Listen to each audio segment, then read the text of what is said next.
Let's begin with the discussion panel where they will be remarking upon public private experiences in Iberoamerica. And the moderator is Sonia Castañeda, Vice Director of the Foundation of Biodiversity for Ecological Transition and Demography in Spain. And as panelists, we have David Bontempo, Superintendent on Environment and Sustainability of the National Confederation of the Industry in Brazil, Daniel Sanchez, Co-President of the Mexican Alliance on Biodiversity in Business, Elena Vita, of the Foundation Concerning Demographic Challenge from Spain. Thank you. Please take your seats.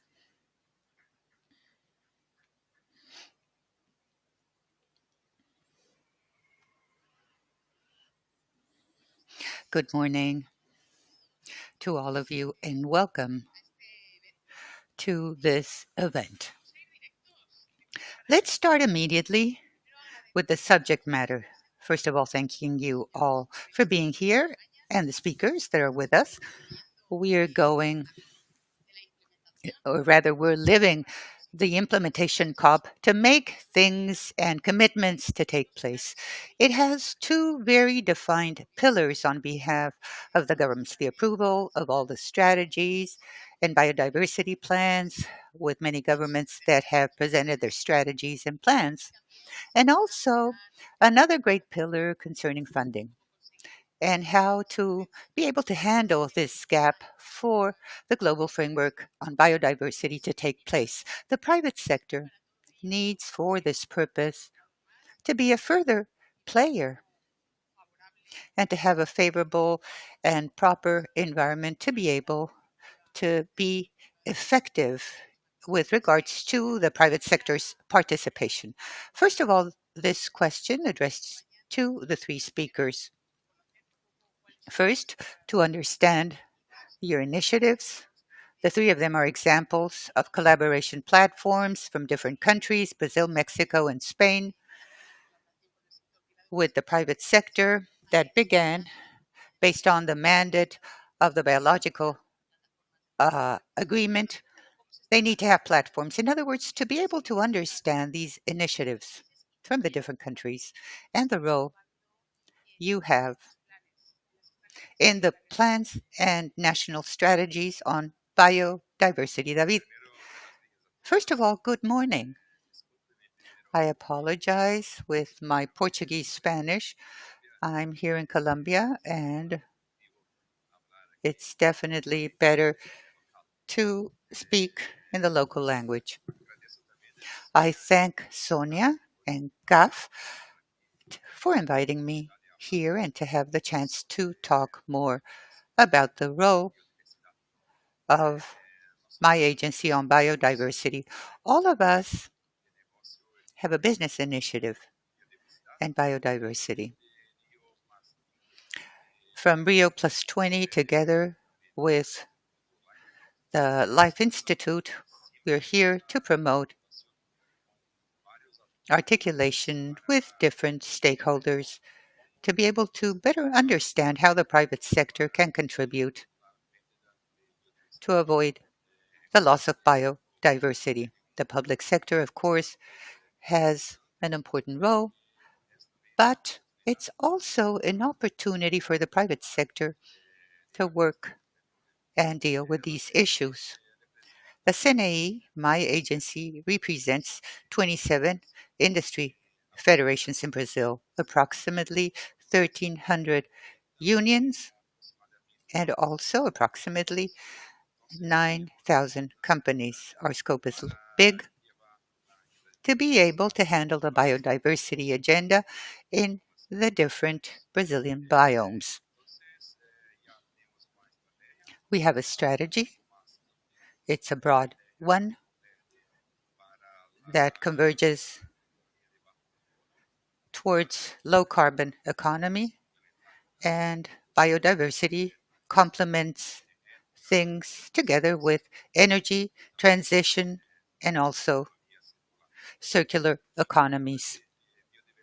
Concerning the biodiversity agenda, we're here debating with the governments and with other stakeholders, always searching for the best practices. For example, digital sequencing information, in other words, to improve the implementation concerning biodiversity specifically in a strategic manner, and the action plan. This is what we're doing. Sonia, thank you kindly. Well, thank you. David. Let's go to Mexico. Daniel. Well, thank you, Sonia. Good morning. And also, thank you for this invitation. Good morning to all. To share the Mexican experience, it's interesting because it's different from the other talks we shall hear. It's the Mexican Alliance on Biodiversity and Business. It began in 2016 when in Mexico we organized the COP13 on biodiversity. It was a juncture that opened conversation with enterprises and to generate this idea of an alliance. It was the result of a talk that was held between the Ministry of the Environment in Mexico and companies to understand the starting point, the baseline of knowledge back then. The companies in Mexico, in other words, the representative company said, well, we know nothing about biodiversity, but we wish to know about this theme, especially together with organized civil society and NGOs. This is how this idea came about. In other words, to carry out a collaboration alliance between the two sectors. And this is what pushed us to create this alliance and to launch it as the private sector from the Mexico in response of COP13 concerning biodiversity. It's a voluntary alliance, self-managed. No member pays a membership to be part of it. And this means that there is no, we do not have a, we're not a legal entity. In other words, we are not legal, but we do exist from a collaborative standpoint. Our purpose is to create awareness to all sectors in society concerning the importance of biodiversity for life, the economy, businesses, and value chains. And we uphold three principles, which are basic: respect, trust, and collaboration. They're basic because it's a multi sectorial initiative made up by 39 members, out of which 16 are from the private sector. And there's representation of all the economic sectors, with the exception of the gas and oil industry.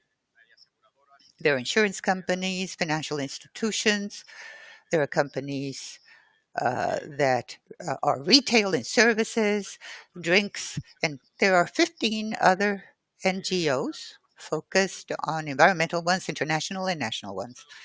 These are the two most represented sectors. There are other sectors, like, for example, international cooperation agencies. There are three. They're part of this aligned four startups that have become members recently. The business model is based on conservation, restoration, and sustainable management of biodiversity, and an academic institute. We are 39 members, therefore, that are organized under four working lines. These work lines are to search, training, and creating awareness of members and of the community in Mexico that wishes to deal with these themes. Also, we systematize information of the members on biodiversity, and has been very important because enterprises specifically, it's very hard for them to understand how to materialize these projects, the results, the objectives. Hence, at present, we have 60 projects that have been systematized from the members, and we share these in the third line, which is dissemination and communication. This is done through electronic media. We have a LinkedIn profile where, in a systemized manner, we present these projects to be able to share with the community that participates on LinkedIn concerning what the members are doing on biodiversity. And we organize an annual event for dissemination purposes. We summon all our members and allies of this alliance. So, for 24 hours to dedicate it to biodiversity, what's happening in Mexico, innovative projects, challenges, and sharing of experience. And finally, a line concerning alliances and collaboration with international and national actors to share learnings, resources as well. This is what the alliance is all about. I was telling Sonia that the alliance is a benchmark of the alliances that existed before we existed, by the way. And we did something very Mexican style. In other words, like stealing what we liked the most of the other initiatives, and we generated this proposal. What we know is that there's no similar alliance throughout the world that is bringing together so many sectors. All of them are basically enterprises. So that's our specificity. In other words, to have a very diverse agenda. This has been a challenge to be able to align an agenda where everyone is represented. The way in which we have collaborated with the government for the implementation of the plans has been, in other words, we are an association which is the focal point for the government with regards to biodiversity work with enterprises, especially with the National Commission concerning knowledge of biodiversity. It's the focal point of Mexico concerning the Convention on Biological Diversity. They were like the godfathers of the creation of this alliance. And with them, we have interacted much to create awareness towards companies that there's a biodiversity strategy and plan.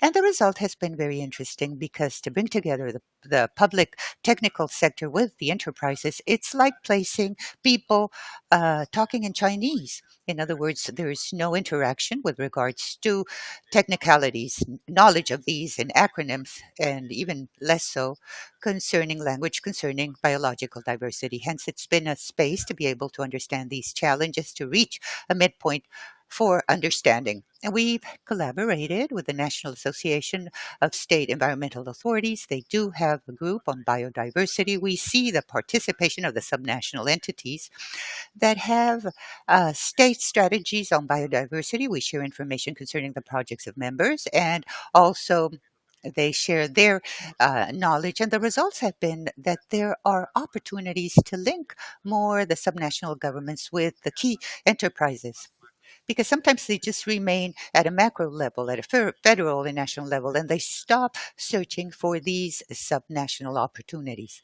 And finally, we've collaborated with the Ministry of Agriculture.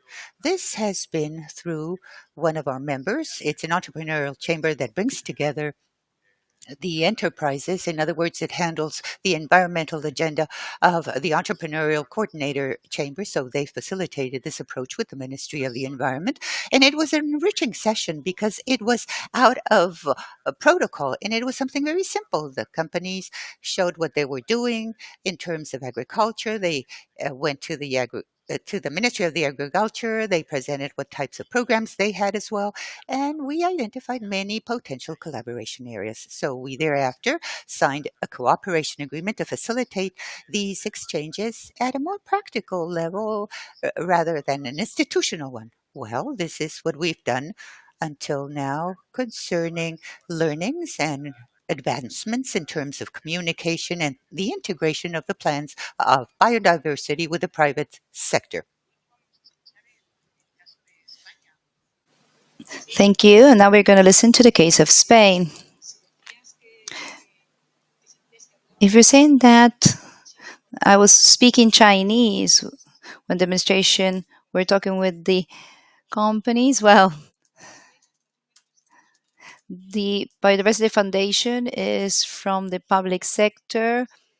We are also supporting to the eco transition and demographic challenge, and we did the platforms that exist that have different companies with different worries related biodiversity, climate change. We have this connection with the administration. So the initiative in Spain would like to offer this dialogue space between the companies and administration to move forward in the environmental agenda.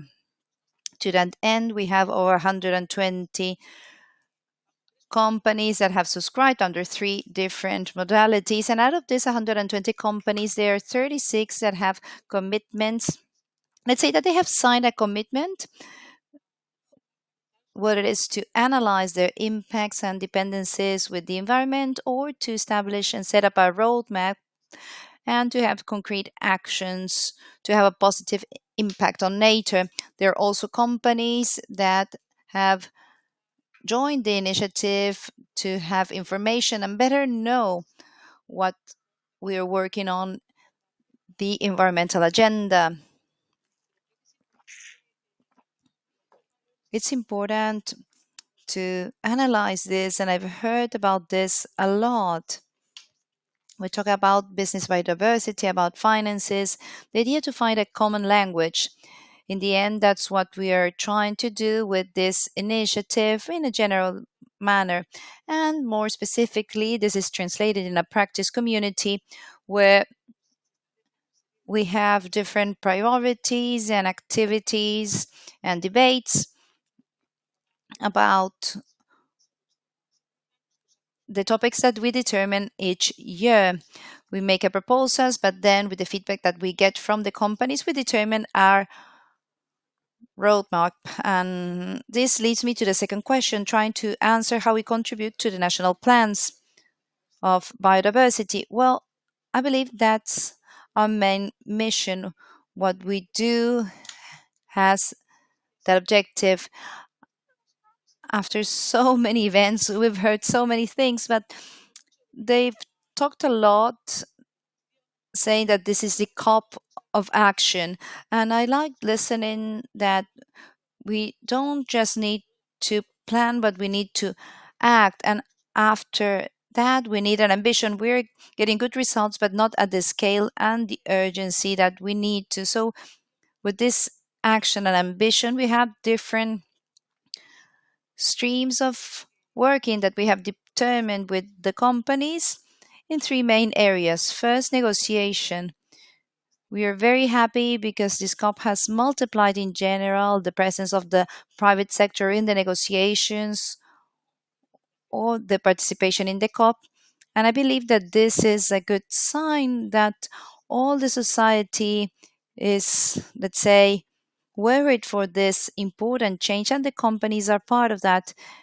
And the Spanish presence has also escalated. We try to help companies along the year talking about the priorities, trying to clarify which are the points that are of high relevance for them, and in the COP, trying to assist and share information. Second area of work has to do with metrics and tools connected to Target 15 and the reporting. This is an interesting entry point for many big companies. And third area of work has to do with the regulatory context, with the execution of everything that we have committed within this adaptation plan, that in Spain is the state strategic plan of patrimony and diversity towards 2030. Work on different priorities such as the topics connected to the due diligence and other topics that are of utter importance for the companies. Thank you, Elena. These are very diverse initiatives. There's not just a unique formula, and within this diversity, we have the possibility of achieving our goals. Second question, we're going to talk about knowledge. The lack of knowledge, it's a challenge for the companies, the lack of capacities, and it's also key, those investment and financial opportunities. How are you working on this area in your organizations? I agree with Elena. I mentioned that we have double the amount of people from the private sector in the COP. I believe that we are around 3,000 in Cali. I believe that in Brazil, for sure, next year we're going to have even more. Of course, it's going to be a climate COP, but biodiversity it's also going to be interconnected with this other agenda. It's not possible nowadays to speak separately about biodiversity and climate change. We do many things connected on how to increase the impact knowledge on biodiversity in Brazilian companies. For example, today in Brazil, we have a very modern network that talks about different topics that are being discussed in this COP as financing, investments, among others. And this network could be used as a basis for the different discussions about some biodiversity topics. Apart from that, we have a way of multiplying knowledge. We have launched recently this type of initiative so that entrepreneurs can comply with the Brazilian law and all the impact and financing that they can access in Brazil. Financing is a key topic. It's present in many agendas, not just in the biodiversity one, but it's also present in the sustainability agenda. The role of CNI is to provide the business people how to access different available financing lines in Brazil. We work through a network. We have quite a big network, different companies, many associations, unions, international organizations, but the objective is to exchange information, and to have an aspect connected with the different institutions. Together with CAF, I remember that last year we started our work, and I'm sure that this work is strictly connected with the biodiversity agenda. So, summarizing how companies are changing towards countries that have renewable energy available. So, it's an interesting movement that I'm sure that it will provide more competitiveness for Brazilian companies. Thank you, David. Danielle, how are you dealing with this from Mexico? Training and financing are two big challenges. I believe we still have a challenge where people from the companies understand biodiversity beyond the this let's say species. The tools that we've recently had help to change this vision. It's a challenge that it's not just about going beyond basic knowledge, but the other companies that work in the alliance say that they have little time for this topic. It's a it's just one topic more in their agenda of sustainability.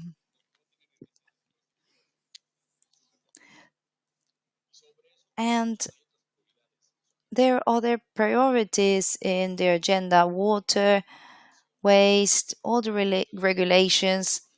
So they leave biodiversity at the end without time, without a budget. It's a voluntary effort that they do.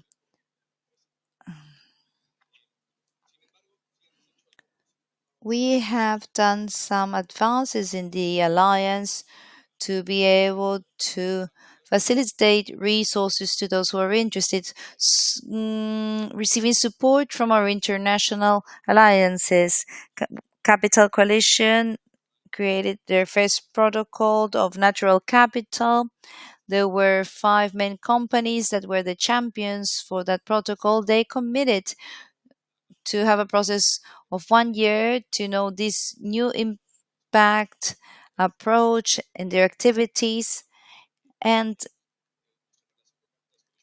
our relation with Captors Coalition will lead us to have another one in the agriculture sectors to implement the TIP agri-food methodology, so we could reach 60 companies from that sector. Some also had some findings on how to integrate biodiversity matters in their projects. On a more general level, we have this challenge of little time and no budget. we have created short webinars, less than 1 hour, to invite experts within the Mexican context to introduce a topic, to create awareness, to know the tools, the methodologies, and that if the companies are interested, can contact their supplier to know more details about it.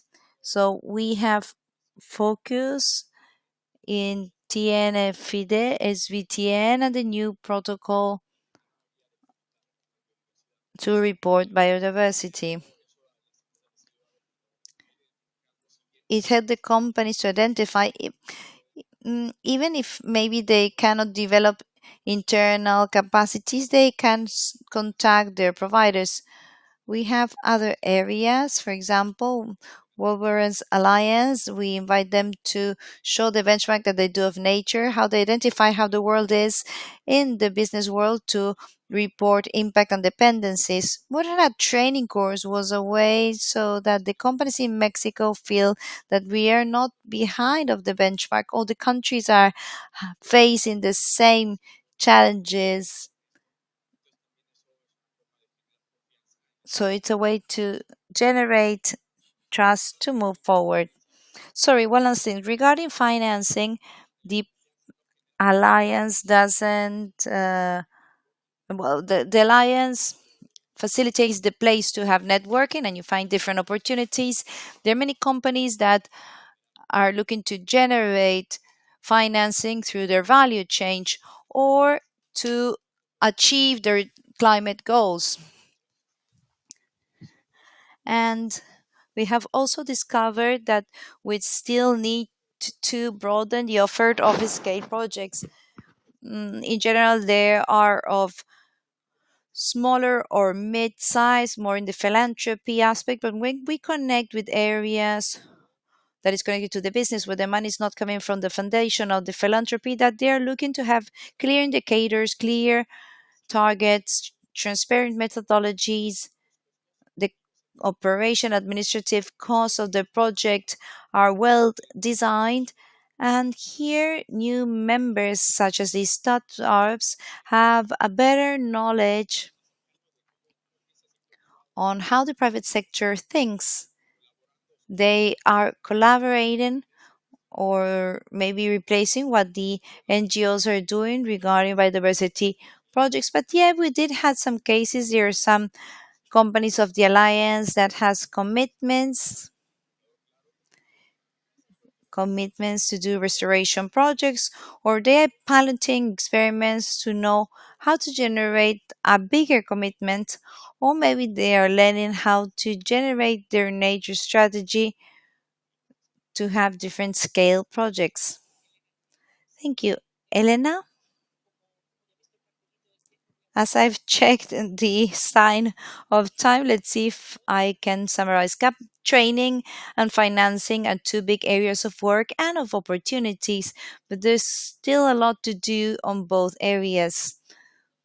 One of the messages that I believe that it's very important is that companies perceive the need of training and new capacities to be able to make the most of the opportunities of the eco transition. It's something very important. We have a complementary initiative that is the Emplea Verde program, that it allows to cover these needs. Regarding the financing opportunities, on the one hand, we work with this initiative that, as in your cases, it doesn't have financing. We offer webinars, workshops, so on.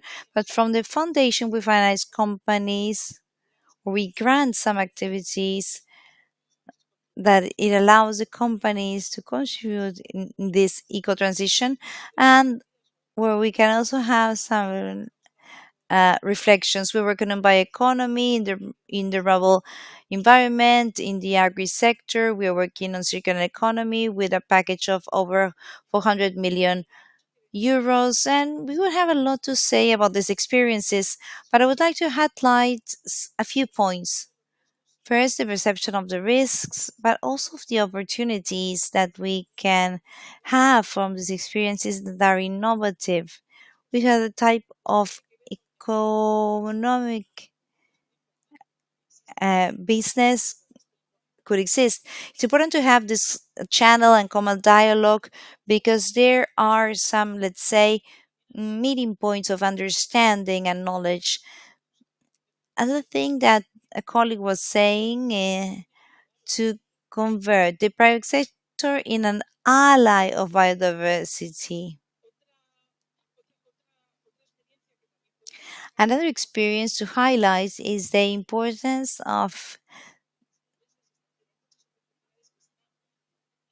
digitalization. There are many opportunities to broaden the business, and that innovation is not just in technology, but to think how we can broaden the markets, do things differently.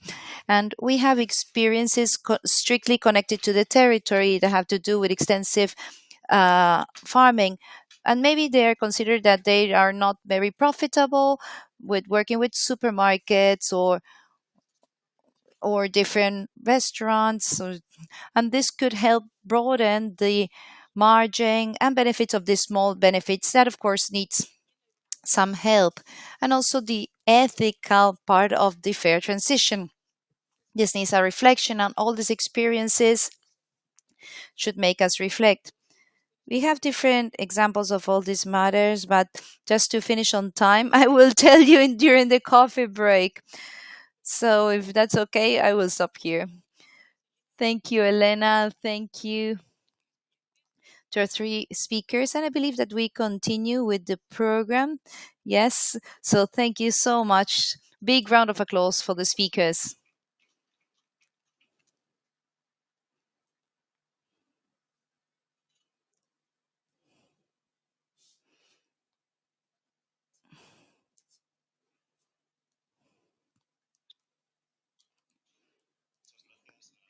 Thank you so much to our speakers for these visions of the different countries, Brazil, Mexico, and Spain.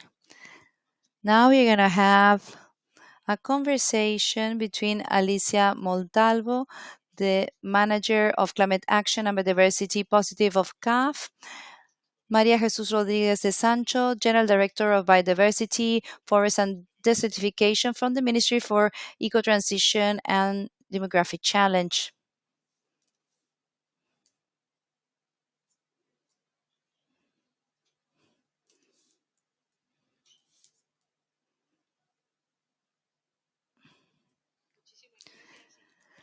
Thank you and good morning, everybody. It's a great pleasure to be here today in this conversation with Maria Jesus Rodriguez de Sancho. We have been working in different occasions, and it's interesting to talk about collaboration with different hats, let's say, but with the same vocation for biodiversity and the environment.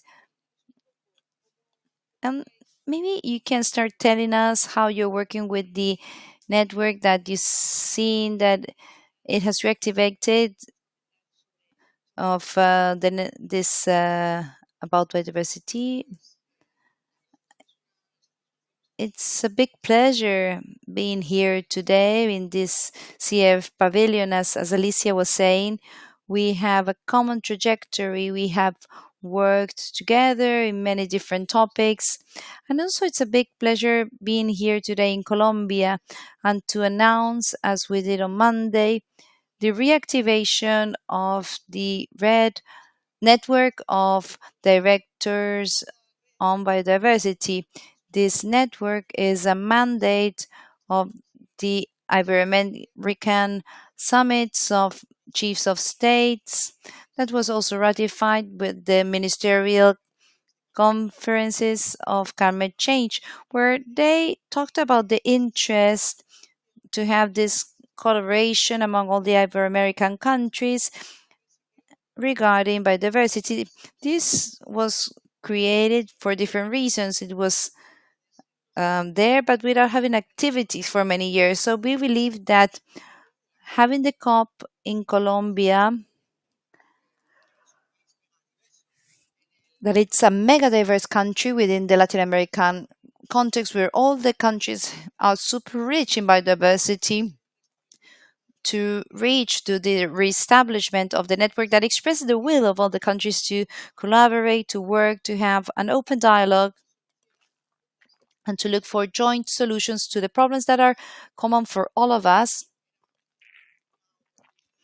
Well, this was um, an appropriate opportunity to take advantage of it and to make a step that is not the end of a work that we have been working with along many months, especially with Colombia that has supported us from the beginning to reestablish this network, but also with the rest of the Ibero-American countries, with Zahid, with the secretary from Ibero-America, through different meetings, video calls, and documents that we have exchanged. We have reached to this agreement of this paper that manifests the will of the countries to maintain this network alive, to work together, to focus on the problems and approach them together. And we have approved a work plan for next year with different strategic axes where we're going to focus to move forward, because it's not the final point of all these months of work, it's the starting point of the work done that we're going to do in the upcoming months. Thank you. So, with this same spirit, we have been talking about constructing a dialogue space about biodiversity. We believe that there are many opportunities between Latin America and Europe, and of course through Spain and all the power that Spain has as a mega diverse country. And we are proposing that a dialogue initiative could subscribe to this program. And so idea is to start with this next year. So now I would like to do a brief presentation, and then maybe you make your comments.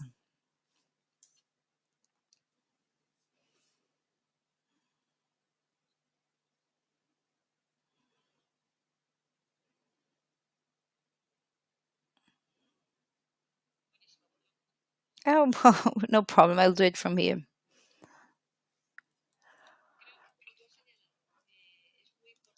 As you have mentioned, biodiversity is of utter importance in Latin America and the Caribbean. We are the most biodiverse region. 60% of the global biodiversity is in the region.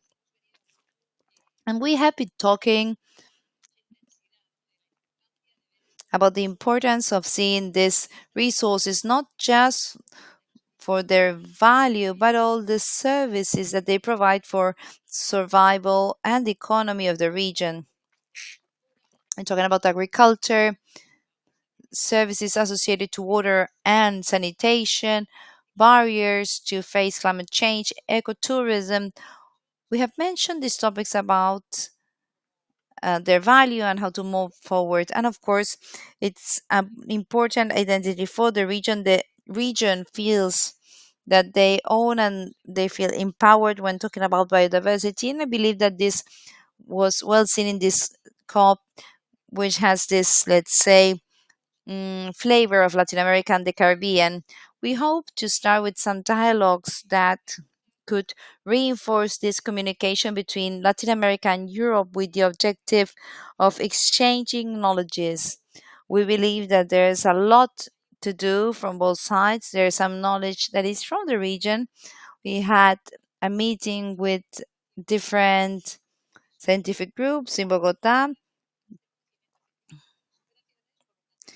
So the idea is to share experiences and understanding how some problems are being solved in Spain, Europe, and to be able to present the opportunities that we have in Latin America.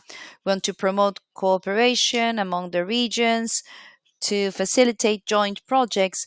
We believe that we work in other areas such as climate change, but we believe that there is still room for improvement.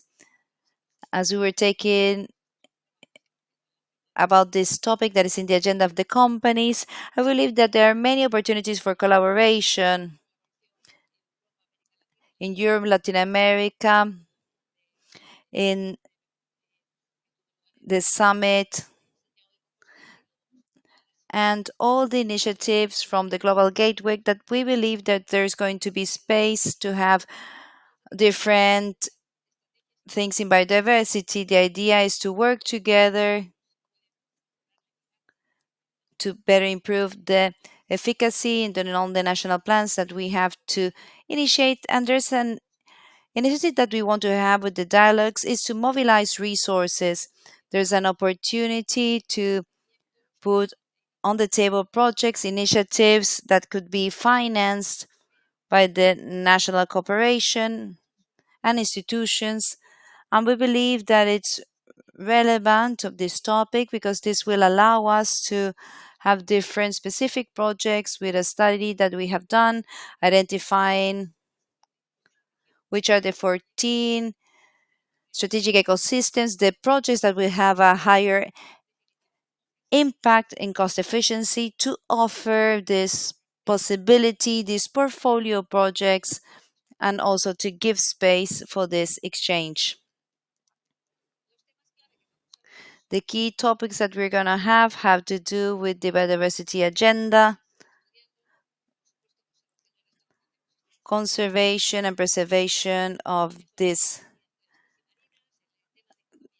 The blue economy too is key for us, and we know that there's a lot of knowledge, especially in Spain. Institutional strengthening in the environment, biobusinesses, the knowledge not only of the scientific institutions but also the ancient knowledge. There would be space to generate new businesses. And finally, to talk about financing, that we were saying before, it could be an interesting place to start. In the axis of collaboration, we would propose this.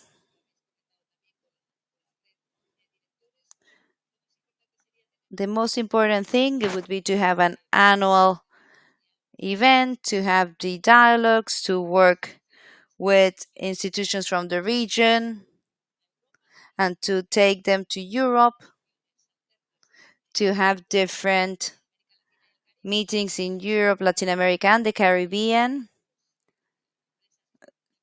to have companies and institutions to know the potential of the ecosystems of a diversity in the region, to exchange knowledge through digital capacity and different study visits in both directions. As we propose, As we are proposing, it's an offer that we're launching in Spain. And to the network of general directors, it's an important alliance. And we would be proposing technical cooperation resources, reimbursable to sustain this proposal. What we're expecting is to develop strategies and collaboration practices in terms of biodiversity, to have collaboration networks. This network of general directors exists, and with our tools to be able to strengthen it and to contribute and land specific ideas, material, and training. And especially, and this is important, to have the commitment of alliances and to work in a network which strengthens us. The event would be proposed by next year. This is wishful thinking, but I believe that for us, it's a good moment. We've carried out important announcements of mobilization of resources. Let's take advantage of the movement, of the enthusiasm and knowledge that exists, and for this to be a legacy for the next generations. This is it, and thereafter, my colleague will address the floor. We have little time, we're being told.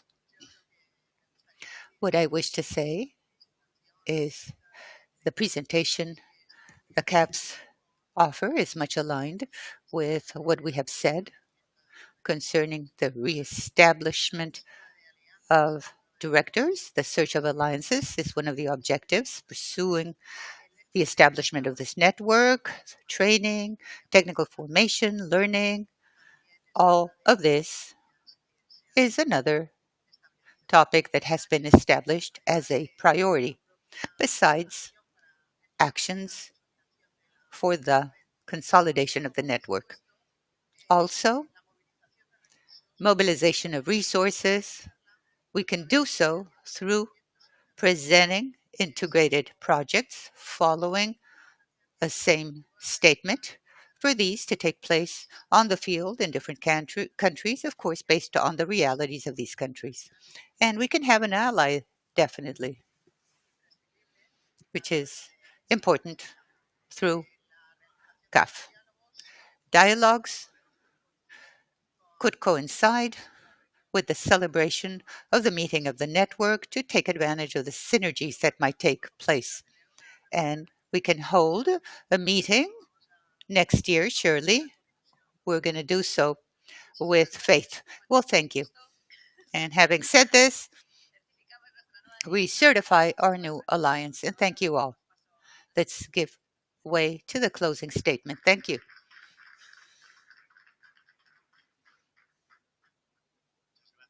Thank you to Alicia Montalvo and Madame de Sancho. In closing the event, we have the pleasure of having Sergio Diaz Granados, Executive President of CAF, the Latin American and Caribbean Development Bank, Hugo Moran, Ministry of the Environment for Ecological Transition from Spain as well. Thank you. Good morning to all of you. Let me begin conveying my solidarity and condolences to the government of Spain. Secretary Moran, President Sanchez, because of the tragedies in Valencia. It has affected many families in Spain, and we lament this. We will never be able to accustom ourselves to these images. These are the images that we've seen in the last 2 years in Latin America, and we shall continue working to avoid this. So that Secretary Moran, well, we convey to you, hopefully, you'll reach tranquility in Valencia. Madam Castañeda from the Ministry of Ecology, Elena Pito, Director of the Foundation of the Ministry for Transition, Ecological Transition. And also thank you to our panelist, David Contempo, the Superintendent of the Environment and the Industry of Brazil, Mr. Sanchez, Co-President of the Mexican Alliance of Business, and others, and Madam Jesus, thank you, Maria, thank you for accompanying our manager during your talk. Alicia Montable and all the team of CAF, thank you so much for this conversation today. I shall begin saying that I spoke on behalf of the bank and I conveyed three messages that have to do with what Alicia was saying. First of all, to take into account Latin America as a solution region. Of course, with all the pressure it has concerning natural resources and the heat and the fires, the water crisis, Latin America is still an important region. It's not only for the Amazon, but because of all the other strategic ecosystems which are important. We, as a bank that were born in '68 with the idea of promoting integration and sustainable development in Latin America and the Caribbean, we understand that this mission is the protection of strategic ecosystems. Ecosystems go beyond 2, 3 countries. It's great coordination amongst leaders and cooperation between the countries. So what we've done here at COP16 is to present this vision of approaching the protection of natural resources in this region from the perspective of strategic biodiversities. They might be 14, but we've begun with 14 initially. And as stated by the team on climate action, to be able to understand the importance of these ecosystems, we need to face the challenge. We need to understand fully needs to be done for these strategic ecosystems. A week ago, they spoke about work done with data, an approximation of what it might mean to collect data from these ecosystems and what needs to be done for their maintenance, protection, and regeneration. The figure is more or less $400 billion. So you see the size of the work that needs to be done here if we truly wish to restore these ecosystems. We have committed 40% of our operations to be green up to 2026. It'll be 35% this year. Surely we'll reach 40% in 2026. We have announced that 10%, a little less, will be addressed to strategic ecosystems. The challenge will be to allot more or less $2.5 billion in terms of the ecosystems and $25 billion in the case of the 40% of these green operations. Look at the size of the work that needs to take place, more or less $400 billion that need to be mobilized in the region. It cannot only be done with development bank, it has to be done together with the private sector and with local authorities, with communities. It's not the work of one. It has to be different institutions working towards that goal, combining financial innovation. This is my first message to see the region as a solution. We have ecosystems and need to be protected. This includes the Amazon. No doubt whatsoever. That's what we think about when we think of this region. But what happens with the remainder? They're not even visible. This is why we're here.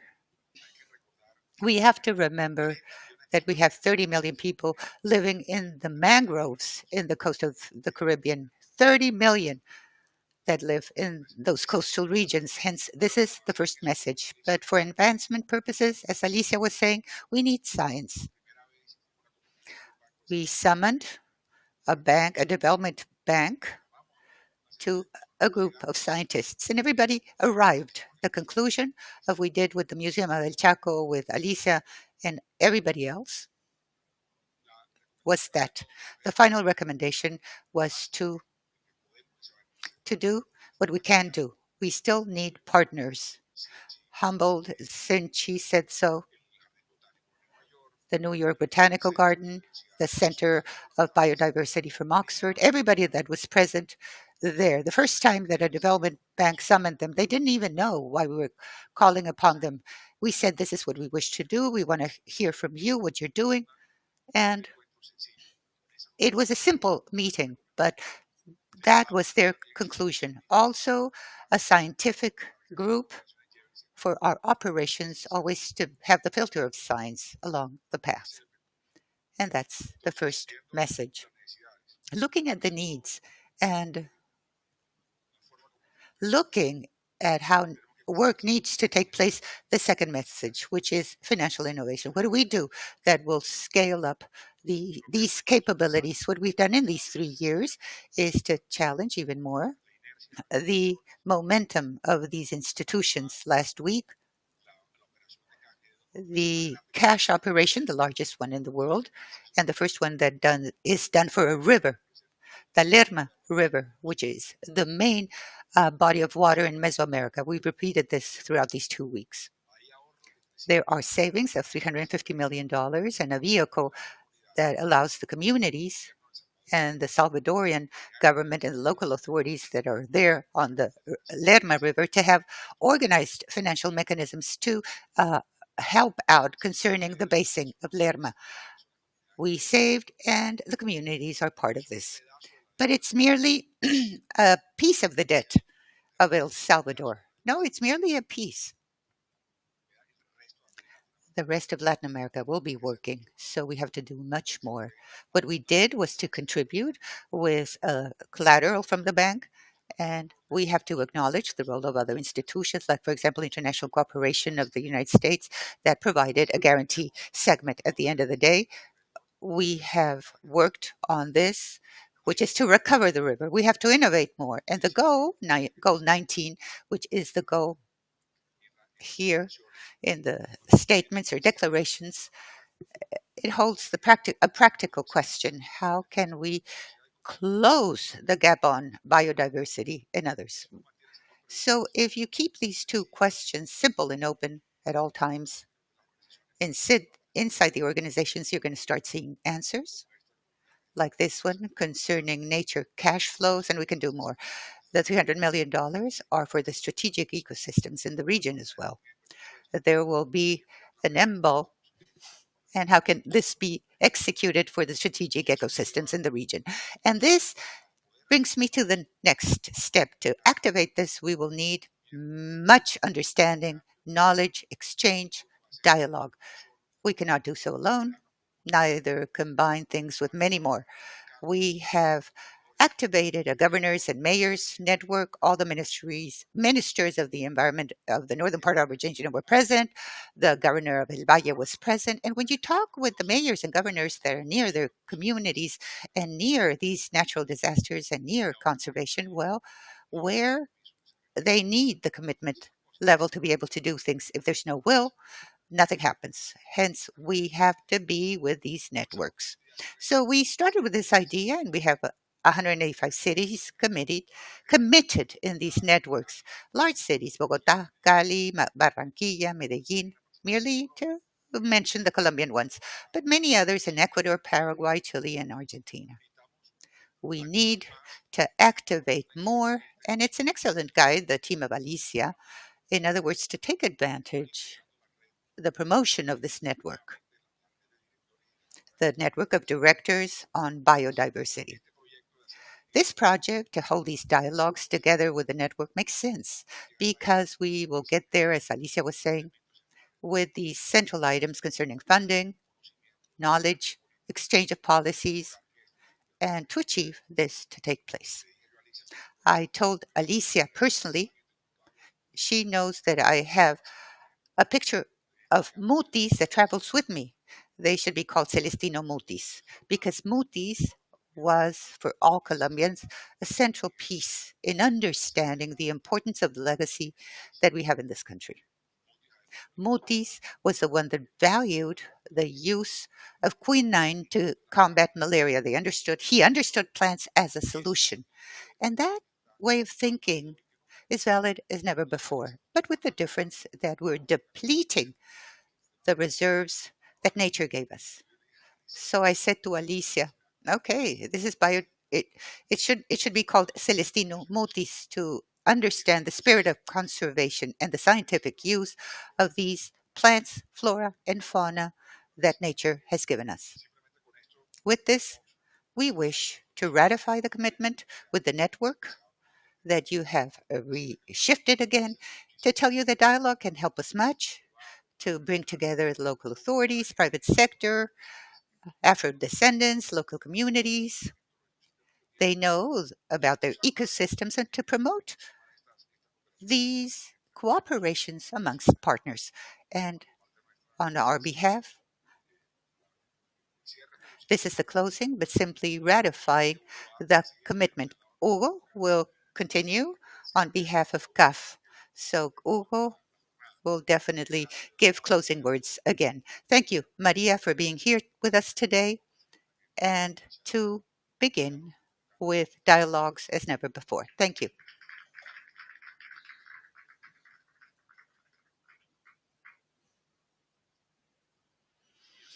Good morning. Briefly, because we won't be able to do everything. Well, thank you for the message supporting what Spain is going through at present. In 6 years that I have participated in different international fora, I believe that there has been none where I we have not had to state and convey our condolences to a country that is going through dire circumstances, dramatic circumstances, even more serious than what our country is going through, which, of course, this is one of the most serious issues that we have gone through in the last few years. So thank you very much. And one would aspire for international fora in the future, not having to repeat these support messages and condolences. But I fear that this will be something that will be with us for a long time. Now we will analyze the losses, irreparable one, which are the losses of human lives. And thereafter, we will have an analysis of economic losses, structure, equipment, entrepreneurial activities, and we shall reach the conclusion that although we might have many resources that will be destined towards restoration and reparation of nature, the economic consequences of human activities concerning degradation of nature will always be above the response capability. In other words, we have to be capable of aligning progressively funding commitments, public and private ones, with regards to the rescue of a planet that is uh, shifting away from our hands, calculating cost benefits, knowing that everything that we shall invest in restoring will be a saving in terms of resource economic resource contributions to be able to help out concerning the consequences of a crisis which is uh, never seen before.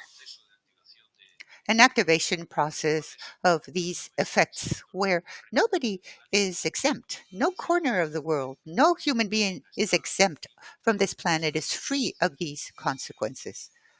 But we have to be aware that as we see how these phenomena are translated into the realities of each one of the countries, that we shall reach a moment where no country, no matter how big they are or powerful is their economy, will be able to handle the consequences of phenomena as we're seeing at present. It happened recently with hurricanes in the United States and the Caribbean. Therefore, I thank this bet from the Latin American and Caribbean Development Bank to link the capacity of public interventions and the private interventions. I believe that that's the path that needs to be followed. Our commitment towards this initiative is public. It has been undersigned by Alicia and Maria Jesus.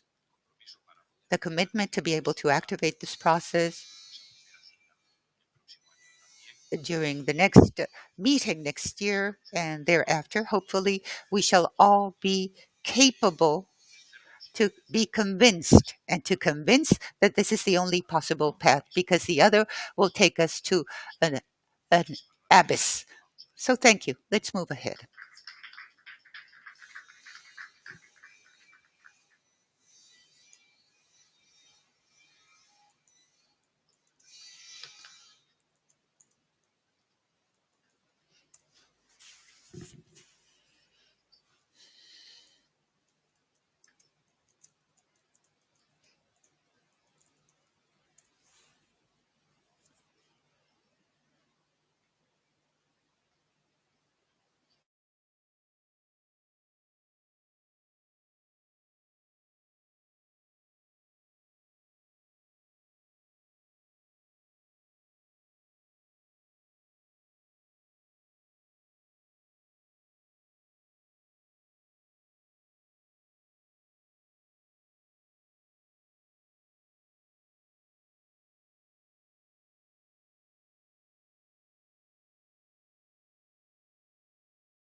Thank you. This is the end of the first event on Biodiversity Unites Us from CAF in Latin America. And now we have another event concerning new financial mechanisms for a positive biodiversity in Latin America and the Caribbean. We shall begin in 2 minutes. Thank you.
Hola, hola de nuevo a todos. Por favor, tomen asiento.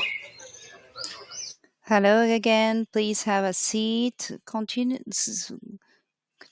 with the program of today, Biodiversity Unite Us, we have an event, new financial mechanism for a positive biodiversity presentation of the CAF program of restoration, preservation of strategic ecosystems. To start, we're going to have a dialogue between Alicia Montalvo, Manager of Climate Action and Biodiversity, Positive Biodiversity of CAF, and Jorge Concha, Director of Green Financing Operators from CAF.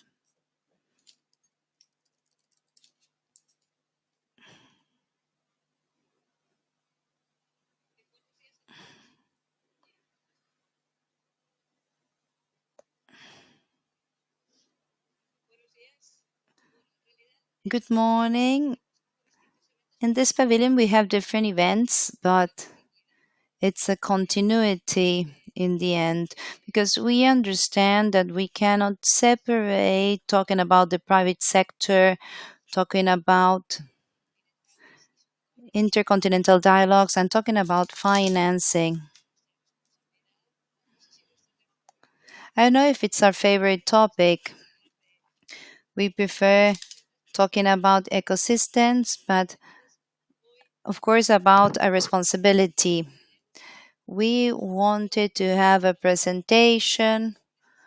Some of the speakers still need to do, let's say, the family pick. That's why we are slightly changing the dynamic. And we're going to have this presentation and then a panel with some special guests specialized in financial matters. In this presentation, we would like to do something that we have explained along these days, and the president has announced that it's our interest to work in 14 strategic ecosystems in the region, and the work that we have done to identify the priorities within these ecosystems, a global estimation of need of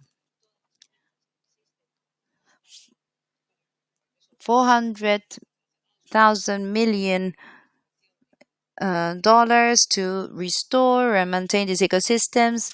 And we have done a study that will guide us to identify priority working areas that we want to do with the countries and other important agents that are potential cooperation agencies that could collaborate to co-finance with CAF.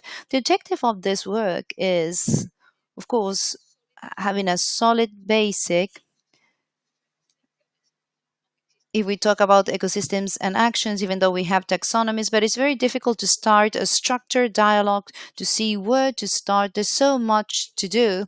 And within this context, we have done not only this technical, robust exercise to identify with NTT data, but we are also putting on the table financial instruments that we have commented and that the president was talking about the swap debt with El Salvador associated with a river,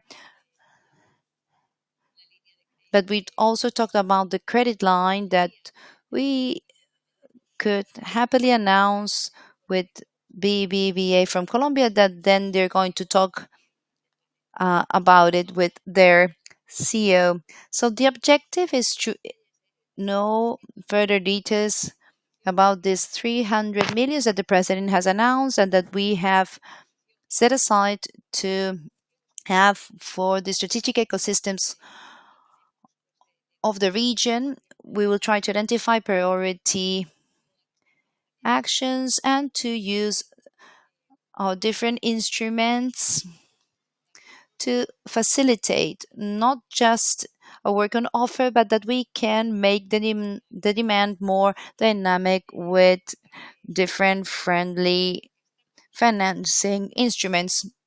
We started on this path. We're going to keep on working with the countries, and that's why the exercise today is important for us to get the feedback not only of the people that are here, but all the people that could be listening to us through the streaming.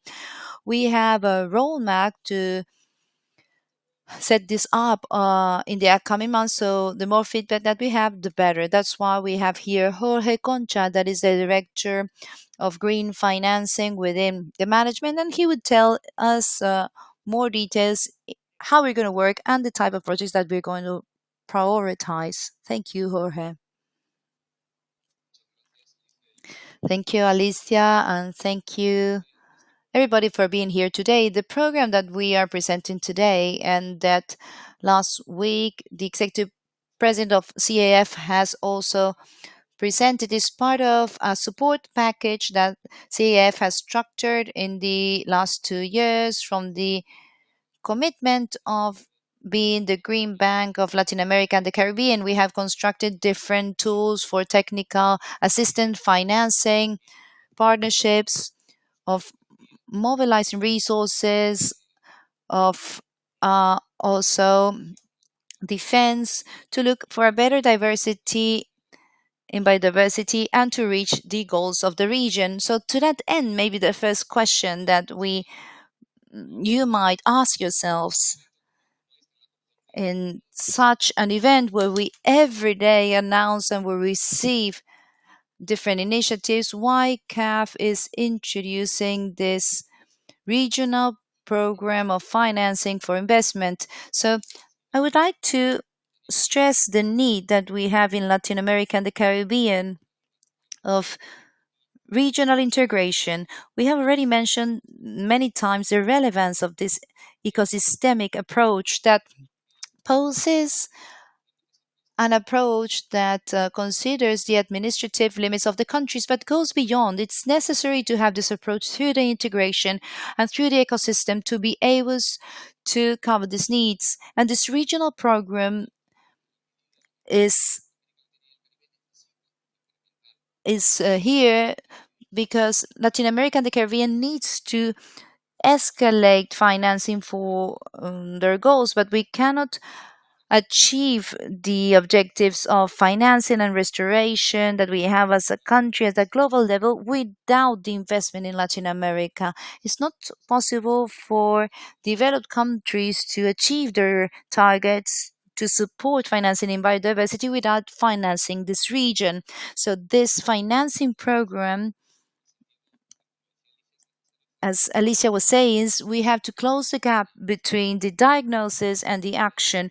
And to that end, we have been looking for a logic chain from the identification of strategic ecosystems, solutions to uh, cover the challenges that these ecosystems have, the identification of projects that can cover the challenges through those solutions, and that they are bankable solutions, effective and innovative too. And within this context, the objectives and characteristics of program that we are introducing today. Firstly, the objective is to increase investment in biodiversity. in conservation, restoration, sustainable use of the strategic ecosystems. Secondly, that this is done through dialogue with the countries to be able to have this ecosystemic approach focused in the needs of the people and the services of these ecosystems and that they have for the society, especially for the most vulnerable population. And thirdly, to offer a platform for all the strategic allies that CAF works with to increase this financing, to increase the impact that we can have with the different projects that we can go identifying, and also to achieve an appropriate financing for the needs of the region that incorporates donors and that it allows Latin American countries that are already investing in biodiversity to be able to increase this amount. The type of projects that we have identified well corresponds with the needs and the solutions that we have seen.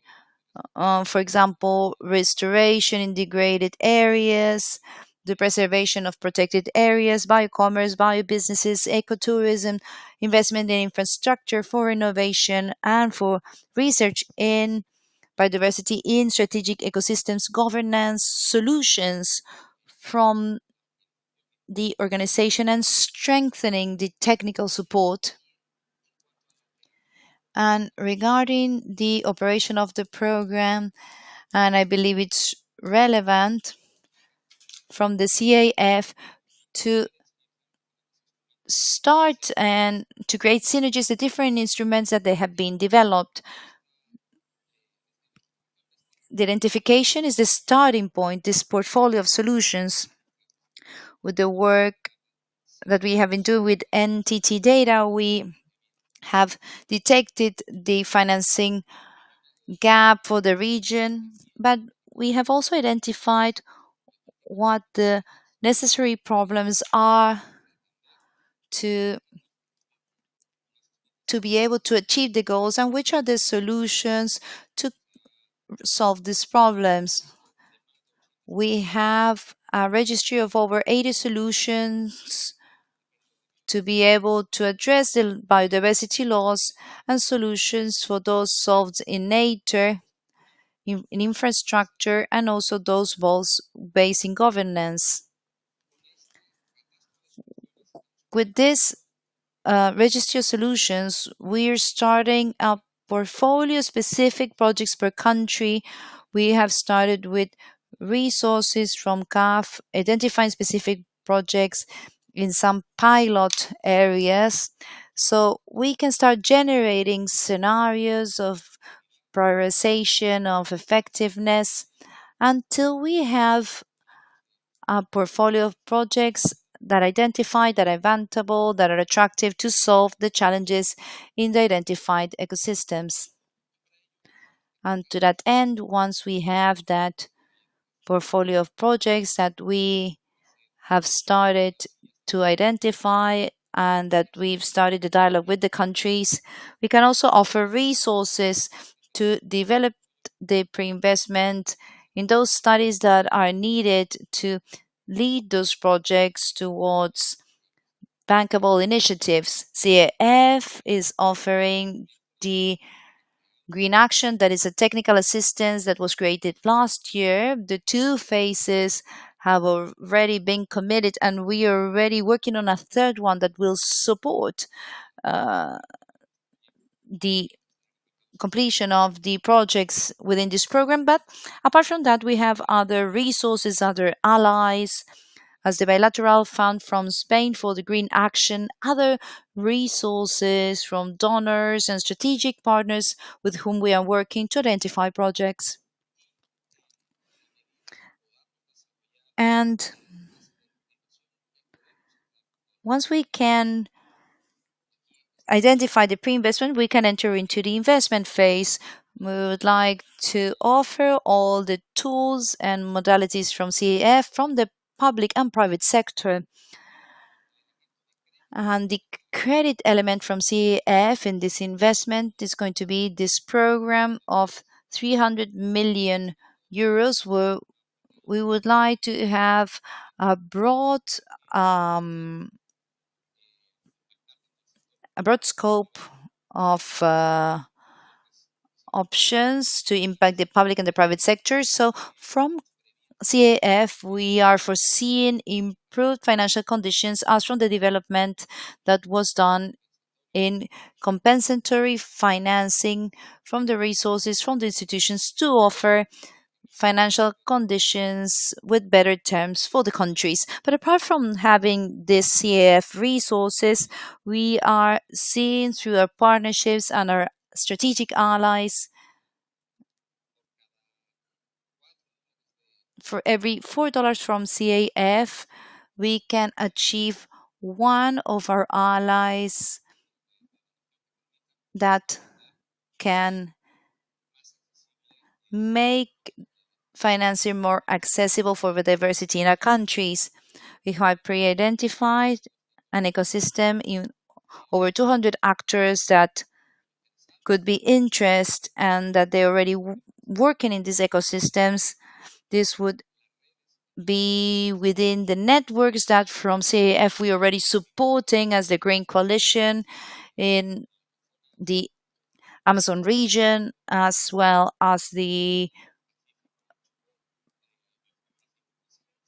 Pacific Fund that was announced a few days ago, and different tools, alliances, and platforms that from CAF we've started identifying.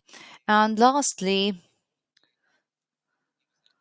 for monitoring and reporting, we are creating the program in such a way so all the results and the projects can be compatible from what we can report from the countries, from what CAF reports and our allies report, also within the Cumin Montreal framework and the new reporting standards, in such a way that our impact in this program can be measurable, can be reported, and that can be considered by our society. And regarding next steps, we are formalizing the program at the end of 2024.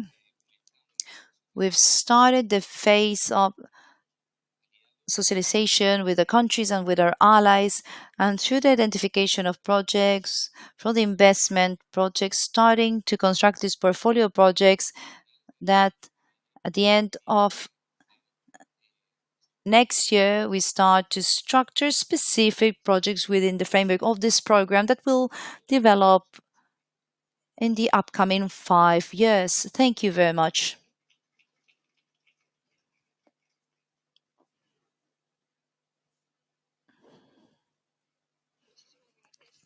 Thank you, Jorge.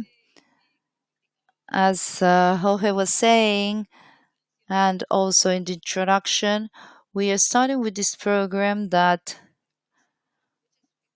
we have great hopes, and we believe that this will allow us to structure dialogue with the countries in a topic that sometimes is difficult to land in specific action lines. So we hope that some strategic allies, some of them what will intervene in the upcoming panel, can also work with us to construct alliances to catalyze with this 300 millions to create more favorable conditions with blended finance or working with private institutions. So we encourage you all to talk with us so we can materialize this in concrete actions. So here our MC saying, can we go to the panel? Thank you so much, Alicia and Jorge Concha. Now we're going to move on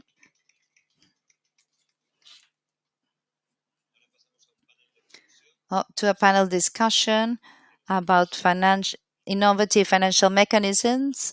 We're going to have Mauricio Velázquez from CAF, main executive from Acción Climática, and we have Mario Pardo, CEO of BBA Colombia, Christian Kramer, member of the management committee and director of the uh, development bank KfW, Miguel Solana, technical lead from UNDP Peru, and Fero Giron from WEF.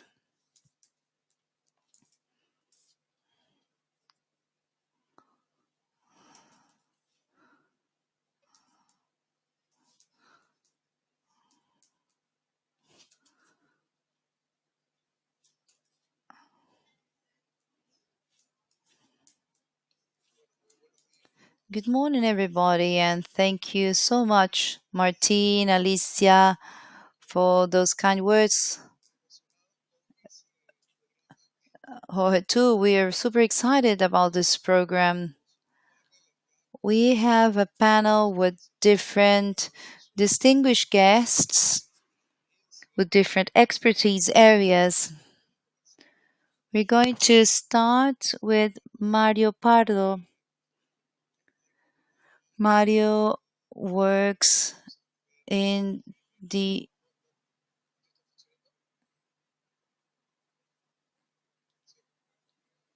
it's not working. Mario, we wanted to ask you a question. The financing of sustainable projects that it cause a positive impact in the biodiversity of the region still faces significant barriers. Which are the main difficulties that you have faced so far to finance this type of projects, and how could we overcome these barriers? Thank you so much, Mauricio. Thank you very much, CAF, for the invitation, and thank you, especially the CAF, for the amazing work that you have been doing, really making a difference in such a short period of time. Congratulations. We are very thankful and responsible of BBVA in Colombia. We have reached an agreement with CAF 2 months ago at the end of August, where they have granted a loan so we can finance these strategic ecosystems of $50 million. At least half has to be devoted to the SME. So we have been working for many months with these clients and wanted to share some learnings of what has gone well and what hasn't gone so well. First thing, in just 2 months, we had some conversations with thousands of clients, different types of companies that when they have seen that we had financing for biodiversity projects, they called us to talk about the project. So first positive thing that there is a degree of maturity, of sensitivity in the private sector in Colombia that is higher than what we have thought. Second, internally, we have had different training courses for executive, for big, mid, and small size companies. We have opened it to other employees and the responsible of HR. That is the course that we have done in Colombia, that it was non-obligatory, that it has the most success. So it's positive seeing that the employees and the society is with a high degree of sensitivity. We have been talking about green financing or blue bonds or climate change or the tons of CO2 for many years, but I believe that biodiversity is more tangible. So in the society, Colombia, companies and citizens, it's going to have the capacity to escalate much faster and in a more universal way. That's the second positive thing. Third thing is that in such a short period of time with the team of CAF, we could agree on this financing. I'm saying so because they do many things to look after biodiversity. Financing could be a bottleneck, but in the case of CAF, I dare saying in a broader day, the multilateral banking is committed to do things, and I believe this is very important. So we cannot have excuses in the private sector that we don't have financing. We have seen it on the as first line with this loan with the CEF that we could proceed having. Which things are not that positive? Well, firstly, in this financing with the CEF, we were looking having a positive impact in biodiversity with a sophisticated taxonomy that the CAF has worked on, and was also matching with the global standard of biodiversity. We have different activities, but they are grouped in three categories.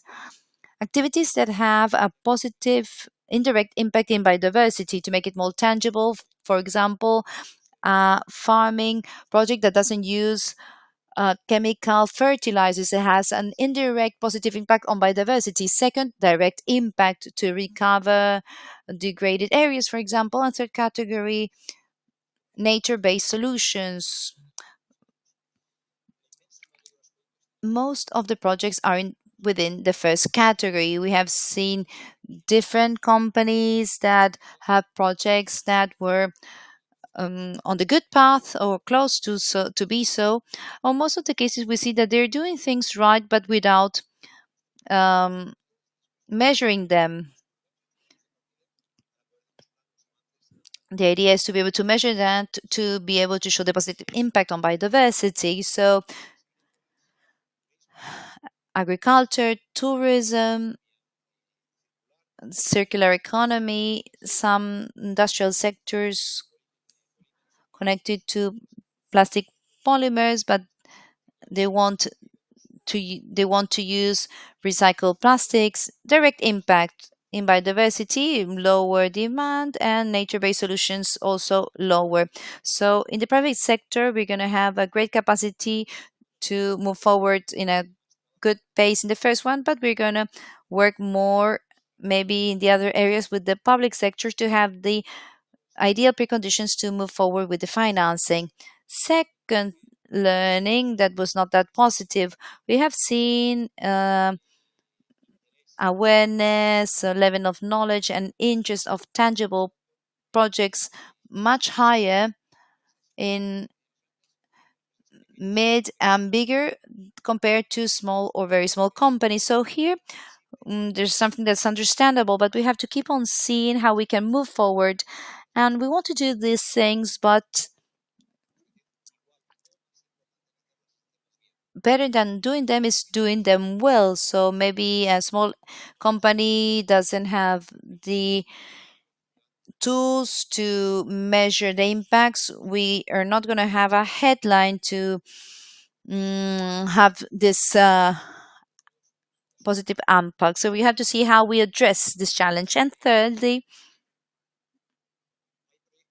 there are many more projects in the border of these ecosystems in the cities or close to the cities, Mocoa, in the Amazon region, or Leticia. Then, when we go to places such as Putumayo, Guainia, there we have mm, less projects, so we need to work harder to have a good result. And maybe I would stop here to we can keep on with the conversation. But if we don't have enough time today, at least I want to mention this. I've mentioned the things that are presenting challenges to identify the root cause to be able to solve these obstacles. Even though the glass is empty, we've seen that it has filled very fast. We have a pipeline of the 50 millions that we have agreed on August 28th. We have a pipeline of over $10 million of projects that have a high quality level or that are already committed. So this in just 2 months, it's really a lot. Thank you. Thank you very much, Mario. Christian. Financial products has KfW developed for biodiversity financing? And could you highlight some of them, please? Yeah, thank you very much. I don't need a translation if I speak in English. No, first of all, thank you very much for inviting me. I mean, CAF is a very well respected and long-term partner of KfW for many decades, and I can only congratulate you to your new program you've just introduced. So why is everybody talking about mobilizing private capital? Every bank is talking about it. I've been to the World Bank meeting in Washington before I came here, and everybody is talking about it. It's the clear fact that the needs are huge and there's not enough public funds in order to deal with that. So that's a clear conclusion everybody's sharing, and that is the reason why also KfW has introduced certain concepts. And maybe I highlight two, and then I give you an idea about the future, what we are planning to do. So first thing I'd like to share with you is the Eco Business Fund. That is a fund where we mobilize private capital by introducing a first loss tranche. A first loss tranche from us, from public money, that allows private investors to invest since they have the certain guarantee, they have a certain risk buffer, and makes them feel safe enough in order to invest in that fund. And that fund is then investing in smaller and medium enterprises in their way of getting more substantial, in their way of helping them to introduce a more sustainable production line. So we started in Latin America, actually, and this idea was getting so successful that now we are already in other countries. For example, we are in Vietnam, financing substantial fish farming. So the idea was spread, and the idea is very simple. I mean, you have a first loss tranche, and that risk buffer is allowing private investors to go into it. Since, I mean, let's face it, we are investing in quite a risky class, small and medium enterprises all over the world. So that is one thing. The other thing I would highlight to you, since it's covering a different area, that is the use of philanthropic money. So there's a lot of philanthropic money in the world, and they are looking for ways to invest. Very accessible is the Legacy Landscape Fund. We have founded in 2020, where we use public money mixed with philanthropic money in order to finance the maintenance of natural parks. And the idea is at least to spread every year 1 million euros of money in order to finance the ongoing maintenance for natural parks. And this is also a very interesting example, since it shows the limits of mobilizing private capital. When we started Legacy Landscape Fund, there was a clear ruling saying 2 euros of public money for 1 euro of private money. So 2/3 to 1/3. And after it got rolling and it got very successful, we started a discussion with the private side. Maybe, what about doing it 50-50? Yeah, in order to even mobilize more private capital. But there was a clear signal from the philanthropic, from the private side. No, we want to stay with that 2-to-1 ratio. So it's a very creative idea, but I mean, it's also a very interesting signal. There's a certain limit of mobilizing private capital. So these are two very successful examples we are doing. And maybe I finish by giving you an idea what we are planning to do. I mean, if you look at all the ways of mobilizing private capital, the idea of guaranteeing is getting more and more interesting. Because you don't, first of all, when we do our financing business, we need to create ODA, so the Official Development Assistance. And up till now, the OECD has always ruled a guarantee product is not producing official development assistance. This discussion has changed, and now we're coming to a regime where this is more flexible. So this was one starting point, and the other starting point was a clear outcome of our discussion with the private capital market. Take the big one investors like Allianz. There was a clear signal saying we would be interested to go into the sovereign risk of South Africa, of risk in Latin America, but to a certain portion we need a guarantee. And our idea is to introduce that guarantee product next year in order to move on with partners like Allianz and so on, seeking for investments in our partner countries, including Latin America, and then getting them on board because they have a buffer of maybe 50, 60, 70% of guaranteeing. Makes us looking for re-guaranteeing. And coming from Washington, we had very interesting talks with MIGA, and they are really interested, the guarantee program from the World Bank, to act as our re-guarantor, not to the full extent, but at the end of the day, you might find yourself we have a quite intelligent mixture of risk. Take a project and you have a private investor taking 30%, us taking 50%, and the rest is taken by MIGA. So you can think about a quite intelligent mix in order to find a new way of mobilizing private capital. But this is music of the future. And being a fully regulated bank, it's a nightmare to introduce a new product. But we are very hopeful that we will be able to offer it next year. Thank you. Great. Thank you. Thank you, Christian. Bueno, continuamos con Miguel. Miguel, let's continue. In your experience in Peru, how do we assure what we call natural capital? How do we scale insurance and risk financing to be able to protect and develop our oceans, forests, biodiversity at large, and other natural resources that make life possible on Earth? Well, thank you. Thank you to CAF for this invitation. From the United Nations Program for Development, we've been working on insurances with an insight of what is financial resilience.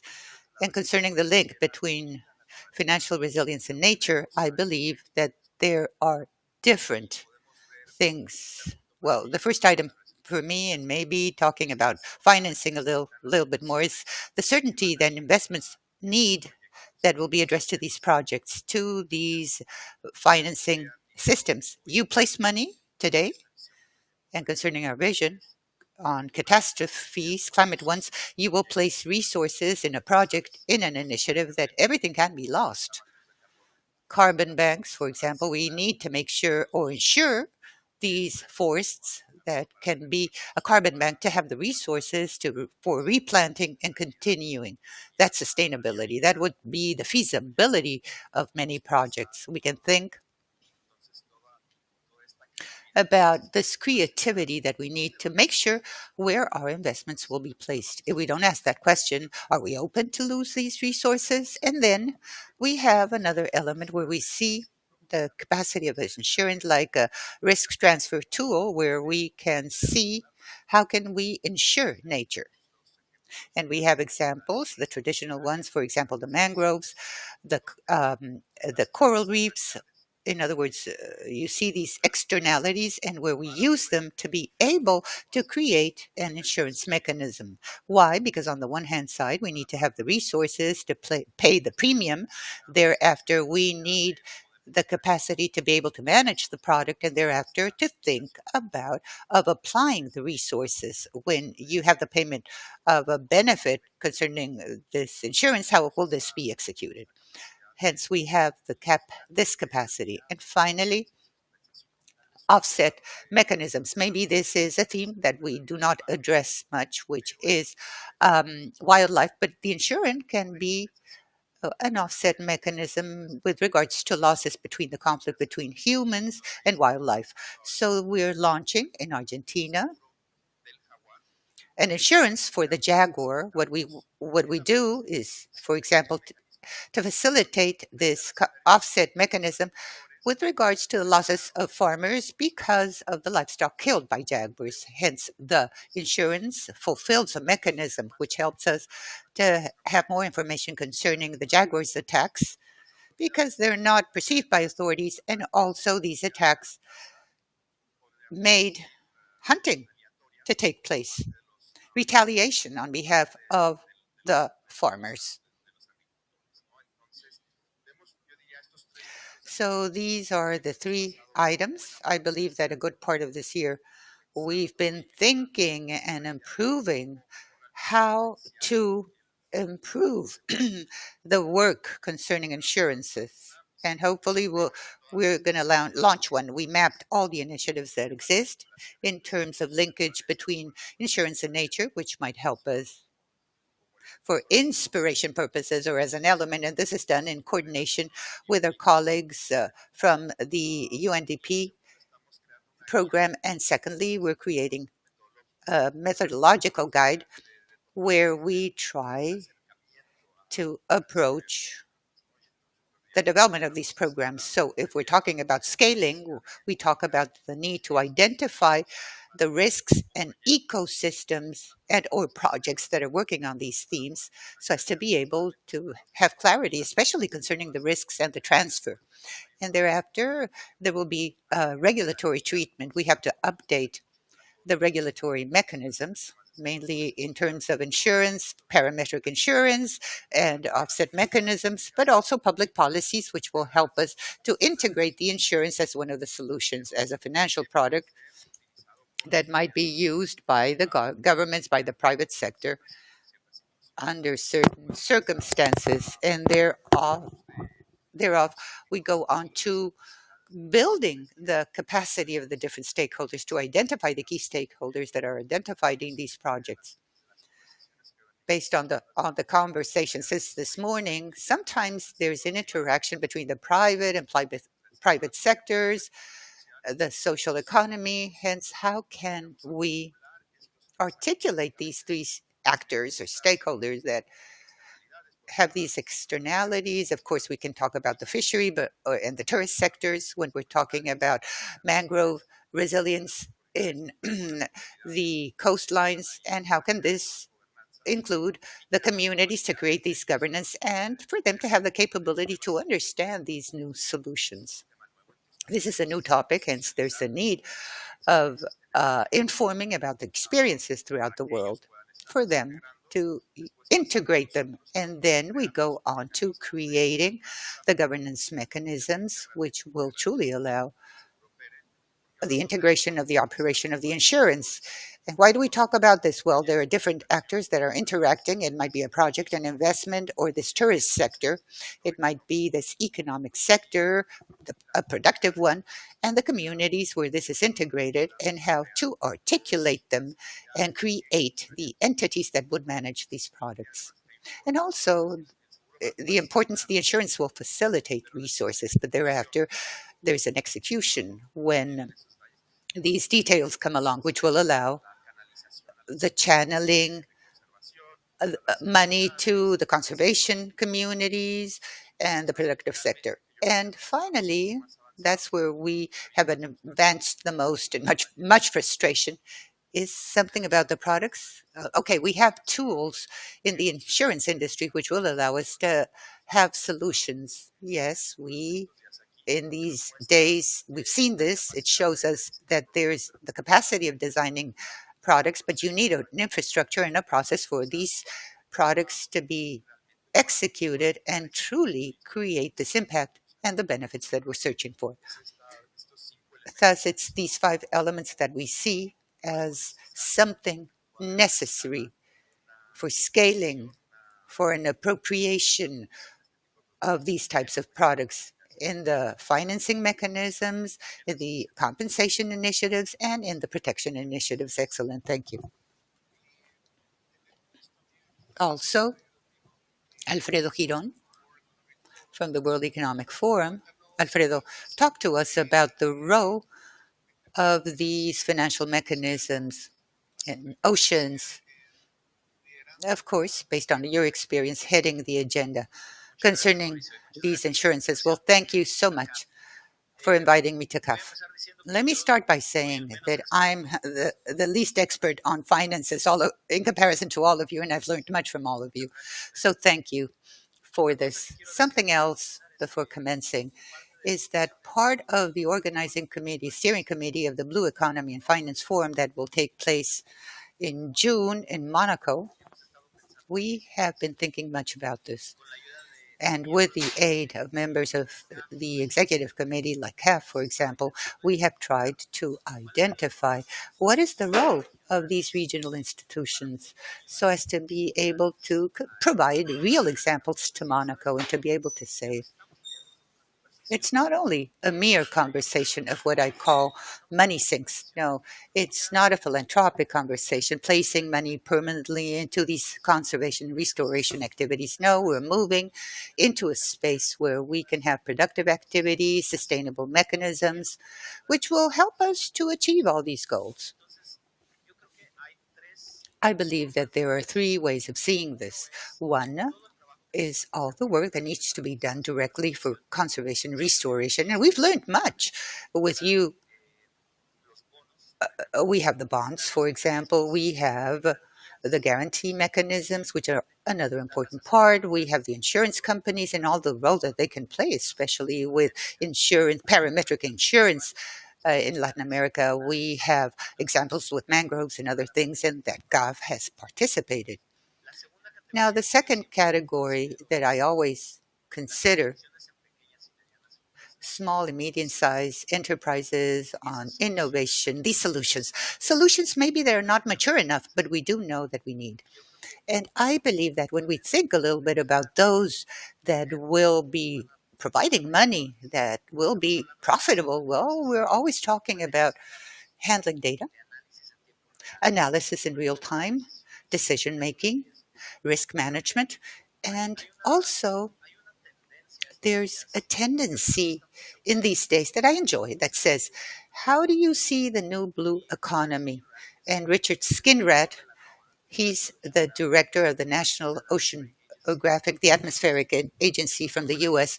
He's a good friend, by the way, because we've talked much about this. He always says, the new oceanic economy is a data economy. Thus, if we wish to find these opportunities that will help all these investments to become sustainable in the future, what we need to invest is in the way of using all the data that we have. I believe it's a clear opportunity of investing in that. We need the mechanisms to invest, to scale up, to create the markets for data processing that will influence decision making of insurance companies and the monitoring of metrics, for the debt exchanges that will influence how this market will be robust. And the last part that I wish to talk about is the role that companies have. Because this is not only about polygons and protect what's inside there. No, it has to do with many activities that will continue expanding in the ocean. We have the goal of tripling renewable energies towards 2030. And let's see where we will have the greatest space for this to take place. We've gone through the solar, now it's wind um, uh, energy. So if we start placing polygons all over and nobody can fish and nobody can place infrastructure and nobody can place things here, well, we're going to be battling with each other. I believe that the role that's missing is to say, how can companies will make sure to achieve preservation and conservation in nature objectives, even holding these activities, thus all the financial mechanisms that these companies will need, the loans, the debt swaps that the governments maybe will have to remove to do these things. But these have to be accompanied with good metrics, good data, and in the end, to try healing the relationship that exists. Or you place a polygon or you place an engine. We cannot have them both. No, a turbine. I believe that in the majority of cases, we're going to have to place the turbine and to make that turbine generate life in the ocean. And there are other mechanisms which are important that need to be explored. Well, thank you. Thank you. We know that time is against us. Let's ask a final question addressed to all of you. Please be brief. Taking into account the importance of biodiversity for sustainable development in Latin America and the Caribbean, how can we attract more funding from the private sector that will promote the financing or the conservation of biodiversity in the long term? Let's begin with you, Mario.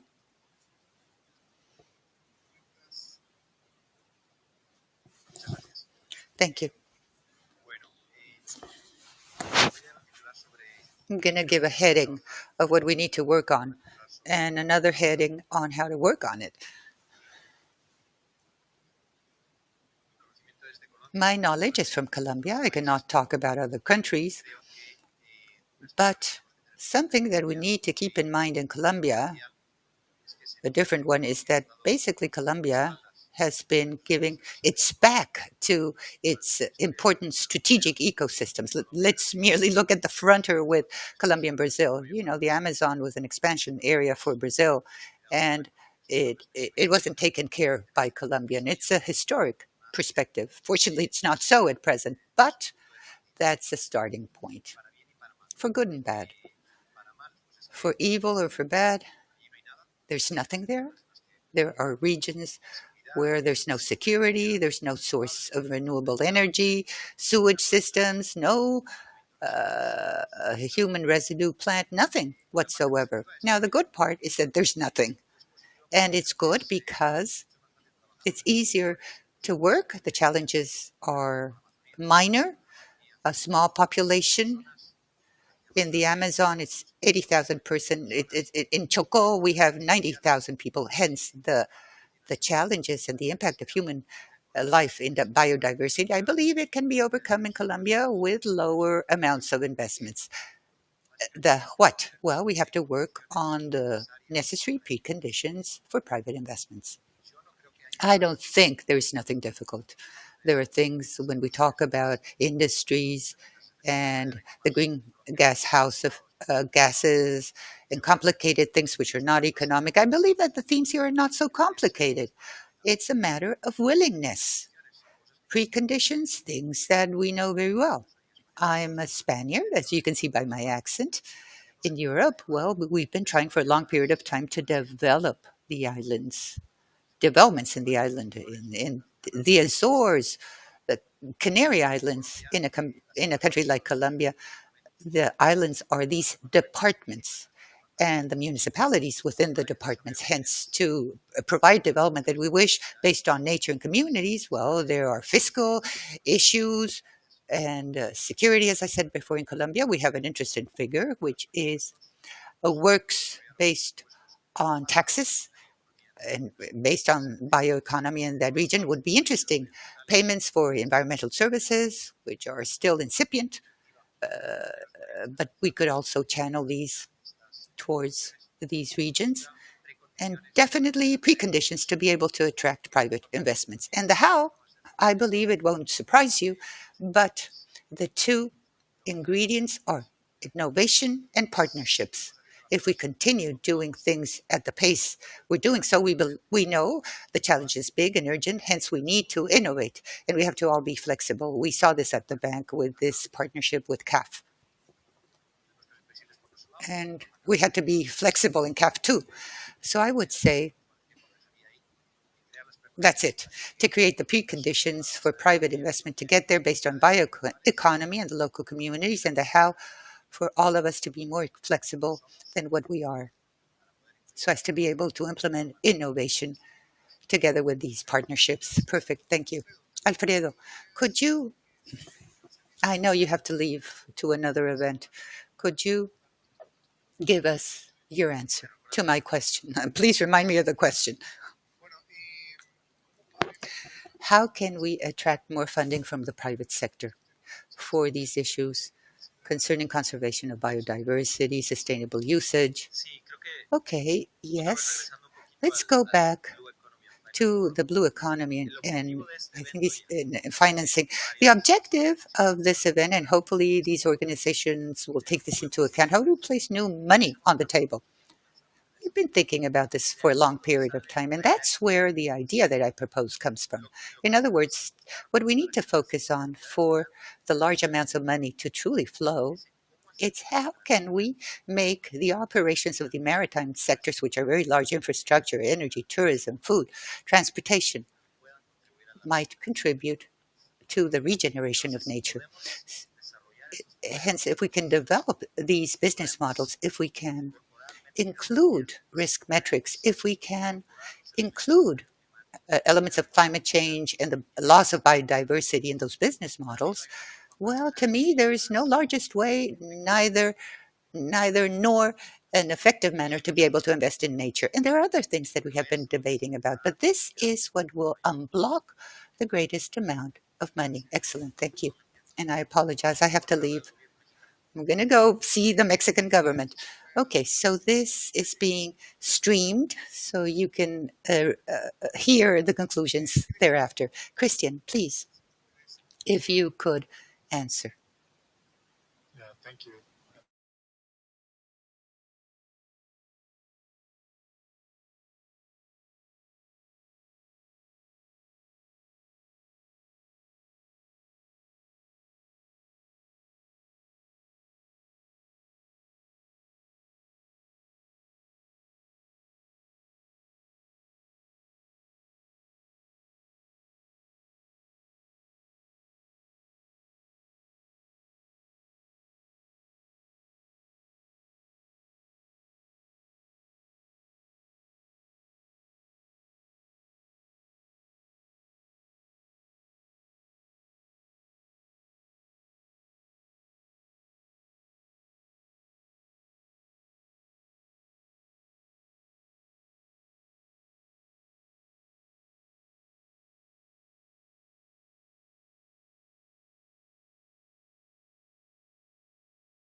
Taking into account the novelty of this theme, and I do agree with both bankers, by the way,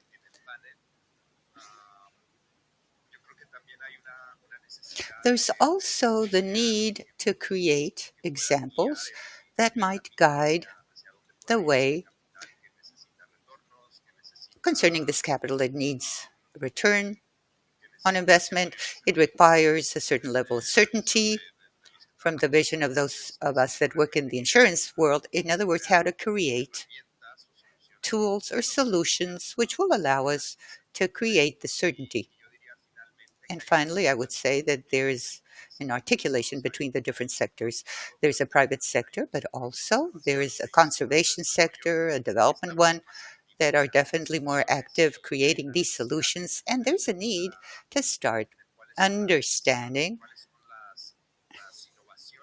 the innovations that this sector is carrying out that might become business models and opportunities where we need resources for these to grow in a sustainable way.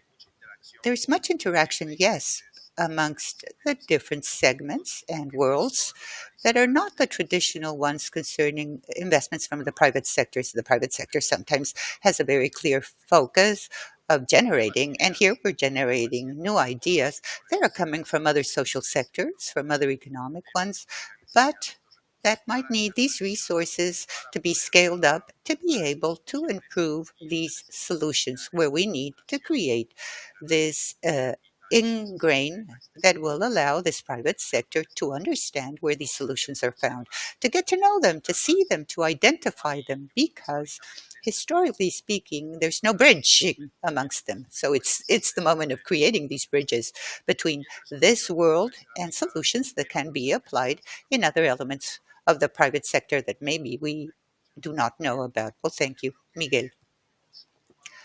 We've taken note. Jorge definitely has taken note. We've noticed or taken note of the advice, excellent, as development banks, GAF should work on creating these conditions to see these investments in these biodiverse locations, El Chaco, the Amazon region. And another important theme is to understand fully the risks to be able to have the precise financial products to fund this, to create bridges, to create business models, financial models, the right ones for what we wish to do. These are things that are lessons learned, and we will meditate upon them to apply them in new financial products, which will allow us to close the gaps of biodiversity in these 14 strategic regions that we work as a bank. Well, thank you, all of you. A big applause for our panel members.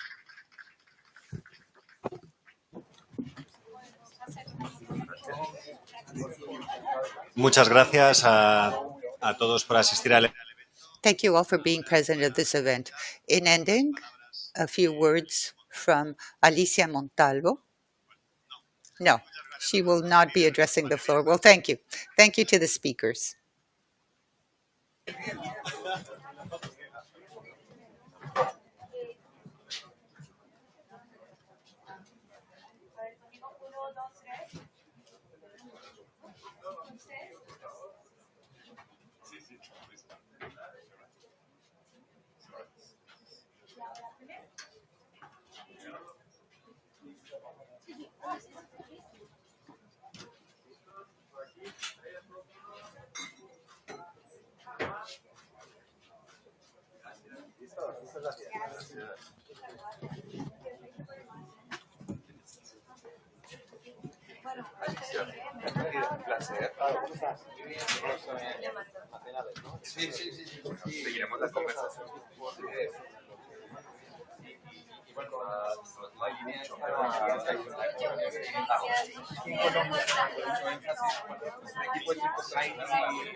Ahí ya te digo. Sí.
Está todo resuelto.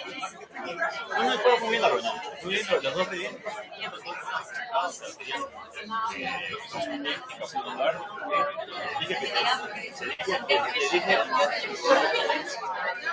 Y no, pero muy bien, y no, está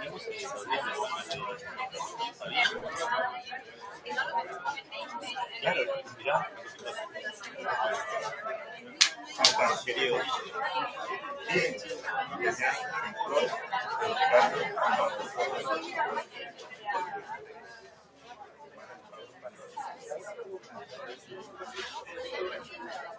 No, porque estoy cada uno de ustedes.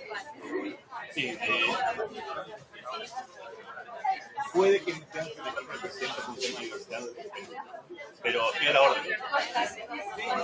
Dale, hablamos.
Yeah, really nice. Yeah, I don't know. It's Spanish. I'm not sure. She speaks Spanish. Yes. Hi, nice to see you.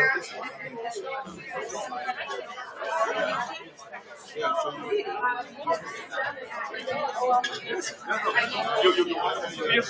Yeah, I can do it.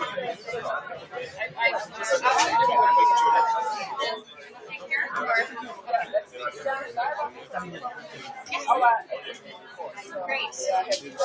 Okay, you do it.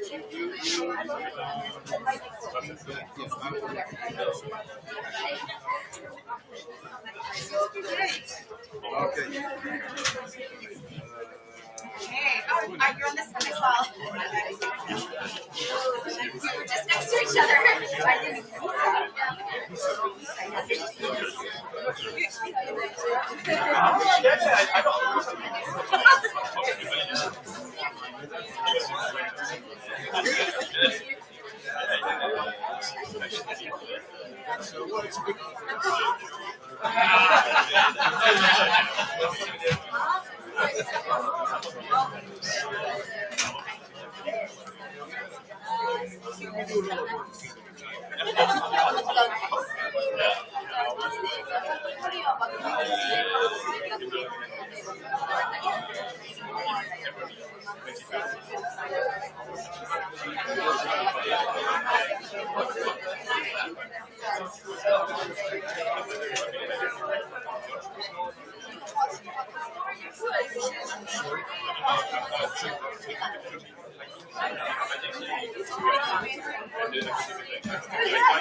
Pensaba esto para introducir a IDFC, pero me preocupa si esto no lo va a querer anunciar. Lo va a anunciar. Ah, lo saco. Entonces, sácalo.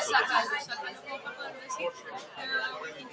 También declaro to enforce y lista castillos. Para los que estamos en el mundo. Ok. Más free,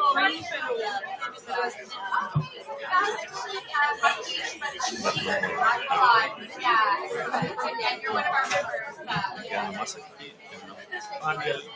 Ya iniciamos cuando gustes. Mejor sentado.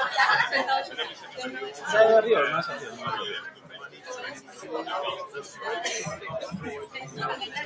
Es Alicia y Cristiane, pero no sé. Vale.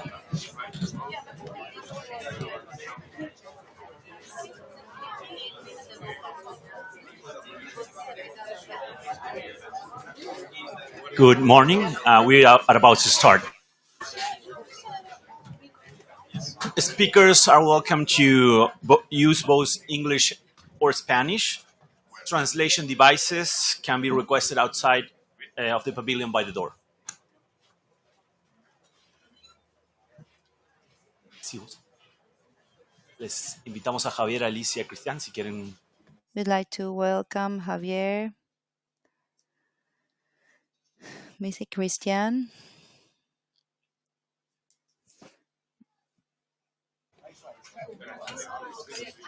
Ustedes tres.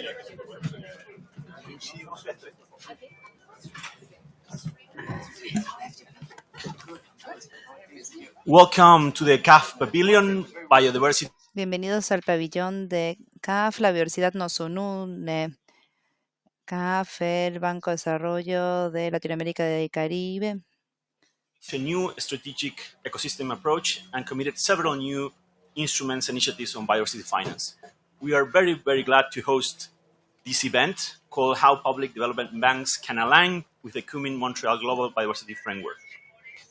Being directed by the IDFC, the International Development Finance Club members, that works together to implement Sustainable Development Goals, the Paris Climate Agreement, the Cumin Montreal Global Biodiversity Framework, and to join forces as a platform to promote and leverage SDGs investment worldwide.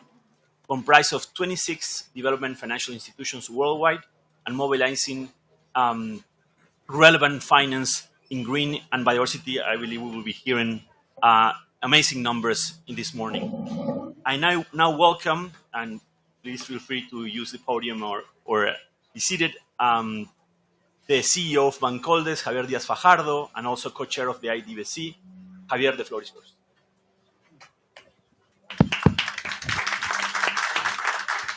Thank you very much. I guess as some introductory remarks, I would like to first thank my colleagues, especially Nicolas from the Secretariat of the IDFC for making this happen. CAF, we're in CAF's home. Sergio, welcome. I think we're waiting for you up here, so please join us. A word or two on the IDFC and how we are working together ever more closely.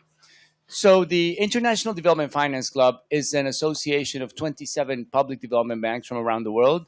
We have a combination of multilateral development banks, for example, CAF, where we are at, and we also have national development banks, the likes of Bancoldex, KFW, AFD, DBSA. So this is a wonderful association, JICA.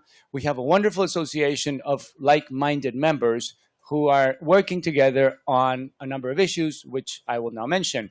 One is, probably the most important one, is how to lower the cost of capital for lower rated borrowers. And let me just cite an example. Colombia, where we are and where we're from, and the parent owner of Bancoldex, lost its investment grade rating about 2 years ago. And losing your investment grade rating means that any project that you do is going to be 300 to 500 basis points more expensive just because. And that translates to Bancoldex's own funding costs. And you can imagine how hard it is to actually be profitable and make money on the asset side of things when your funding costs have actually skyrocketed in such a fashion. So we have brought this discussion to the club, and club members, as good members as they are, we are now working ever more closely together on helping each other balance our balance sheets. And let me cite a few examples of that. Yesterday, we signed a loan agreement with AFD, $100 million, with an unbelievably good rate and a biodiversity component.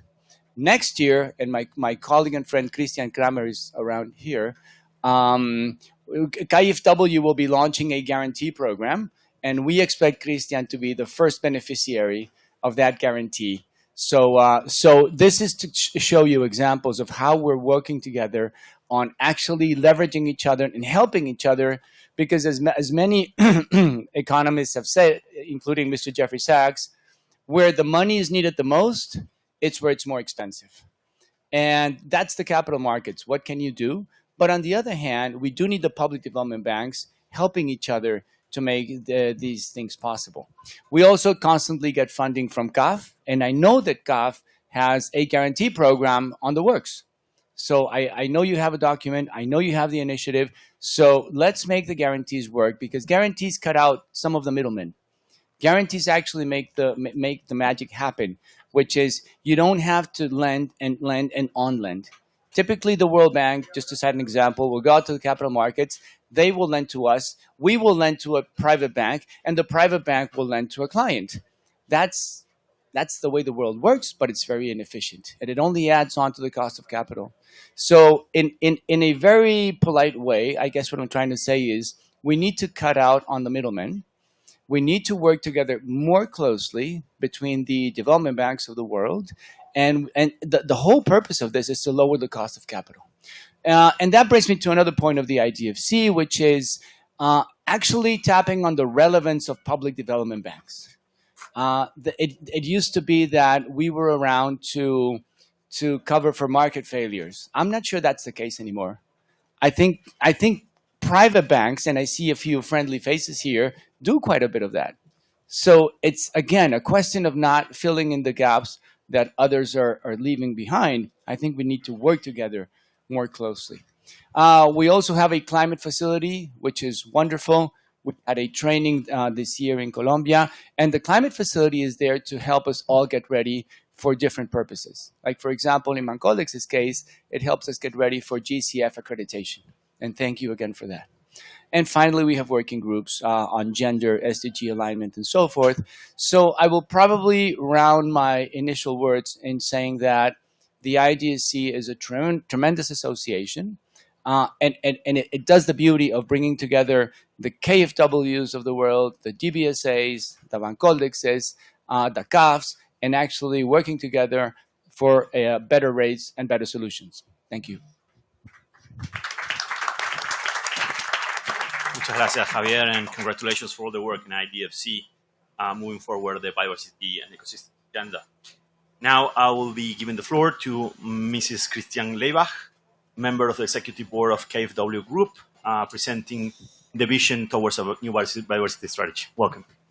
No, thank you very much. And first of all, I really can join in what you just said. I mean, I think the IDFC has been, I think, founded about 15 years ago, and I still remember when we started with a small group of banks, and it has been really has now an extensive reach into the world of the development banks, and I think it touches upon what is, as for us as KfW, one of our strategic fields and ambitions is more global cooperation. Yeah, because I think that is definitely needed for the benefit of our partner countries. Because I think only when we cooperate better, we can make larger projects more efficient and at harmonized standards. And I think so whatever we can do to better cooperate is really, I think, of utmost importance, given what the challenges are in terms of climate, in terms of biodiversity, and in terms of the inequality that still exists in the world. Yeah, precisely on biodiversity. I think, first of all, I would like to extend really my thanks and lots of respect for here Colombia having arranged here the COP. I think it's a wonderful scene, and it's very lively, I must say. There's lots of different peoples around the world from different angles, and that makes it really, really a very just a very exciting spot to be. So, all my thanks fully for getting that organized in a quite short time. We all know that and still remember that. Yeah. Okay, on biodiversity, I mean, one of IDFC's working groups, as you said, and ambitions is to work together on biodiversity. And I think as an IDFC, it is, and with the topic of biodiversity, I think that's really a great fit, and it is really needed. Why do I think that? I mean, biodiversity, I think we all know that we are on a daily learning path, what it is really about in terms of what nature really, what the drivers are behind nature from let's say technical perspective, but as well how we cope with that, how we can set up good financing products for that to address the needs to create nature-based projects, to attract private capital. And being on a learning path, I think it is more than for any other topic. It is very important to have a good group of people with expertise where you can learn from each other, where you can, in an open dialogue, exchange views, because I think that is what we all need to really tackle the issues. And I think there the IDFC and the biodiversity topic is just a perfect, really, really perfect fit. Yeah. From our point of view as KfW, we have been setting up the ambition for a biodiversity strategy, and as we all know, that has different angles in terms of how do we deal with the risk management side, how do we deal with the regulatory aspects, how do we set our ambition in mainstreaming our projects around the world, and how do we put an emphasis on creating more financing really towards financing biodiversity projects. I think we're pretty far in the way that we have like a 4 billion portfolio of biodiversity projects, which is large, but still we feel that it needs new developments to bring us all on the next stage. And the next stage would mean that we have more innovation in our products, that we get more scale, that we get included the private sector, and that we bank on the global cooperation with our development banks and other commercial banks we do see. And so I think that is as I said, is of utmost importance, and we are very much looking forward to further develop this cooperation. Thank you very much, Christian. And now, as our last speaker from this high-level session, I invite Malicia Montalvo, Head of Climate Action and Positive Biodiversity and CAF. Welcome. Thank you very much. First of all, thank you to the IDFC for coming here to this pavilion to have this very relevant session. I think we have a very great opportunity that now Javier de Fajardo is the co-chair of the IDFC. I couldn't consider any more good moment for having this Colombian co-chair in the IDFC here in the COP Biodiversity in Colombia, and I think this is a great opportunity. Thank you to really promote the biodiversity work within the IDFC. I feel very proud of being part of this club, I have to say, as CAF. We consider that we can develop tools that perhaps are much more adapted to our needs. In fact, for CAF, has been very useful to identify instruments that we are developing right now. Of course, guarantees. We have been developing a guarantees instrument recently, but we also have implemented some debt for nature swaps recently in El Salvador, very big operation in the Lempa River.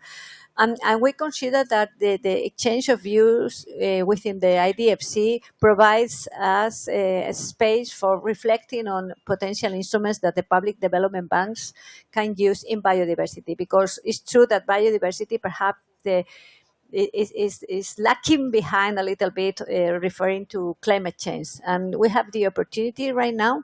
And so we consider that we should reinforce our work in biodiversity, taking advantage of this opportunity. The institutions that are part of the club are much more close, perhaps sometimes, to the real needs, to the sub-regional governments, to the cities. And in biodiversity, this is especially relevant. I think that the bottom-up approach is much more important in biodiversity, perhaps than in climate change. So let's use this opportunity to promote new instruments, to promote new taxonomies, to make sure that we are working aligned.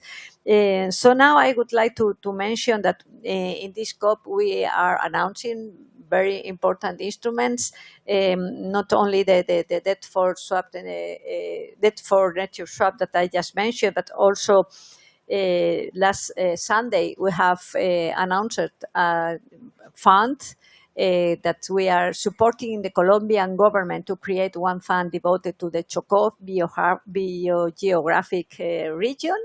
It's a Colombian, Ecuador, Panama, and Costa Rica fund that will be specifically devoted to actions in this eco-region that is not so much known. So we consider that all these instruments that we are creating here will be very useful in the future and very useful for the exchange of views within the IFC. Also, I would like to mention that CAF now recently updated the taxonomy, our taxonomy, our methodological guide for identifying the green operations, and we have introduced the biodiversity in a very specific manner. We have worked on the basis of the methodologies developed within the IDFC, but I have to say that we have made a step further by introducing the blue taxonomy in our green taxonomy. I think that this is very, very important for us because we are very active in blue economy and actions in the ocean. So we would be very happy to share all the work that we have been doing with all the institutions in the IDFC. Finally, I would like to mention that I would like to announce also that with the climate facility of the IDFC, thanks to that, we are now ensuring the alignment of our operations with the global biodiversity framework. This is a great news for us. Last year, we announced that CAF is committing to align all the operations to the Paris Agreement, but now we will be able, thanks to these resources, to align our operations with the global biodiversity framework. We consider that this is very relevant. We feel very happy to do that within the context of this magnificent club. So thank you for coming here. I think that we have a lot of opportunities to work together, presenting the views of the public development banks, promoting our role as a very active and relevant actor to really make sure that biodiversity is translated in very concrete actions. Thank you very much. Gracias, Alicia. And thanks everyone on the panel, Javier, Cristiana, and Alicia, for excellent news and your leadership. And now I would like to introduce Monsieur Nicolas Picciottino, Secretary General of IDFC, to present us the second panel. Thank you so much. Thank you very much, Nacho, and thanks for the CEOs. It was really good to set the scenes. I'm very pleased to be here with you. And before introducing our distinguished panelists, I wanted to insist on one of the essence of this club. It's collaboration and cooperation. And having the panel on the CAF Pavilion is really a realization of this cooperation. Today, we are at CAF speaking about IDFC. In 1 week, 2 weeks maybe, we're going to be in Baku and on IDFC Pavilion, because we have a pavilion every year for the Climate COP. There will be events organized by CAF, organized by DBSA, organized by Bancoldex on IDFC Pavilion. So again, huge thanks, CAF, for hosting us here. And maybe two things before introducing my distinguished panelists. On IDFC, and two figures, we provide every year 800 billion euros of financing, among which, on average, there is 200 billion euros of green finance. And because we are here to talk about biodiversity, on average, we do provide 20 billion euro of biodiversity finance. To be honest, 2023 was not a really good year, so I will not disclose the figures. It's a bit lower than that, but on average, it's still impressive. And also, about the facility, we talked about the technical assistance facility. It's now the IDFC facility, no more the climate facility. Why? Because we decided to introduce biodiversity in it, and so we raise funds to finance program. And thanks to CAF for sharing that. Thanks to the technical assistance facility, you were able to align your commitments to the global biodiversity framework. We have a coordinator, and we have Guylaine here that is taking care of all the biodiversity topics within the facility. So again, it's also really good to have those instruments to help our members to better finance biodiversity. And now we're going to go to really concrete examples, and I'm very happy to introduce 5 impressive panelists, exciting also to hear from them. And the first one is Ms. Mathilde Borlaurence. She's the head of climate and nature from Agence Française de Développement, AFD.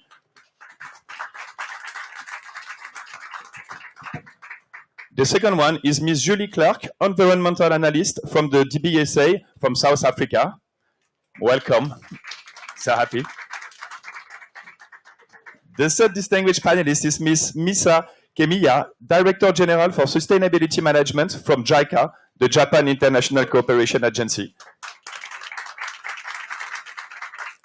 So we have 3 of our members, but because collaboration is also to go beyond the club, I'm really happy to welcome Ms. Jessica Smith, Nature Lead from UNEP-FI. You know how important it is to mobilize the private sector. Thank you for being with us. And last but not least, Mr. Aaron Vermeulen, Global Finance Practice from WWF. Thank you very much for being with us. After having heard all the kind word of the CEOs and the vision and the guidance, let's dig into concrete examples. And my first question will be for you, Mathilde.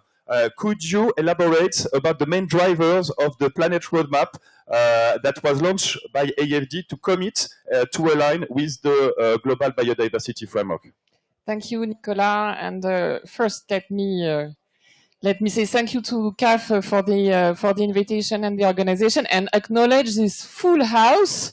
It's completely crowded. This is great. And actually, I think you were right to join us, because I think what we already heard from the CEOs is very positive. I mean, hearing from Alicia that only 2 years after the Coming Montreal Global GBF was approved, CAF is taking the commitment to align with the GBF, shows that we are able to run much faster. And just a word. We just left the front row. You can sit, of course. There are a few seats for those standing behind. So we heard from CAF, and I'm also very pleased to confirm that AFD is exactly on the same journey. You asked me about the planet roadmap. We call it planet because we decided that our new strategy needed to tackle together climate and nature in only one document and in only one framework.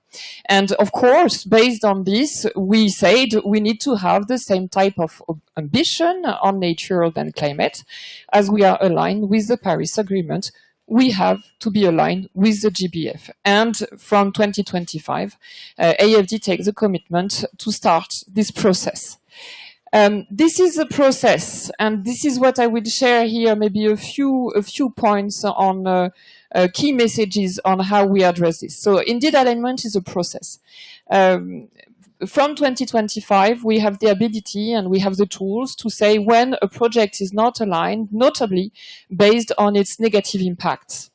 What we are still developing, and we need a few more years until 2027, are sectoral guidelines. Notably because those sectoral guidelines need to be embedded into the GBF targets, into the GBF monitoring framework, which is being discussed here at COP. And I think it's very important, as we are here today, to make the link with the negotiations and with the fact that we were pleased and proud to have a strong GBF. It gave us a good basis, in fact, to inform our financial practice. And we need this COP, of course, to progress on all these topics, including those monitoring framework and including, of course, which is already a first success of the COP, the definition of the NBSAPs, because alignment, and it's also another key message, alignment is about supporting partners in their own trajectories based on a deal-by-deal analysis. So we need to have our funding being consistent, not with global generic criteria, but with what is happening into the territorial dynamic and within the decision and the framework of each and every countries, as we do with the Paris Agreement. The other key message I want to give is that it's transformational to go and to go through this journey of alignment with the GBF. It's transformational for us as an institution. It does change how we look at our projects, and it does change, including how we manage our human resources, how we train our people to be able to handle this type of work. But this is also opportunities, and for instance, since we started really mainstreaming biodiversity within our activity, we drastically improved our funding on nature, and we doubled our financing since 2019. We reached in 2023 1.1 billion of biodiversity finance. So it's a very positive and optimistic message I hope I'm giving here, because I do believe it's doable. It's doable to do it faster even than on the Paris Agreement. We have to go through the same principles, and please join us in this journey. Thank you. Thank you. Thank you very, very much, Mathilde. I like your enthusiasm, and I hope we will bring more and more members towards these alignments. It was worth mentioning also that AFD is co-chairing with KfW and CAF the working group of IDFC on biodiversity. So thank you again for the commitments into the club. I'm turning myself now towards Misa Kemiya. I wanted to ask you the question, how do you promote capacity developments to enable countries to accelerate the mobilization of additional and external finance? And what concrete example could you share with us, please? Thank you very much. Yes, I'd like to just present a project-based experience from a bit different angle, because whatever the financial instrument, the very important is the governance on the development country side. So I'd like to share our project example. Okay. Can you show the slide? Yeah, it's about in India case about the forest, but It's coming. It's coming. well, we have been working in the India forest sector so long, and then we are the one of the largest donor in that sector into India. Could you just skip 4 slide, please?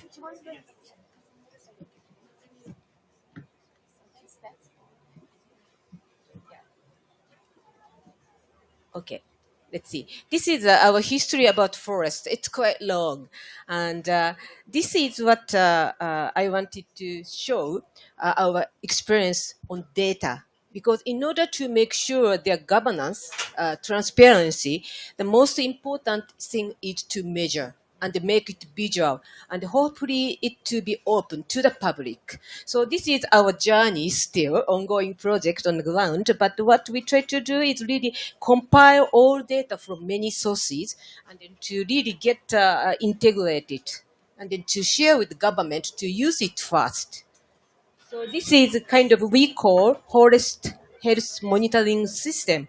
So through this kind of system, we can really enable effective monitoring of forest and plantation through GIS and also MIS, management information integration. So we have much more, many information here, not only forest, but also biomass and water information. And also we try to put it socio-economic data as well about the community surrounding. So and then this is also different project which we have been carrying in DRC. The one with the big tropical forest exists. So here what we do is we really keep the government working together so that they can be really open to other financial source. So we can mobilize CAFI, Central African Forest Initiative, finance to this project. So in order to do this, also the information was the key. So just this is the image, but the conclusion is, regardless, as I said, what kind of financial instrument to make sure the governance on the development countryside so that the finance flow from either DIF or MDB or private sector. So, but it's quite a difficult task to do on the ground. But working together with government counterpart, we can really try to make it so that at the end we can make a good financial flow, their management and also the conservation itself regarding biodiversity. Thank you. Thank you. Thank you. Thank you very much. It's impressive, and thank you for sharing this beautiful project. You insisted on measurements and impact, and I do believe it's crucial. If you want to do more, we need to demonstrate that what we are doing, what we are financing, our impact. Because at the end, we do finance, but if it has no impact, there is no opportunity to continue. So. Now I'm turning myself to Julie Clark. Julie, really happy to have you here. I wanted to ask you the question about the risk. How DBSA is integrated the assessments of natural risk and opportunity for guiding its alignments with the GBF?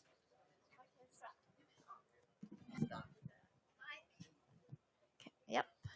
So I've just put together some little happy snapshots to show our journey. So 2 years ago, I was with all of you in Montreal, and I was very quiet because DBSA hadn't gone very far, and this is in a way a tribute to everybody to say thank you for everything you showed us there. And I'm starting with just our simple thank yous and lessons. So the first one was on messaging. This was a slide I stole from the AFD through the IDFC because it just saves time to share slides with everybody else. So the lesson really there is, depending who your audience is, simplify for them and don't give them any more information than they really want, because then they won't absorb anything. And this was just a slide that captured that GBF really well. So that stood it. Through the IDFC, there were 26 of us who worked on a biodiversity framework or a position statement. Imagine 26 banks trying to develop their own statement. How much energy, how much time, how much bureaucracy, cost all of that. And there's an opportunity cost to rather putting our resources into helping save the earth. And so the IDFC saved all of that time and money by just having a working group. And when our bank heard all other banks, 26 of them were signing it, they felt confident in signing it without having to go through elaborate processes. We also then became guinea pigs. We were willing to do that. And we were a guinea pig for Encore Tool, which was the ugly duckling. And then it became this beautiful swan. And we were so glad and honored to be the part of it when it was still struggling and having to develop it, what this tool actually was. But through being the guinea pigs, the Swedish embassy really helped us, because they helped us to experiment with that tool and tell our credit department what the risks were and translate it into a language that they could understand. They bridged that gap for us. Then the AFD took from that, and they did a masterful piece of work in South Africa on macroeconomics. We could never have pulled that off in the time frame they did, and it saved all of us banks in the whole country that work in that country that exercise, and it was elaborate, and they involved us all from start to finish, and we all contributed towards it. We felt like we owned it. It was an amazing thing. Thank you. And we then stole from that something, and we took our own sectors, and we took the sectors, and we took the ecosystem services, and we heat mapped where DBSA's risks were, and it was in water. We work in Africa, it was water, and it showed it loud and clear. And then out popped this TNFD, amazing guideline. And just when you think you're on the right road, there comes a guideline that shows you the jigsaw puzzle's this high, and you were focusing on this, and it's actually this, and the TNFD did it for us and gave us a quick entry into understanding the whole and where our blind spots were, and we took them up and we ran with them. But now we face the real deal. Banks think in terms of spreadsheets a lot, and we as ecologists think in terms of systems a lot. And so we needed the tool that would bridge them. And in arrived WWF, Water Risk Filter and Biodiversity Risk Filter. What a gem. And we were honored to also help them to develop the data. Lesson learned, please donate money, please give money to data in countries. Pick a country, any country, do it, give them the information to bring out the data, because it pays dividends. Because we could then use this tool, and it was amazing. Within minutes, we had assessed the whole DBSA loan book. So now we could go forward and we could show our management, these are the projects at risk. And am I okay for 2 more minutes of time? Am I okay? It's okay. Okay. So what I wanted to tell you was, one day we developed all of this data and nobody wanted it. And one day there was a big flood in a big city in South Africa, and 400 people died, and it was terrible, and all the infrastructure washed away. And our board said to our ESG unit, we need to give you time. Go back and study how much of our infrastructure in this city is at risk for flooding. And we said, no, we won't do that. We don't need to do that. We've already done that. And it's not just for this city. We can tell you any city in South Africa. We can tell you any city in Africa where our loan book lies, where our projects lie, what's the flood risk, the drought risk, because it's not just flood, it's drought. And it's not just drought, it's fire. And it's not just fire, it's social conflict linked to all the above. And we can name the risk. Transitional, reputational, physical, name your risk. We will give you in a second our loan book risks in that regard. And then, wow. And that's the power of the water risk and biodiversity risk filter. But it doesn't do just to give it in a spreadsheet. That helps some people. But many people are visual thinkers. And you're speaking to the visual thinkers too. So put it on a map. And then you can show whatever risk they want, aggregated risk, non-aggregated, drought, floods, or whatever. You just put it on a map, and seconds later they can say, oh, I didn't realize, but now they know. And then other people think in terms of graphs, and graphs can tell things that maps can't tell. So the interesting thing that popped up here, same information in another format, is look where the droughts are, or the water scarcity, or the polluted water. Look where that is, and look where the social conflicts are rising.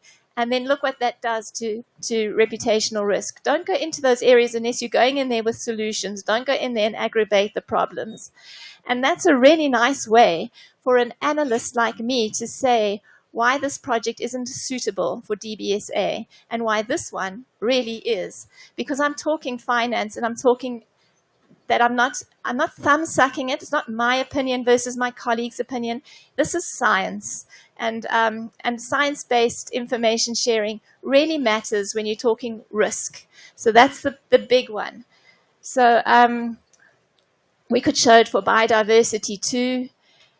we could go on and show it in scenarios, because when you're talking with strategy in a bank, they can't strategize unless they've got the metrics and the data, because everything else is coming to them in metrics and data. So you can't come in as a tag on and say, oh, but what about?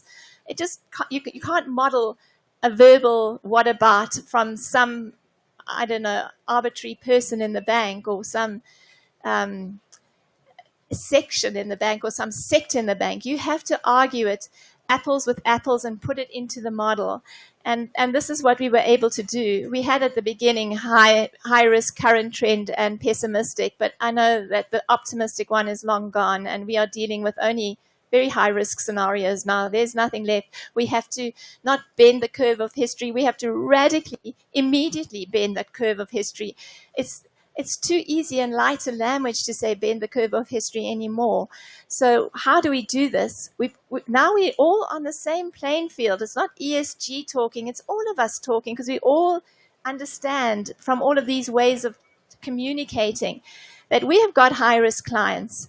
And how do you handle those high-risk clients? And strangely enough, I was thinking, what's our strategy to approach them? But just in presenting this kind of information to a couple of conferences in South Africa on other things, those exact high-risk clients came to us and said, please help us. We love all of this. Can you do this for us, for our projects? They actually came to us, and that was the power of it. So that's, we got our tools, we got our methodologies, thanks to the World Bank, OECD. A whole lot of you are sitting in this room. We've been learning from all of you. We thank you for all of that. We've absorbed it. TNFD benchmarking, thank you for that. If you haven't done it, do it. It's amazing. It really helps guide you. And we've got our roadmap. Our blues are what we still need to work a lot on, and you're helping us in this conference to do that. And our greens are where we're comfortable, and our reds are things we really, this conference is really highlighting. We need to go back and really work more and more and more on that. And that's the power of collective thinking, and that's what the value of flying here for 3 days and spending all of this carbon. That's what I came to tell you, is thank you. You are helping us. We're a global community, and we couldn't have got any of this if it hadn't been for all of you. So thank you. Thank you. Thank you very, very, very much. Very inspiring. The collaboration, as I said in my introduction, is crucial for the club. And before turning myself to our partners, I wanted also to thank KfW, as Ms. Christiane Labay is here, because you also shared an important tool for the club, the Biodiversity Toolbox you developed, and you offer it to the club. And now it's also available on the website. Every institutions that want to assess biodiversity and better implement biodiversity in their project, you can go to the website of IDFC, and thanks to KfW, it's open and you can use it. So thank you again. Now, I'm turning myself to Jessica. Jessica, thank you. Thank you very much for being here. You have led an important work reviewing the effort of the financial sector to align with the GBF objectives. Could you share a little bit the main outcome of this review, please? Great. Thank you so much. And first of all, I just want to say that UNEP-FI is an interface between the UN aspirations, and we focus on the Global Biodiversity Framework, and a membership of around 500 banks and insurers. And we also work with commercial investors through a number of platforms. We do play a special role for the CBD in engaging the wider financial community in the work of the convention. So we're just absolutely thrilled with how finance has turned up for this COP. So Goal D calls for the alignment of all financial flows, public and private, with the aim of halting and reversing nature loss. And the targets that Julie outlaid all play a role in that. But still, we have a very big challenge because the harmful flows are still around 140 times larger than the neutral or positive flows. So with the Finance for Biodiversity Foundation, we teamed up to deal with the universe of finance that is beyond public finance. So we have a lot of great identification, tracking that others have mentioned in the universe of either public finance or finance that's being de-risked by a DFI that can be tracked. There's a lot of untracked finance in the world. So that's where we tried to focus. So Finance for Biodiversity and ourselves, we had a process with multiple banks and investors, as well as stakeholders and experts. So we consulted with around 100 different organizations over the summer. Our framework suggests you are not ambitious if you are just applying performance standards. So that should be just the bare minimum. You should be, even if it doesn't apply to your type of finance, you should be looking for those performance standards and applying them. The second level is two-tiered. One is nature mainstreaming finance. So that is where any type of transitionable sector or activity should have a nature KPI on it. And we're actually getting guidance for transition finance from the TNFD hopefully next year. So you can call it transition finance if it responds to a transition plan. The third is that your portfolio is coherent. So you're not getting kudos for doing some very nice individual project here, and then you're still financing the harmful drivers of nature loss over there. So our third tier is where you're looking at the entire portfolio coherence. So for banks, for example, we have guidance on process indicators, we call them practice indicators, to track where finance is in your portfolio. And we're also working with UNEP WCMC and Oxford University on a roadmap to impact tracking for banks. So what is the financed emissions equivalent for a bank portfolio? So the very big difference, we hesitate to use the term nature positive finance because we know most of the finance out there is not today. So we've talked about contributions to nature positive, and that's where you have a measurable contribution. But we want to make sure that there is space there for having a theory of change which says, if we finance this as compared to this, we have avoided harm or we've contributed to changing the system. So our framework has space for that, so we can make sure that that's tracked. Now, I want to mention the D3 indicator. It sounds maybe very niche to many people, but in the resource mobilization, in the monitoring framework of the GBF, there is actually an indicator that is meant to track private finance, and countries are meant to start gathering this data. And I have to say, honestly, it won't be a useful activity if we don't have disclosures by companies on this information. So we're going to be calling on the various financial platforms and individual private FIs to start working with us on a disclosure framework. We do actually produce the Encore tool that Julie mentioned with UNEP WCMC and Global Canopy, and that actually has a very preliminary alignment tool that you can put your portfolio data in and see, roughly how on track you are.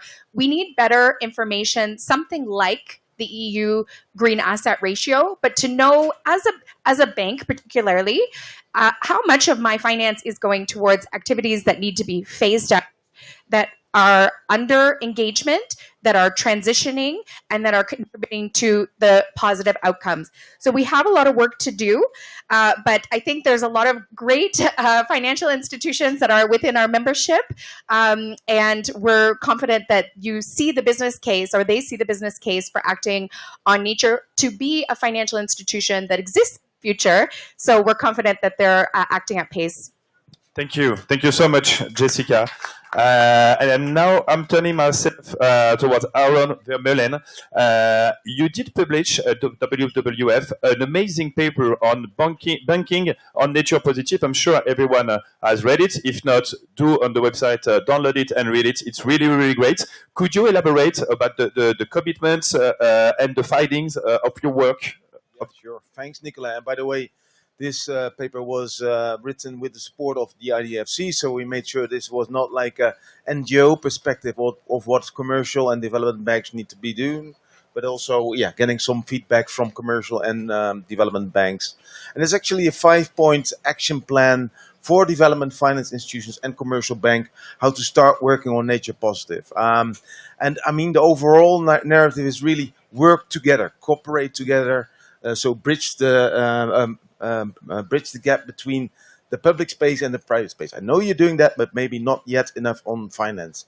So 5 points. So the first is about what is nature positive finance. So start defining as a financial institution what is our definition. Number 2 is about metrics. So how are we going to define solid metrics about it, and how are we going to improve the data? As what Julie mentioned. Number 3 is how are we going to proliferate the pipeline of bankable projects that work for nature instead of against it.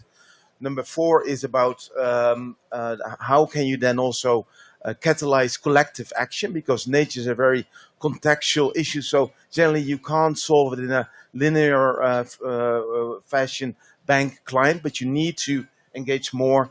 And then internal action. So how can you as a bank get ready to do it? And I think, Julie, in hindsight, I would have loved to get all your examples in that report, because I think you are already touching on all of the 5 points. So thank you for that. And maybe the next edition. So maybe on 2 points that I just mentioned. Number one, on what is nature positive. So we really commend the MDBs on the launch of the common principles on tracking nature positive finance, which they launched last year. They came together at COP16 to share their insights, and I think that's a really inspiring way how to work across banks. But now what needs to happen is extend that knowledge to commercial banks, also in emerging markets, but also see how that can inform taxonomies in other markets, right? Because if you look at the taxonomies in many other markets, there's very little about nature in these. So it would be really great if the development banks can use their knowledge and learnings to inform these taxonomies. Now let's jump to my favorite topic, which is greening financial solutions. So how can we increase the pipeline of bankable projects for nature? And what I see here at COP16 is there's a lot of excitement about the more boutique niche type of products like credits or debt swaps, which really have a place for protection, right? But we also need to reduce the pressure on nature from mainstream sectors. So what we need to do together with development banks and commercial banks is mainstreaming in emerging markets. So WF has started a couple of cooperations with development banks to actually do that. I give you one example. So 6 years ago, we started a consortium with a development bank, private equity, and 2 NGOs in an initiative called the Dutch Fund for Climate and Development. It started with a 200 million grant from the Dutch Ministry of Foreign Affairs. And we promised with that money we would mobilize 2 billion private capital to climate adaptation and mitigation. Now so a year ago, there was a renewal to look at, okay, how can we bring nature more in that agenda? So we now have a commitment that half of the projects that we source need to have a positive impact on nature. So mainly through sectors as agriculture, forestry, agroforestry. What is innovative about this concept is it puts a big focus on the landscape approach. So we're not going to bore the companies, investees with that approach, but because we are working with NGOs, local stakeholders, we can quantify whether that intervention by the bank and its clients has a positive impact on nature and climate resilience. But also a lot of emphasis on origination, so the pre-investment phase. So out of the 200 million that we secured, about 70 million is allocated to pre-investment. And the majority of that money doesn't go to WWF, but it goes to the companies that need seed capital to make their business case working. So it's a big success. 2 days ago, the EU committed a 100 million guarantee to FMO, the development bank that we're working with. So by now, the counter is at 1.3 billion private sector money mobilized, and with that 100 million guarantee, we can potentially reach our 2 billion target. So I stop there, Nicola. Thank you. Thanks a lot, Aaron. And it's really, really great, the job and the description you gave. The 5 points are impressive. Thank you. Thanks a lot. I'm cautious about the time. I know we need to close now. So we'll be really quick on the finalization. We had the vision of the CEO. We had also really concrete examples of project and concrete example of how to implement biodiversity into our projects. So thanks a lot. I want a huge round of applause for our distinguished specialists. Thanks a lot very much. And thank you again, CAF, for hosting. Thank you.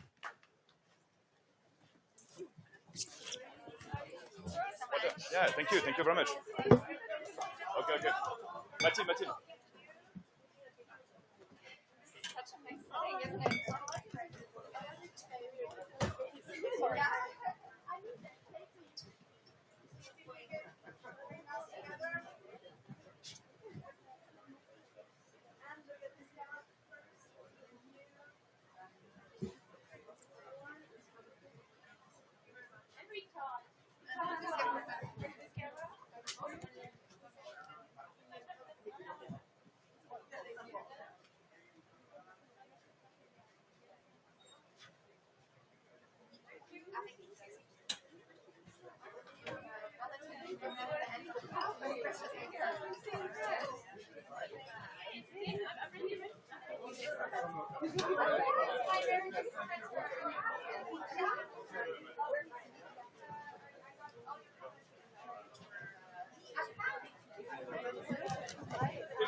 Adri, Adri.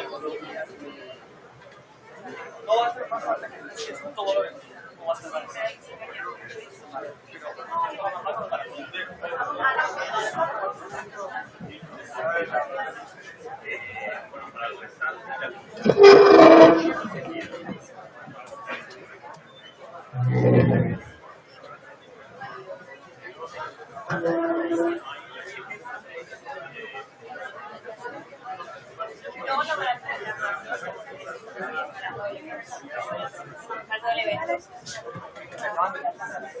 Ah, claro.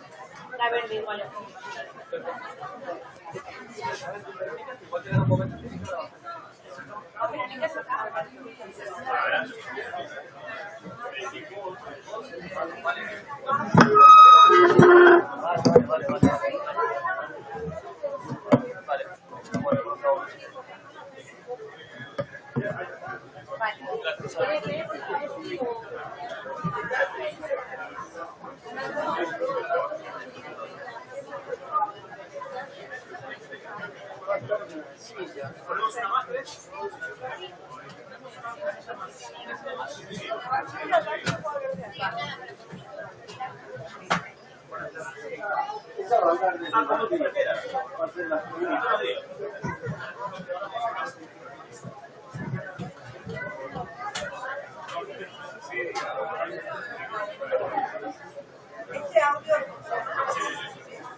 Hola, bueno, muy buenos días.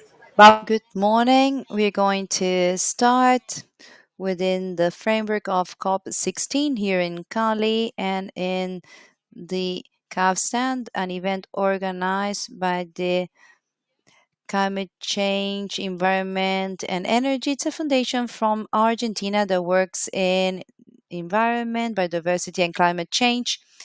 Today, we're going to have our president, Gerardo Morales, that he was a senator. He was a government of the Jujuy province from 2015 to 2019 and 2019-2023.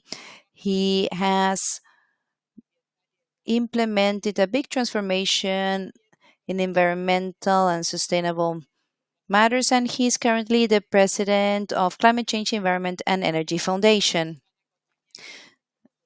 We're also going to have in this panel Shane Feehan.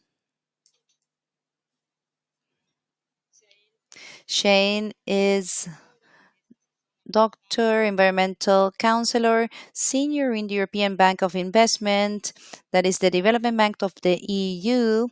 James is from Ireland. She's a biologist and engineer. She worked with the European Agency of the Environment before moving to BI in 2008. She was a senior expert of the bank, and she was responsible for the financing mechanism of natural capital that was a pioneer on this matter. We're also going to have other speakers in our panel. Ignacio Lorenzo, who is a Director of Technical Assistance in Biodiversity and Climate in CAF. He is an architect and magister in public policies and expert consultant in climate change and sustainability. He is a teacher, among other positions. This panel has been thought within the framework of biodiversity laws as an opportunity to know, as it happened in other spaces of the COP, which opportunities do the multilateral banks have to help finance projects, especially in this case in subnational states that had a big presence here in COP16. The idea is to speak with the CAF representatives of BEI and with the president of the FUCAE Foundation, the perspective that they have with the access to financing of the subnational states to be able to have different actions that are in the area of sustainable management of biodiversity. I would like to ask the representatives of the banks if the biodiversity management, that is a change that needs investments for the subnational states, what have you thought BEI and CAF to approach the different challenges in this increasing demand and to protect biodiversity within this environmental crisis that we have, and which opportunities do both have the BEI and CAF within this context? We're going to give the floor first to Jane. You have the floor.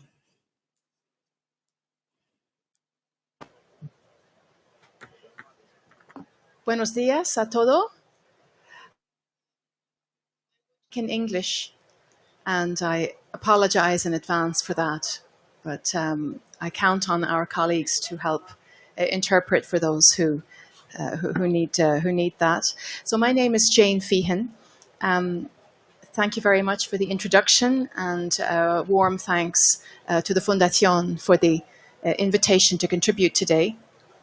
I'll just remove this. So I work for the European Investment Bank, the Bank of the European Union, and we're based in Luxembourg. And I'm very happy to have the opportunity to join this panel today and to address you about what we multilateral development banks can do really in practice, concretely, to help to protect and preserve biodiversity in this part of the world and elsewhere. You know, what can we do in practice? And in answer to that first question, really what I see in my institution in the past years has been that we have moved from, in past years, being very good at saying no, so getting good at developing safeguards to say no to projects which can do damage to biodiversity and to nature. And like the other multilateral institutions, developing the safeguards to do that in a robust way. But in the last few years, we have moved beyond that. We need to move beyond that in order to not just say no, but also say yes to projects which can deliver a positive contribution to nature protection. So moving from no to saying yes, this is how we can start mobilizing finance and contributing to the target 19 of the Global Biodiversity Framework, which is a target which really calls on us financial institutions to put more resources into nature protection and better management of ecosystems. So not just saying no, but saying yes and investing. So how can we do that? I think some of the main ways we can do that, working together with the other multilateral development banks. We, at the climate COP26 3 years ago, we signed the joint statement on nature. So this was the multilateral development banks really looking at seeing how can we go further? How can we step up to deliver under the biodiversity COP process, under the climate COP, also under the tackling desertification convention process? How can we show leadership? How can we tackle the drivers of loss of nature? How can we get better at counting how we invest in nature, to do that in a harmonized way across the institutions, so that when we say we are investing in nature positive projects, that we all mean the same thing. This is what we are doing now. This is the work that's ongoing. Partnerships are key. Yesterday, the European Investment Bank signed a partnership with the World Wildlife Fund to work more closely together on nature protection. We also have partnerships with the World Resources Institute, the World Economic Forum, the UN Decade for Ecosystem Restoration, and of course, the other multilateral development banks and regional development banks to work more closely together. None of us can do this alone. We need to work together. So partnerships are key. And I think on that note, I will stop, as it was only the first question. Thank you very much. Thank you, Jane. Ignacio, antes de darte la palabra, quiero también. Before giving you the floor, I would like to thank CAF, Sergio Diaz-Ganado, who is the president of CAF, and the whole team for offering this space to have this event of FUCAR. Thank you so much, and you have the floor. Thank you. It's an honor to be here today. Thank you for the leadership of the foundation, for putting forward this conversation that is of utter importance for everything that we want to achieve in Cali and for the region of Latin America and the Caribbean. It's a strategic question that from CAF we are really taking it seriously. During this COP at Cali, we had every day a substantial announcement. What we mentioned during these 2 weeks is to incorporate, and let's say, an old decision from COP 5 or 6 from biodiversity, that was the ecosystemic focus or ecosystemic approach. This says when you make a decision and it's thought around public policies and the state, when you make a decision in the territory, think about the ecosystem and its functionality to better inform this decision. And here is what I would like to echo what Shane said. There was a perspective of safeguards in the past. And with this decision of the COP many years ago, we said, well, what's the ecosystemic approach today in a financial institution? So to that end, we have identified the big ecosystems in the region. Well, we might all recognize the Amazon region as main ecosystem in the region, but having a more detailed approach and looking about the broader landscape, we have found 13 strategic ecosystems that in one way or another could help us focus in this way. What for? First, to safeguard, to be able to understand the functionality of the ecosystem, the species, the dimension of the ecosystem. So when we invest, we don't create a negative impact. Secondly, and aligned with what Jane was saying, not only in this climate and biodiversity crisis, it's not damaging, but we have to have proactive action that could be in two senses. We have a big opportunity here that is, let's just not invest in operations, for example, of sovereign credit in conservation, but when we are doing, for example, infrastructure or energy, we can take into account positive biodiversity in those actions, generating regeneration, restoration in a way that financing has a multiple impact for the sustainable development in our countries. Third point, seeing these strategic ecosystems in Latin America help us find two elements that are very important. First, the interaction at a regional level. These ecosystems are at least shared in two countries. So from CAF, it's a financial institution, but its main objective is the integration and the collaboration of the countries. It becomes a space for the countries to articulate and work together and to achieve conservation objectives. And secondly, the possibility to generate alliances in these territories. We have other financial institutions, academia, private and public sectors, communities, indigenous communities, local communities, Afro-descendant communities. And when we recognize these strategic ecosystems, we recognize the actors, construct alliances, so we can do what we can best do. So if we're a financial institution, we know how to finance, but we have to work together with the academia and with the other parties to make a better job. So one more thing, there is a challenge in the financing the biodiversity of the ecosystems. It's obvious in a scenario where there's a loss of biodiversity,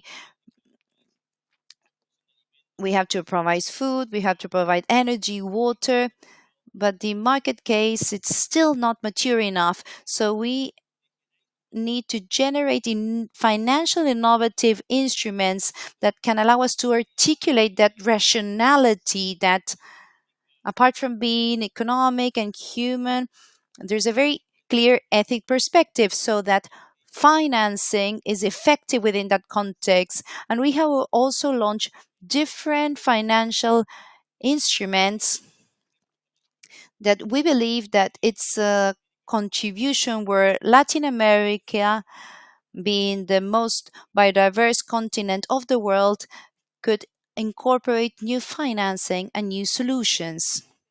Thank you so much, Ignacio.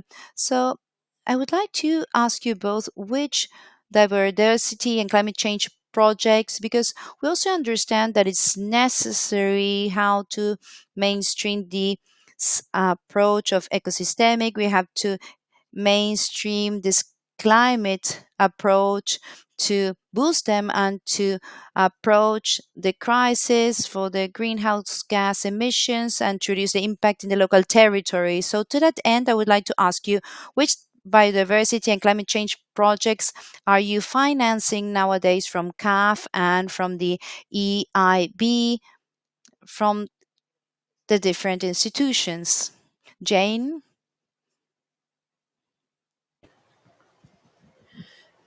Thank you for this question because indeed, this is really what it's all about. You know, what actually are we investing in? Which projects are we supporting? This is really the concrete action that we want to bring to the table.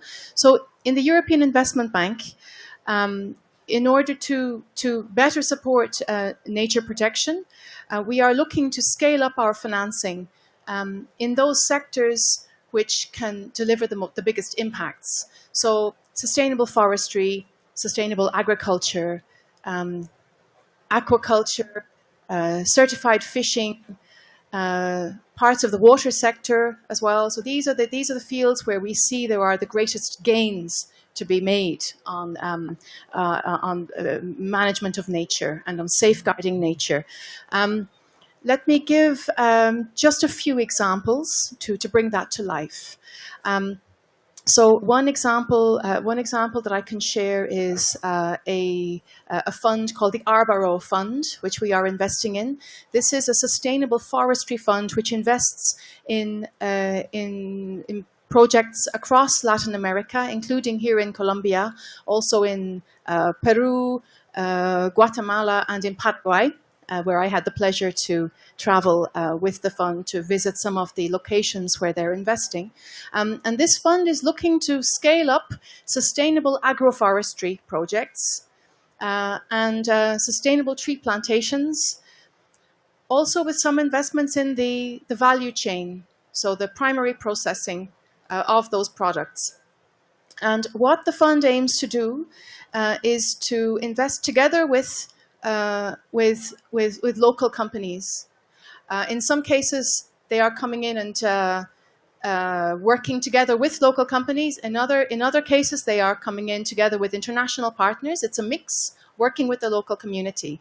They are creating more than 3,000 jobs through their investments. And through these investments, they're also showing that sustainable agroforestry, sustainable forestry plantations can really deliver positive impacts for the regional economy, also for employment generation, and also through better environmental management in some of the areas where they are investing. So that's one investment that the European Investment Bank is proud to be supporting, which includes some of the countries in this region of the world. Another example that I would like to mention is a facility that the European Investment Bank has developed just recently to focus on the 5 great forests of Mesoamerica. This 250 million euro funding envelope targets all of the countries which encompass the Mesoamerican forest region.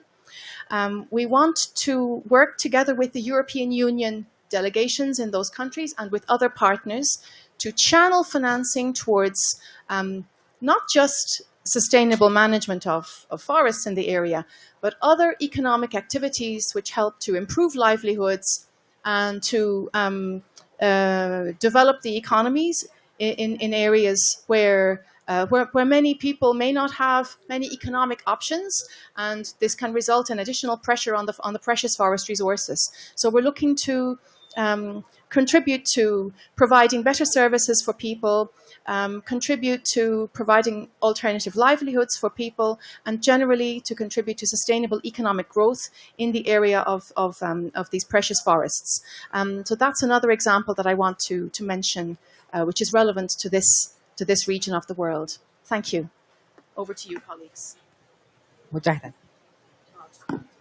Muy rápido para poder escuchar al resto de los panelistas y Very briefly, to give the floor to the remainder of the panel members, there are 2 operations that we've been sharing here today. They're emblematic for CAF concerning direct investment. The first one is a swap of debt in El Salvador, a historical one, with regards to nature, with regards to the basin and the river Lemba. It has to do with environmental alliances and alliances with El Salvador and the IFC. We are able to align the weight of that debt, and for that alignment to allow a series of resources to be addressed directly to the environment at an unprecedented scale. A second case has to do with a credit operation with the CAF at a subnational level in the missions region for conservation purposes concerning the missionary jungle that might strengthen that natural strategic capital that exists. Now, these are examples of very specific operations. CAV have launched other instruments as well. Everything that has to do with the diversity credits for pilots in the southern Patagonia, the Atlantic, the Amazon, and Paramos, so as to generate evidence concerning financial flows to achieve results on that territory.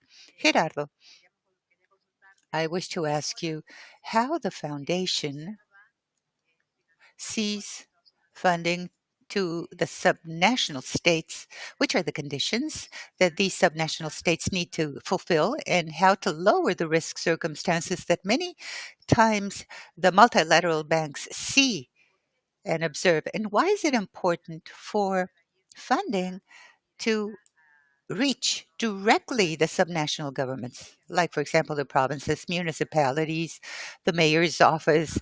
Well, first of all, well, thank you kindly to CAF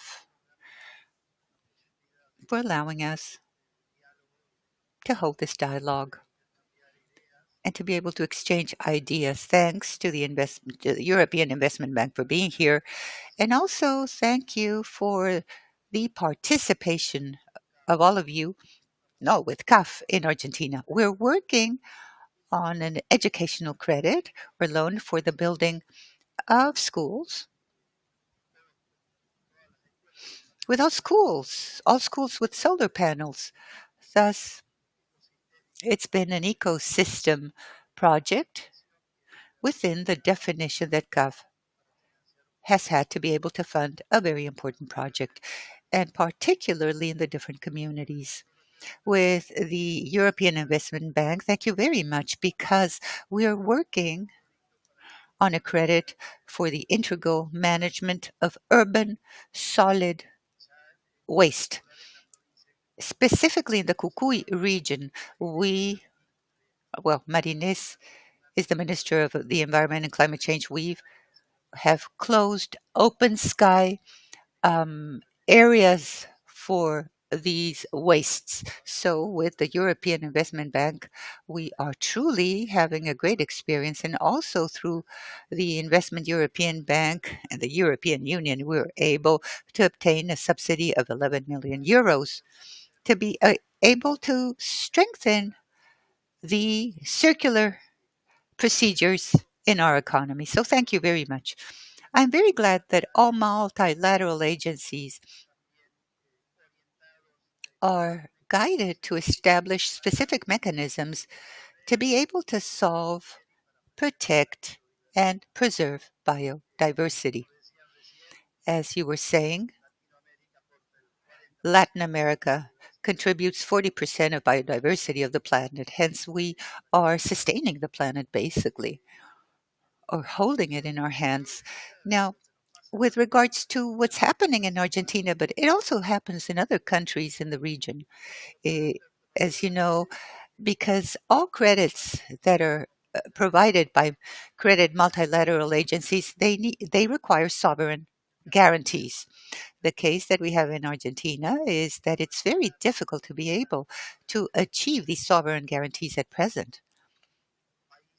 There are countries, federal countries, like, for example, Brazil or the Argentine Republic or others that have a unitary institutional organization, but sometimes countries that have national governments with one party and the subnational governments have another party. So what we're seeing and what we're debating with CAF specifically, because CAF wishes to fund since some time ago a renewable project in Argentina, we were talking about the interest rates and the possibility of allotting direct credits to the sovereign states. So when we're talking, besides having a consensus concerning the credit line to the sub-sovereign states. Oh, let me clarify. For the case of Argentina, and we have to look at the regulations in all the countries of the region, but the provinces have very sound guarantees.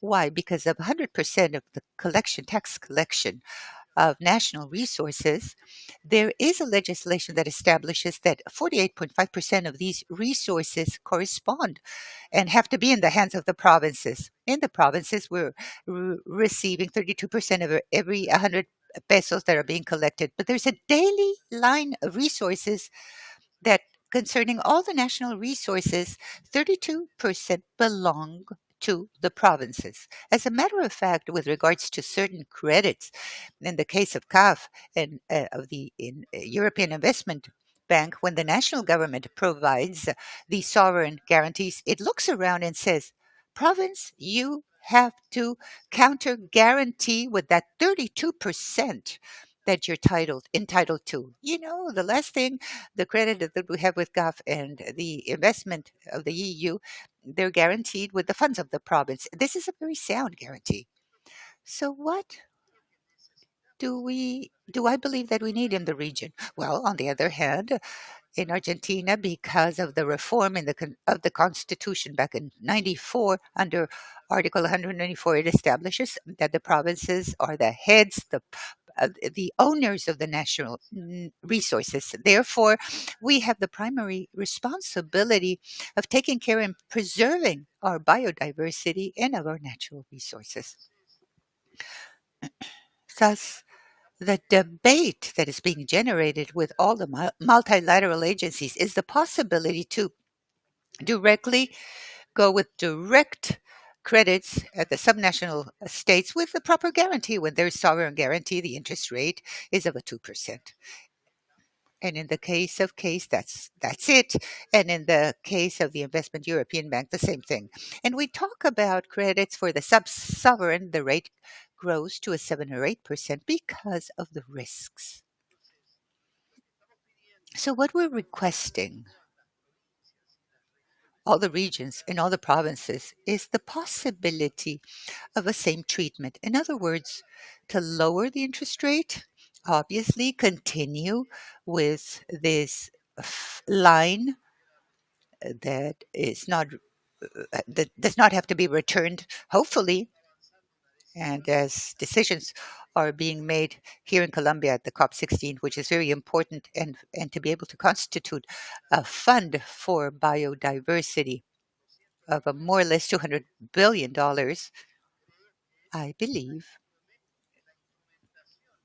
that the most effective implementation, the optimal one, according to me, is through the World Bank and multilateral credit agencies that know the regions, they know the land, they are organized, they know what's happening. And to me, it seems that if this is decided at COP16 through the World Bank and through the credit multilateral, there will be a institutionality, an efficient one, to be able to reach with contributions and funds for biodiversity. Hence, our thoughts are the following. What possibilities within the framework of these international agreements, of this COP, and decisions made by the international community to be able, for the regions to be able to have access, and the municipalities as well, you know, in those countries that are unitary, not federal, and in the federal countries, the provinces to have access directly to credit with good interest rates. So, of course, we have to debate on risk matters. But in the case of the Argentine Republic, there is no risk.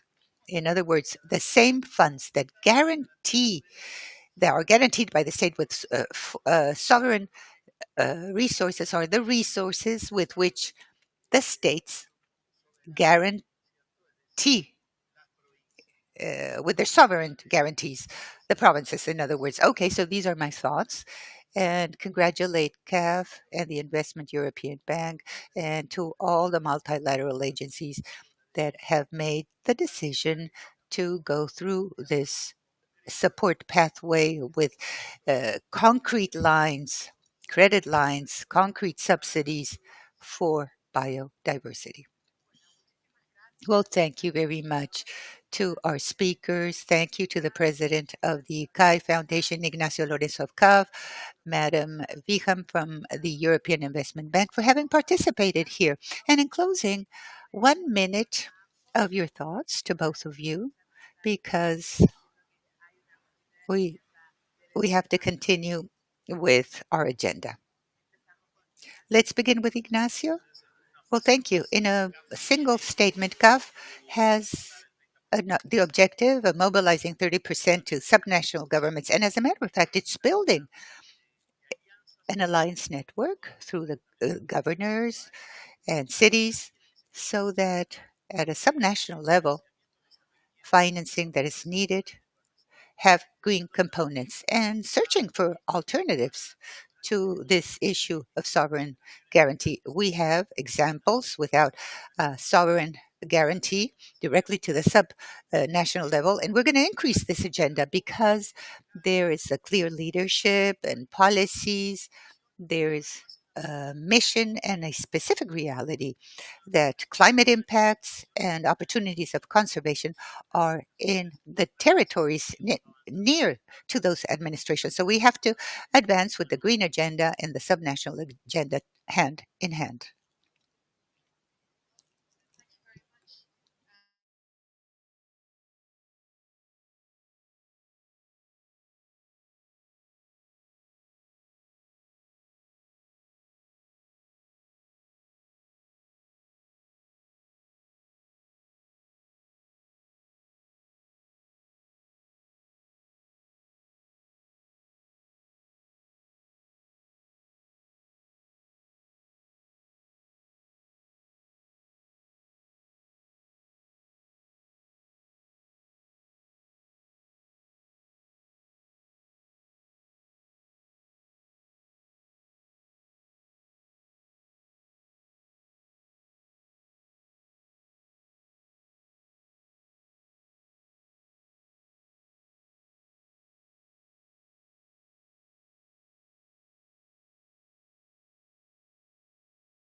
Thank you. And lastly, Gerardo, in closing, your last words, how FOCAI is thinking of empowering the subnational states with this idea of promoting financing for the protection of biodiversity, for sustainable use, and for the other objective of the biological agreement, which is also an equitable distribution of available resources. I believe that the debate and the conclusions that we shall obtain from COP16 will be focal and a very important step for the next COP next month and next year in Brazil. It'll be very important in Belém do Pará. It'll take place. I believe steps are being taken, specific ones. And once again, I wish to revindicate the role of multilateral credit agencies and that the decision made to accompany these processes to establish specific funds for biodiversity and the decisions of a certain percentage for the subnational states, I believe it will be more effective and it will allow to work out the arrival of resources so as to be able to preserve our biodiversity. Thus, none other than thank you once again, and together let's walk on this path to fight and take care of our planet, but especially concerning protection and preservation of biodiversity. Well, thank you very much to the three speakers, and thank you, Jane, Gerardo, Ignacio. Thank you so much for sharing your opinions concerning this theme.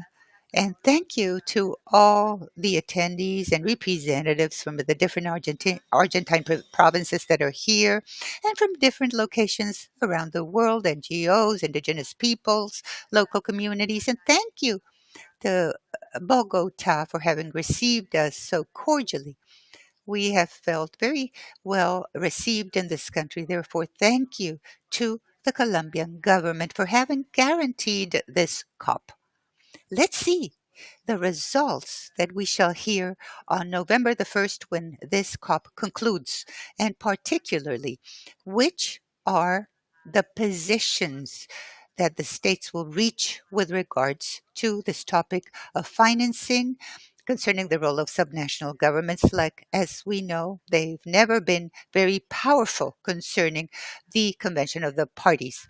So the presence of indigenous people and Afro-Indigenous people have been very powerful. So thank you to all our speakers and thank you to all our attendees. Have a good day.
Good afternoon to all of you. Let's get ready for the following session.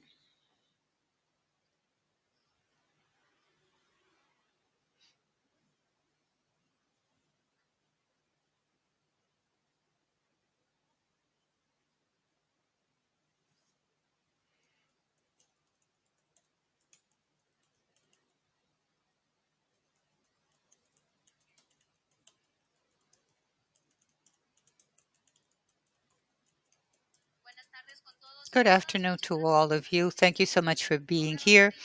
Let's start with the meeting of Indigenous women and the Latin American and Caribbean development has assumed initiatives that promote conservation of biodiversity as well as the inclusion of key stakeholders concerning these themes. Within this framework, we have the participation of a group of women that have been increasing their voices for the indigenous peoples, particularly women, to place on the table their contributions in terms of conservation of biodiversity. Before starting this event, let me welcome our colleague, Adriana Anacona and Rosa Buenala Montero from the Tejido Nacional of the Indigenous Women in Colombia. For them to start with this moment of harmonization. It'll take 2 minutes, and because we have short time, there is a discussion that's taking place, and it's very difficult to create these alliances that are needed for participation within these spaces concerning indigenous populations and particularly women.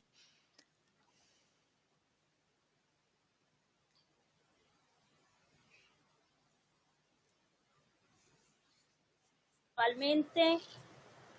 Gracias, hermano. In this space, we wish to spiritually accompany you and to open a pathway concerning the discussions that we're holding as indigenous peoples concerning subsidiary organs. It's very important for us to be recognized concerning our requests. With my sister Rosa Manuela, we wish to open up a path. We're brethren concerning these procedures and to thank the sisters concerning the indigenous networks concerning coming together.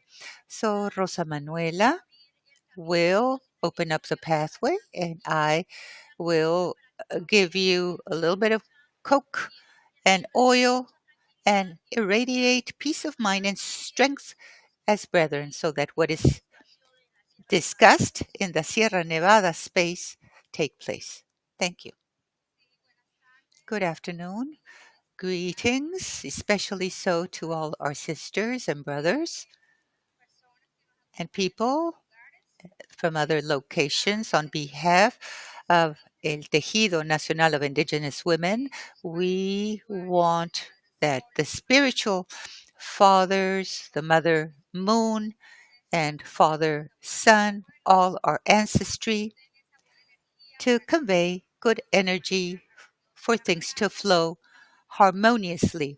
But also, what will be mentioned here, be purposeful to achieve our goals and to send good vibes to our indigenous brethren that are negotiating so that the proposals will be accepted. Hence, from our hearts and from our minds, let's convey that thought. Let's be connected with a positive mindset.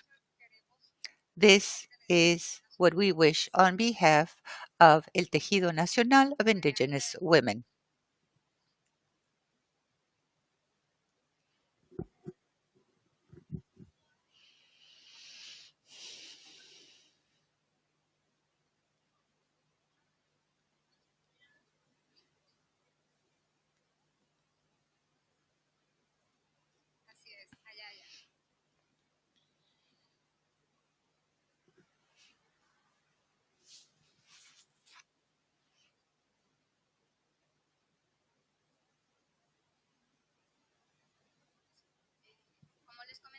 As we were saying, we will see the participation of leader women that have been in these procedures for a long time.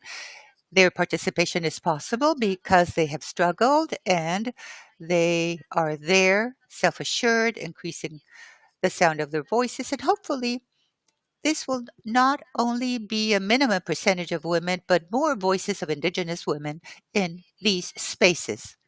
Let's begin, therefore,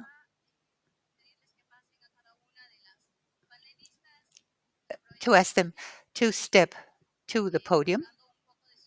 I'm going to read out their bios for you to get to know who they are. Let's begin with Florina Lopez. Madam, please take your seat. She's part of the CUNA, Peoples of Panama, coordinator of Indigenous women on biodiversity from Latin America and Caribbean. She began heading the participation of indigenous women at local, national, international since 1980. In 1998, Florina, together with Lucia Milenque, founded the International Network of Indigenous Women on Biodiversity, and she has much experience in the participatory experiences of Indigenous women on themes concerning the CBD, climate change, and other matters. And now let's welcome Hortensia Hidalgo Cáceres, ex-candidate of the Constitutional Convention of the Aymaras in the northern part of Chile, member of the Communication and Research of Indigenous People, the Chacaís Nairampi, head of Aymara with much work concerning the defense of the fundamental rights of the indigenous people. A focal point in Chile concerning the network of indigenous women on biodiversity in Latin America and the Caribbean. She has experience in indigenous international diplomacy. She has participated in the negotiation of the Convention on Biological Diversity in the framework of the UN on climate change. As you can see, Hortensia has a long bio. She's known what is very important. And at present, let's welcome Edith Bastida. She comes from Los Pastos in Nariño, Colombia. She's a lawyer, specialist on constitutional law and parliamentarian, magister in political states, and candidate to a doctor on law. She has performed different positions in the public and private sector in agencies in charge of indigenous matters. She has followed up environmental matters, biodiversity, climate change as well, protected areas, traditional knowledge, and intellectual property since 20 years ago. She coordinated the chapter on traditional knowledge of the National Evaluation on Biodiversity and Services of Ecosystems with methodology. She's member of the Network of Indigenous Women on Biodiversity, and at present she is the Secretary of the Environment and Sustainable Development of the Nariño Department. On the other hand, Luisa Castañeda Quintana she's a lawyer and anthropologist by heart. She has much experience in terms of the defense of the rights of the indigenous people.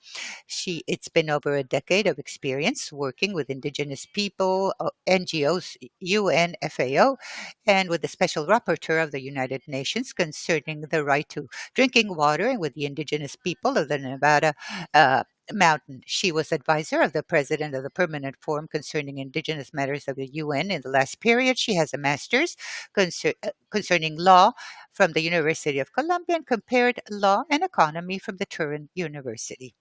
And she's partly Colombian. She knows much of the territory. And to all the panelists, well, thank you kindly for your commitment and for your contributions.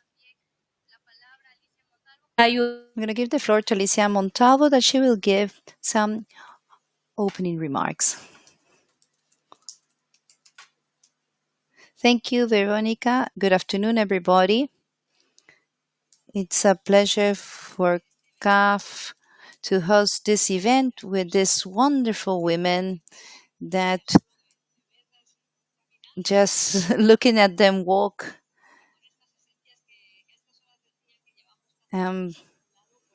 mood. And at this time of the day that we're tired, really, it's amazing to see them in this pavilion that have talked about many things. They have talked about finances, projects, financing, resources.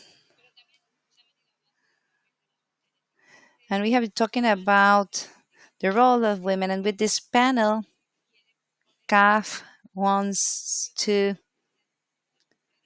give value to the amazing work that women do to protect biodiversity. Indigenous women are the stewardess.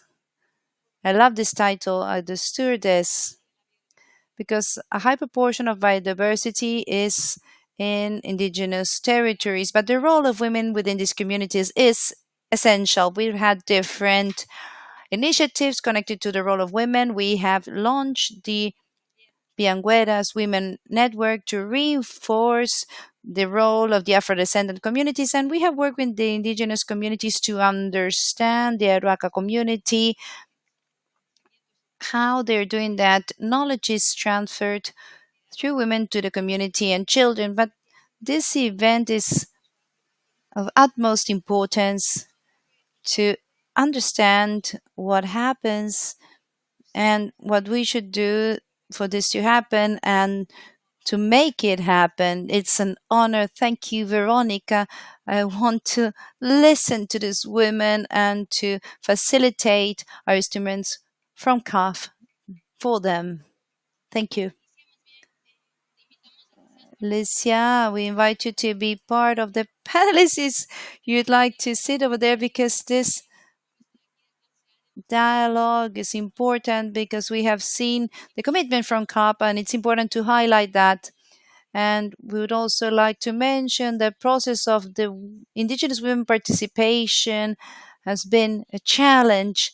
And here are the women who have enabled and made this possible. This space is an opportunity so that the network of women on biodiversity issues can share the preparatory meeting that they held on 28th and 29th of September in Panama, and that they share the results of these dialogues, an event that was boosted by the Gender Inclusion and Diversity Office with biodiversity positive biodiversity from CAF, that we're working together because indigenous people and indigenous women need those alliances to keep on working on this agenda. You're going to start with the round of questions. The intention is to pose a question to each one of the speakers. They help us understand the process that they had to go through for this possible participation of indigenous women in these spaces of decision making. I will start with a question for Florina Lopez. Could you please tell us what is the Network of Women for Biodiversity and the results of the National Encounter of Indigenous Women in Latin America and the Caribbean, and how this meeting was key to ensure the effective participation of Indigenous women in the discussions and negotiations of COP16?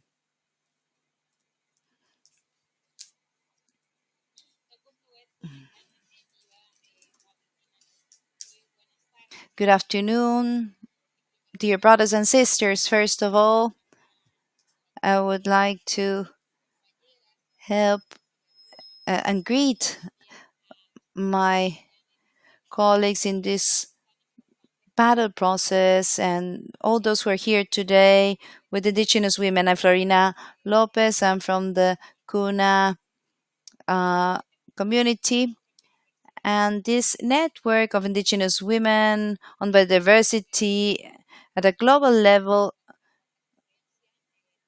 initiated in the 4th conference in Bratislava, when for the first time we participated at Latin American level, 3 indigenous women, and from other areas we had 2 or 3 women, indigenous women. So we've seen how the participation of indigenous women in these processes of this convention of biodiversity was important, and we didn't have that visibility of the indigenous women. But the role of the indigenous women in these processes for the preservation, for the protection, and the transmission of traditional knowledge related to biological diversity is essential.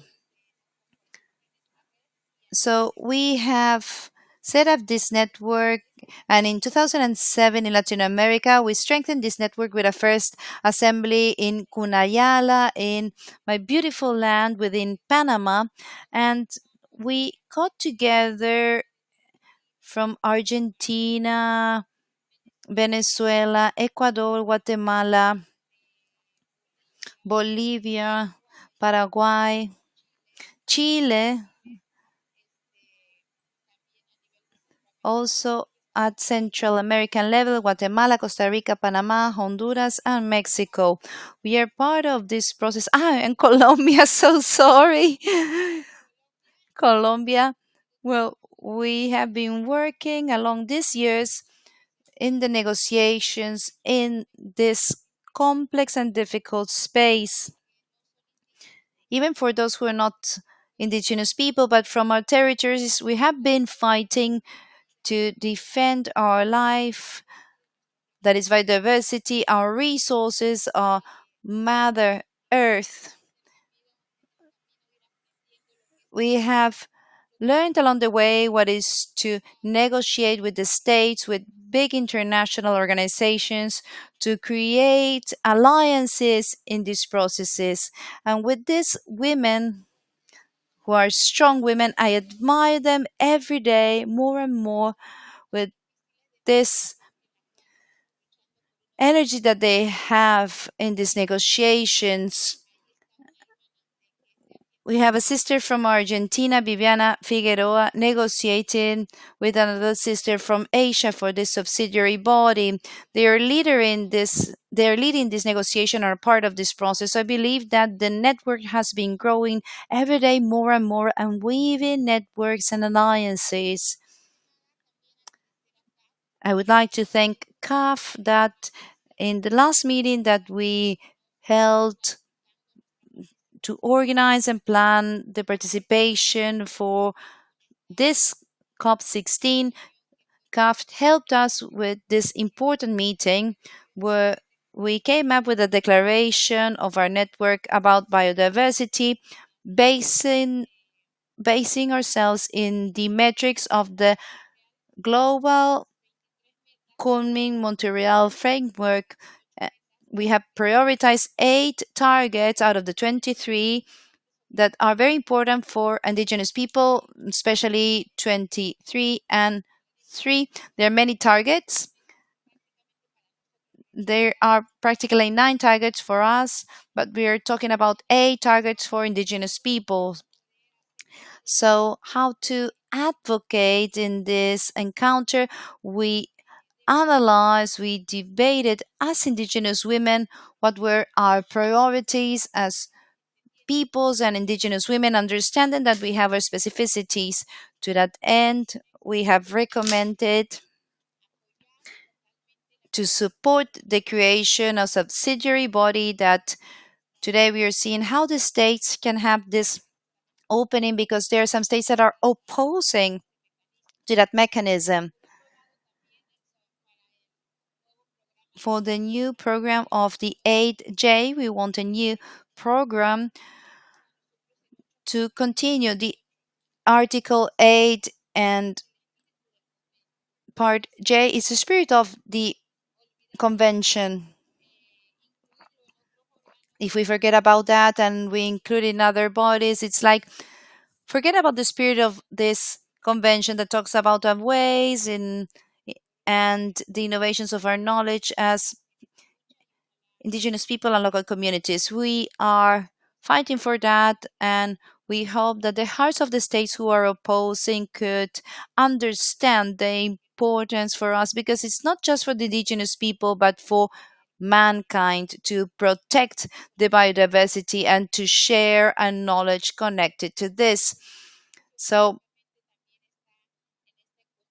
our declaration also states that the Gender Action Plan is implemented at country level, that our voice as indigenous women is taken into account, so we are part of decision making through the previous consent, through the consultations that the states will update and revise their national strategy on biodiversity, and we should be part of this process in each country, in each place where we are present as indigenous women and indigenous people. So the network of women in September, we talked about this, and the idea is to continue working on that, not just leaving it there. Our fight continues so that future generations also take advantage of biodiversity because human actions are destroying biodiversity, and 80% of the territories is in the indigenous territories. Because why is that percentage? Because indigenous people are protecting this, we are preserving this, and we are leaving it for our future generations. Within this context, the Women Network is working, and with CAF as a partner, I believe that we're going to do many things from now on with our institutions and other bodies that have supported, such as Navins Life, that has supported this process, to keep on this alliance, and to keep on working on this. Thank you, Florina, for your words. And the protection of a diversity is not just for indigenous people, but for everybody. But due to the fact that indigenous people are in the territories where the diversity is, it's essential and it's of utmost importance to keep on building alliances, to listen to their voices and proposals. And to that end, I have a question for Hortensia. Could you please tell us how indigenous women help in the protection of the biodiversity of the countries, and how can they contribute in these global discussions?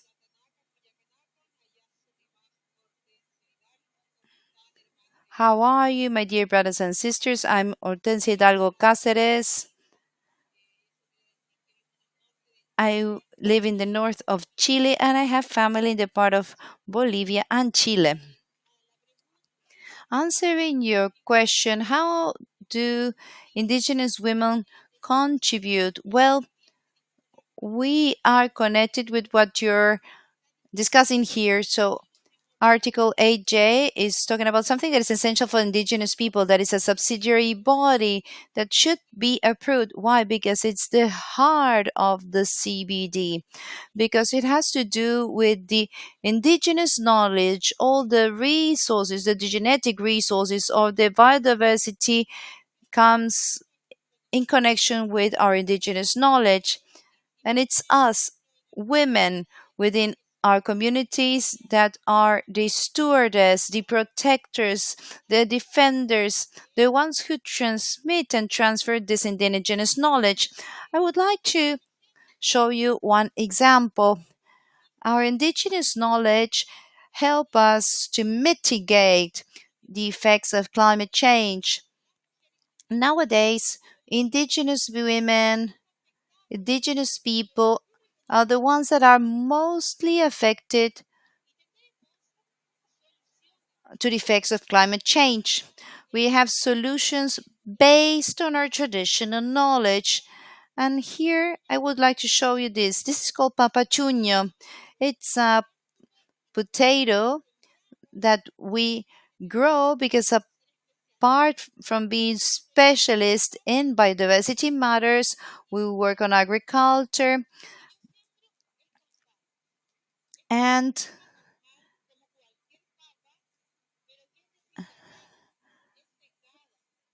on livestock. This is a potato that is dried with our feet in the morning, and when it's cold in June and July in the places that we live at 4,500 height, where it's very, very cold, we do these potatoes. And this potato is dehydrated. And let me tell you one thing, this food can last over 20 years. So, when the effects of climate change, as it happened in my community, that I have been almost 3 years without water due to this effect, what do we have? We have stocked these potatoes to feed a whole community, even humanity, because we have many reservoirs of potato, because it's the basis of our food. We eat it in different ways. You can see it, it's dry.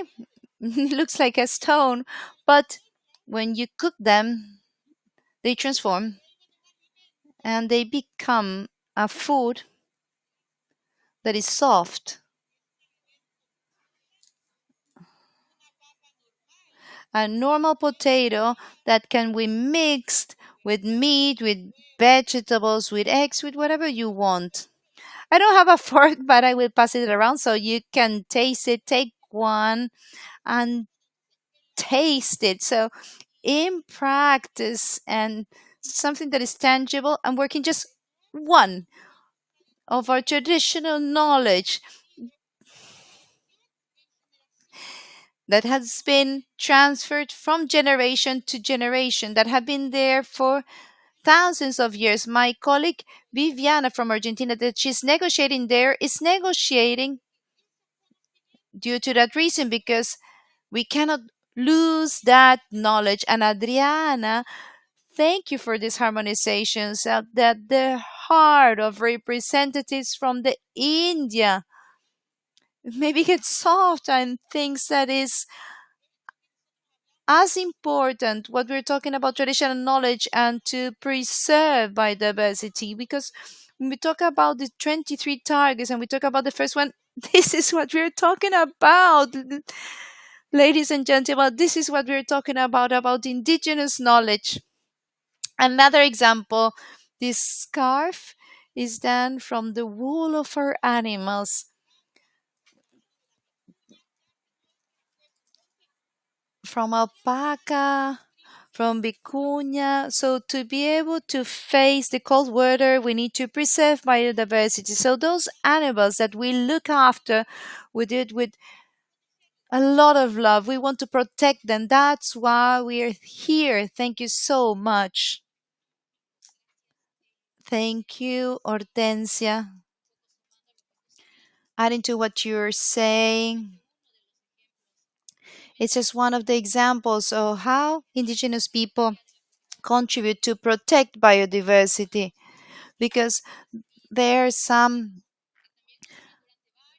peoples that have seeds and cereals that last long, but if we don't take the necessary measures, these are going to disappear too. Having said this, my question is for Luisa Castañeda, and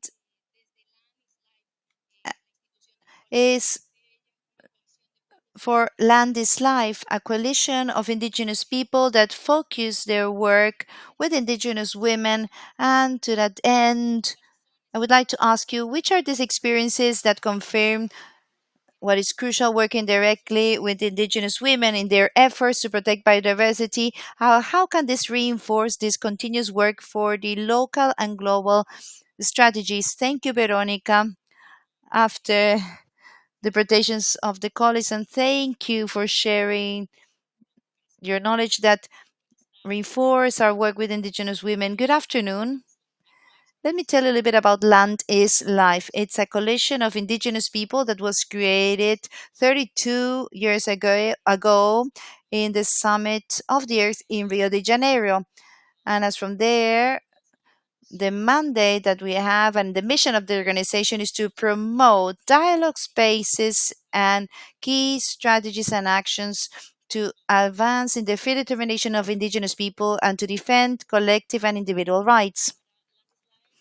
For Land is Life, working with indigenous women is a priority. I've already mentioned this because we have confirmed along these years that the most effective way of supporting the communities of the indigenous people is through the work of indigenous women. That's why we prioritize the work with them.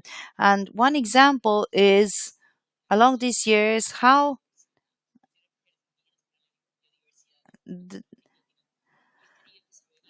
this network has helped to work alliances of trust and work.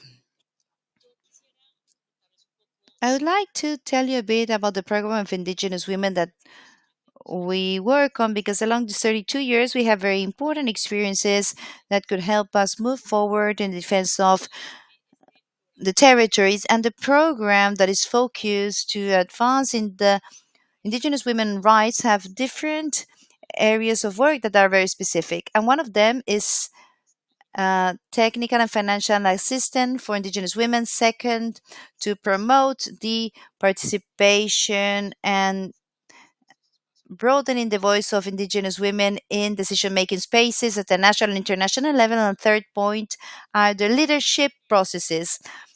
Regarding the technical and financing assistance, we have worked for many years together with indigenous women to construct these organizations that are led by indigenous women, but also for the construction of cooperatives. This is strictly connected with their own economies that go hand in hand with their means of life and the work that they do in their everyday life to preserve biodiversity. One example is that the indigenous women in Nolo in Kenya that we support in the construction of a cooperative of indigenous women based in their means of life in livestock farming, and they allow them to consolidate these processes. This has been going on for over 10 years, but also talking about the indigenous women voices, we have worked together with the indigenous women that have led the processes in their territories to take the extractivist companies from their land. And another experience that I believe that is of utmost importance is how indigenous women in Manipur in India, indigenous women are the stewardess of the territories. They spend the nights there to prevent attacks, and a few weeks ago I started again. So we have different opportunities that exist how to support the work of indigenous women. And talking about leadership, that's something that it's beautiful, and we're seeing a new role and a new application for the program of indigenous women that we have. And this is a program that has 5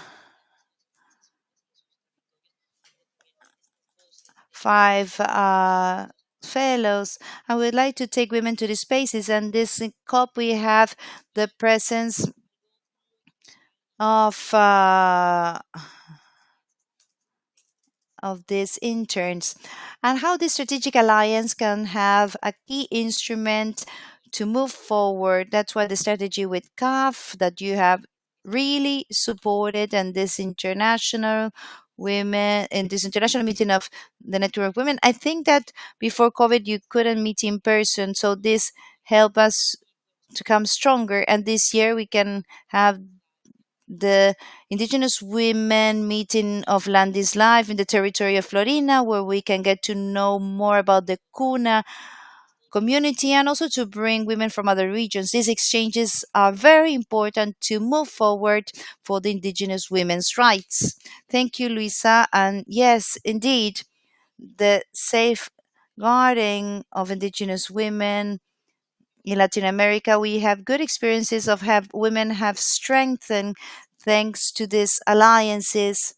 And after Hortensia's participation, we're also going to give the floor to Alicia so that she comments how this is aligned with CAP's initiatives. But before that, we're going to ask a question to Edith Bastidas. Could you share some challenges that Indigenous women face to defend their territories and the biodiversity present in the territories, especially for your role that you have now in Narin? Thank you so much. First of all, I would like to greet my colleagues, our allies from CAF and Lanis Life. Thank you for taking Indigenous women into account.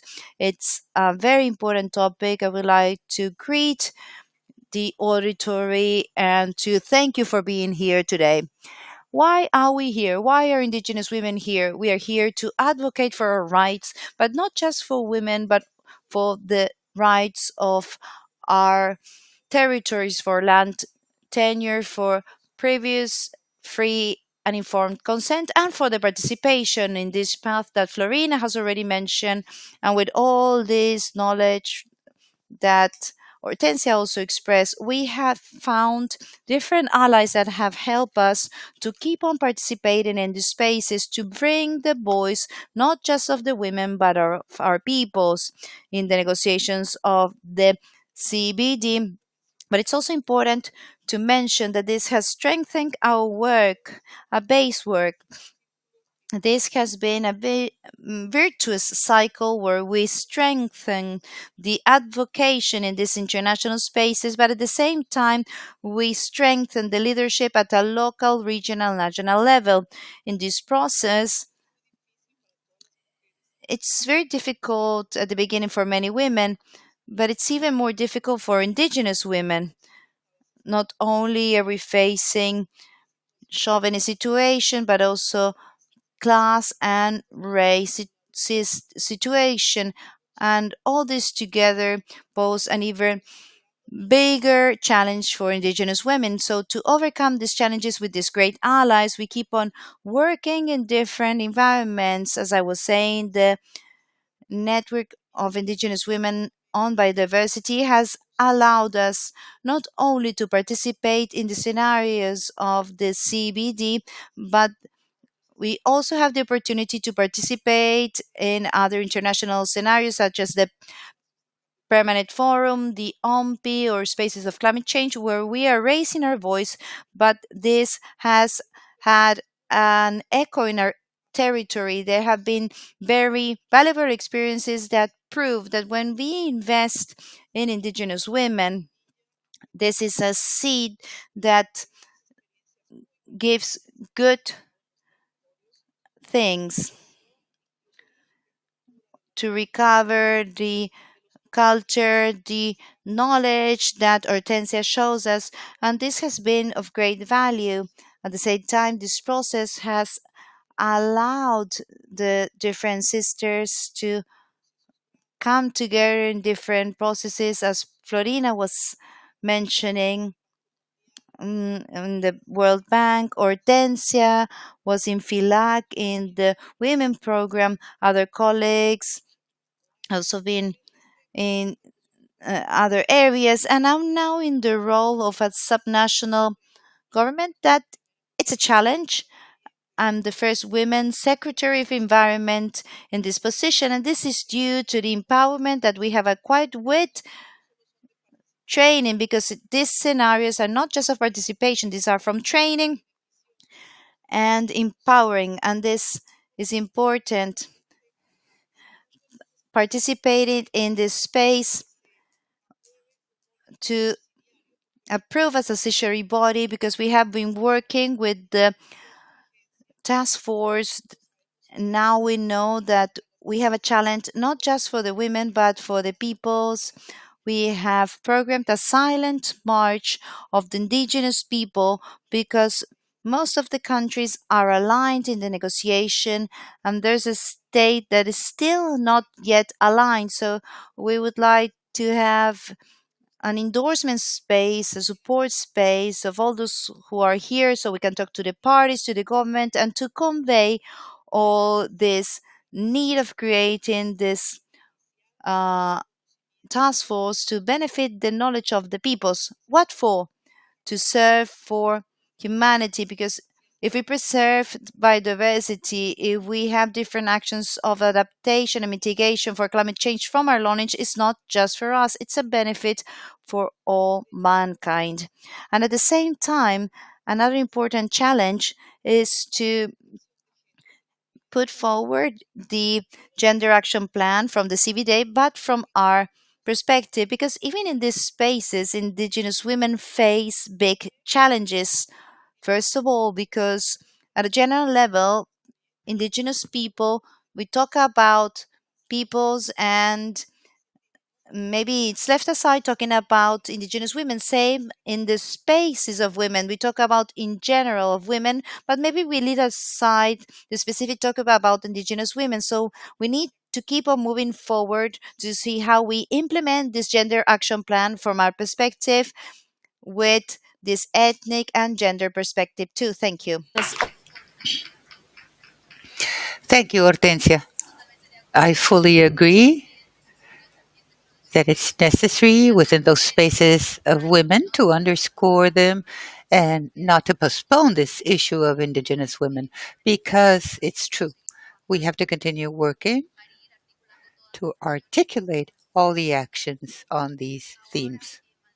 And now, because all of us have a voice, all voices are important, let's give the floor to Alicia. These have been initial steps. Each one promotes sustainable development, an inclusive one. Along these lines, please share how CAF, together with the islands, we promote the formation of indigenous peoples, particularly of indigenous women. Thank you very much. This is joint work together with the inclusion and gender and diversity. Veronica, you know this better than I. I can talk about it from the perspective of women's role in protection of biodiversity. I was hearing you and I was thinking, which are the incentives we can develop to avoid seeing these macho being racist and so on and so forth issues? There's so much discrimination that we need to unblock.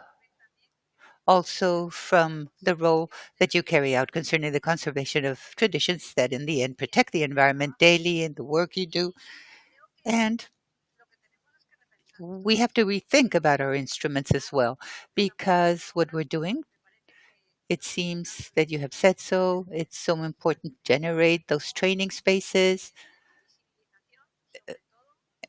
visibility as well. But we have to take a further step as an institution. It's a financial institution that has that capacity of contributing with financial resources and unblocking certain dynamics that exist. For women to be able to have access to this funding, maybe I would ask them a question in your communities, how to work to unblock these dynamics that maybe you have no access to the resources for these to arrive through different pathways, organizations, society, banks, for how to work for so that you may decide on the use of these resources. I'm under the impression that in the end there's marginalization concerning decision making processes, that the voice of women needs to go through too many filters until you're being heard. And I'm get angry. I think that we're talking much about tools and bonds and credits, but the thing is, we always say, how can this reach the communities that are the most vulnerable? And within these communities, how can the resources reach the people that in the end make key decisions for environmental protection, but also for the survival of the community?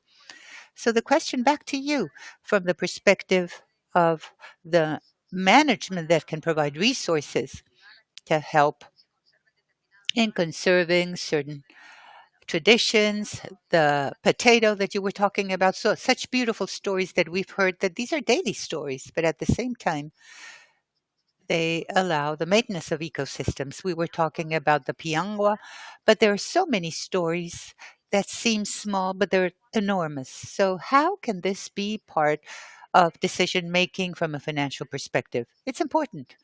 So, I would be very happy to understand which are the instruments that might be useful, how to have access to bank accounts, which will allow you to have aid and credit and to facilitate your voices to be heard more.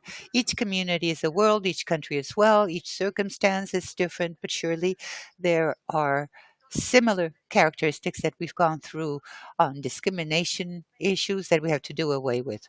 So, please, we're women. We see more women in the banks, and we can also internalize and take this into account. That's the question, because we are responsible to work for our funds to reach those that need to be reached and how they need to be reached. Thank you. Thank you, Alicia. I fully agree. The thing is to rethink from our own locations the challenges we face within our communities, and also to say that at CAF, together with the management of biodiversity, some initiatives have taken place, which might be small, but as Alicia was saying, the impact is big.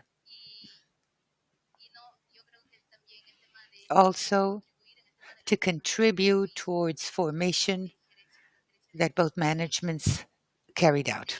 Gender and inclusivity, in other words, to bet on training, formation of indigenous women, so that their interventions in these spaces to have the strength and be taken into account concerning the discussions. That's important.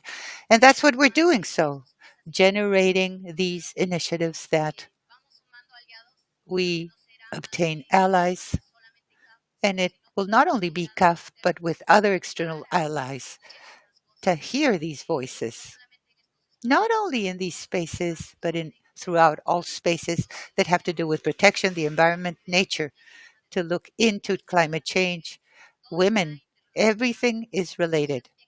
Thus, along these lines, let me give the floor to addressing what Alicia was saying. So please be very brief because we do not have time. My question again is addressed to Florina. How the Women's Network has influenced in biodiversity concerning the different levels, concerning action plans on biodiversity.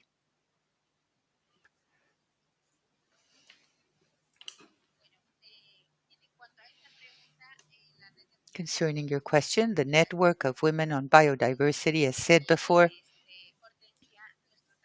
our work concerning incidents has been at the country level, in other words, providing advice to certain states that have requested so. Colleagues have requested so as well. They're not here because we're in different locations defending in wanting to be heard by the states and heard. Our work has been educating since we began, developing capabilities, providing skills to women. And I always say it's not to create capabilities, but rather to strengthen them because we all have capacities. The important thing is how to strengthen and update those capacities because we know that the Western world, with their technical terms, confuse us and make our realities different, to be seen differently. And sometimes we feel that we do not have access to information. And one of the factors that we've seen, the strategies that we've been using, is information and communication. Because if we do not have information, we will not have these aids.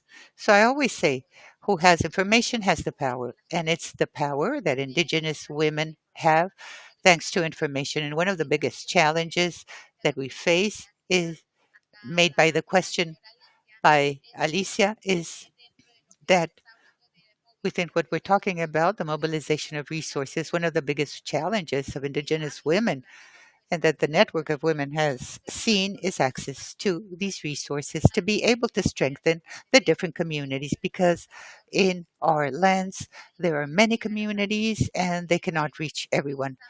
Nonetheless, using technology, we've been able to advance. During COVID period, we used the network of women eh, through webinars. These are virtual workshops. We even learned certain words in English that we use to be able to be connected and understand what's happening in each country. How can we support without financial resources, but with our capacities, like, for example, the knowledge that we use in traditional medicine, exchanging experiences, which are the plants that you use here, where did they use these plants in this community, if this exists or not. And this has been a strategy for the network to have an incidence at a country level, working especially with the national focal points. It's also a challenge because when you knock on those doors, they say there are no resources for you, neither neither or human resources nor financial ones. Hence, it's a challenge. Nonetheless, throughout these years, we've also learned to use the technique of negotiating because you don't need to go to school. We can already address state representatives, talk, deliver our personal cards. It seems something simple, but it's been extremely useful for incidence purposes. It's been for us important to be able to understand others and others understand us, especially as Indigenous women, especially defenders of the environment. They've lost their lives. And we're talking about how do we take care as Indigenous women when we defend out on the streets in the locations where we need to be there and when we go back home with this stress. How do we take care of the injuries as women. And this is another important theme. And to remember these women that have given their lives for the defense of biodiversity for humanity. And this is why we're fighting in these spaces for the states to hear that we're not only talking about ourselves, but of all the world. Thank you. Thank you, Florina. Because of a lack of time, I'm going to ask a question to all of you, to Hortensia, Edith, and Luisa. Please tell us in a few words which are the opportunities to be explored with the governments and partners to assure greater participation of indigenous women in policies on biodiversity. And this question is addressed to the three of you. I'll start answering the question concerning the strengthening of capacities might help much. Last year, we had an example with the diploma that took place addressed to women and youth, indigenous people, with regards to the Convention of Biological Diversity and the summit in Montreal. People that did not know about this system, we were able to exchange with them our experiences, and they were able to obtain a degree. And we had 6 scholarships. We gave them resources. These resources reached their communities to implement the world framework. And these 8 goals, specifically headed by indigenous, were worked in their communities, adapted to their cosmovision. We held webinars, and also direct access is important to indigenous women. This is crucial. And to avoid, in NGOs, no, these have to be direct resources. So we have to train on administrative matters, as you were saying. In other words, in a distant community to have a current account, which are minimum requests. So these minimum requests, sometimes we need to understand how to obtain them. So that's why we are learning constantly, delivering information to other organizations, to other communities. In other words, how to get to that. Incidence needs to be in all spheres, at a local level with our communities, where patriarchy reaches there and women only are there to be served. My meetings in my community might last 12, 13, 15 months, hours. It's an obligation. And if we do not go, we have to pay a fee. But women have gained that space. We've won over that space to opine, to head, and to be to be an authority. But at a national level, to have an incidence, we also have an incidence in the national policies because we're also politicians that need to have an incidence, as you were saying, with full participation. And this cannot be given by others. Parliamentarians that decide on the bills and legislation need to do so with our participation and voices. Therefore, we are the ones that train those parliamentarians concerning the right of indigenous peoples. That's our job. And also, for example, as the indigenous network concerning biodiversity in this region, we've been having incidents throughout 24 years, and we shall continue so. And in our communities, we shall continue strengthening and maintaining our traditional knowledge. Let me ask you, what did you think about my potato? Did you like it? It's traditional, ancient tradition. This was done with my father. He's not alive, and that potato was created 5 years ago. So the potato that you're seeing, it's hard that I've shown you. That's the potato that we can have for a 20-year period stored in our homes. Thank you. Because of a lack of time, I will be very specific. I add to the words already said but specifically with an ethnic, cultural belonging, taking into account the women, women that have children, women that do not know the Spanish language and do not have internet. We have to strengthen all of this. A second strategy is scholarships. Scholarships have been quite good. Many of us here today, we have been benefited by scholarships that have strengthened our training, but also for the funding agencies, a very important recommendation to have incidence in who will be executing the projects for an effective and direct participation of Indigenous women with their own voices. Because sometimes any person pretends to represent them, and that's not the idea. We women have our own voice and represent ourselves. Also, the allotment of resources that should be managed by women directly and participatory spaces for all organizations where decisions are made on policies, programs, and projects. Thank you. I like the question talking about opportunities, and we mentioned this in another event.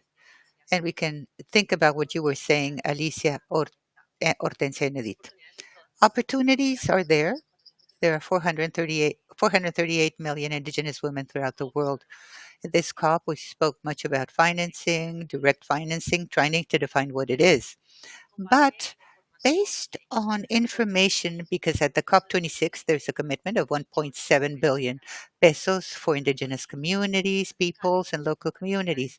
It's the first time that a commitment of this nature takes place, but it was only for tropical forests and land tenure. Concerning the report provided, the group of financiers for land tenure, only 1% is addressed to indigenous people. And out of that 1% goes to indigenous women and less than 1% to indigenous youth. So all these discussions need to be very specific to what we are proposing here. Figures are critical. Along these lines, this group of donors have said that there will be a second commitment that will be announced at COP30. Together with other 44 indigenous organizations, we carried out recommendations. And Alicia, what you were saying is to invest in women, indigenous women, and that's the most effective manner in which we can generate impacts in the communities. But also, part of these recommendations, like, for example, the Permanent Forum on Indigenous Matters, how these financiers or donors go beyond the tropical forests, because in the end, they land into three countries: the Congo Republic, Indonesia, and Brazil. All the Amazon region, but especially in Brazil. Hence, all philanthropy is moving towards that discourse in other countries where there are many indigenous people. So they're leaving us aside. I was at a meeting of this group of financiers. We were talking about how can we commit things, and one of the question was, well, how do you send this to other lands? Well, we have to give the money to the less developed countries. But philanthropy can. Hence, 33% of the resources that come from this commitment come from philanthropic aspects. They're discussing on having at least a 25% of access for the indigenous people. But why 25? The 33% comes from philanthropy. Why not the remaining? And as you were saying, Hortensia, the issue of participation. This first commitment, there was no consultation with indigenous people. Now it's taking place. We do not know how good these conversations will be. But when we start thinking concerning these negotiations, well, we have to hold dialogues with the indigenous people. And an important item for discussion purposes, and because of the dialogues concerning mechanisms of the UN on indigenous peoples, and Lanisla is heading these discussions, is the separation of local communities and indigenous peoples. And part of this is that there is no information of what is the financing that is reaching indigenous peoples, because they're using this term as an umbrella term, and that's where the institutions should not be part of.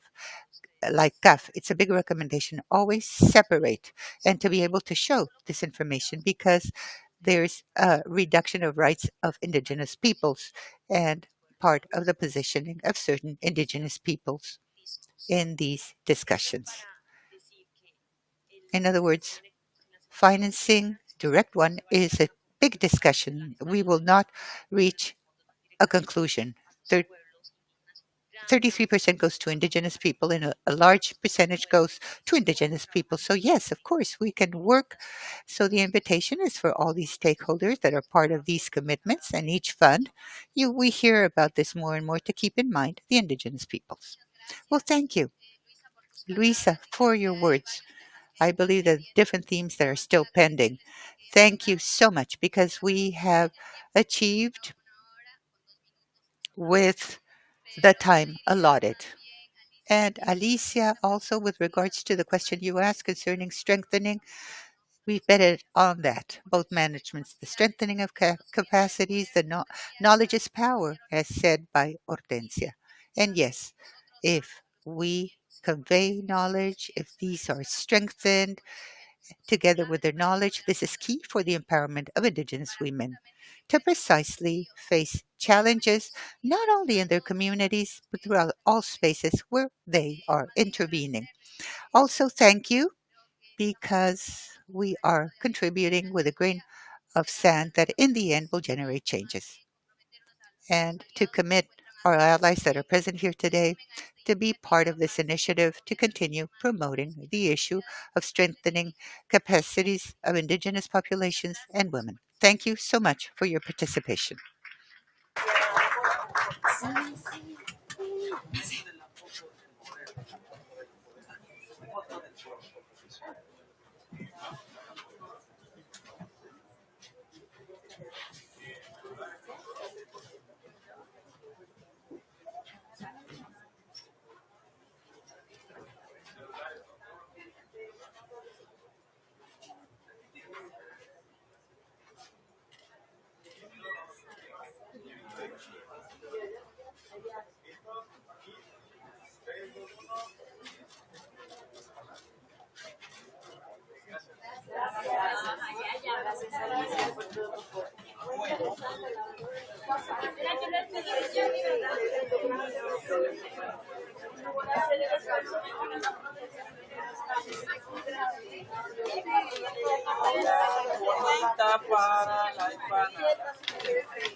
Entonces, aproveche, aproveche, que seguramente no tiene tiempo.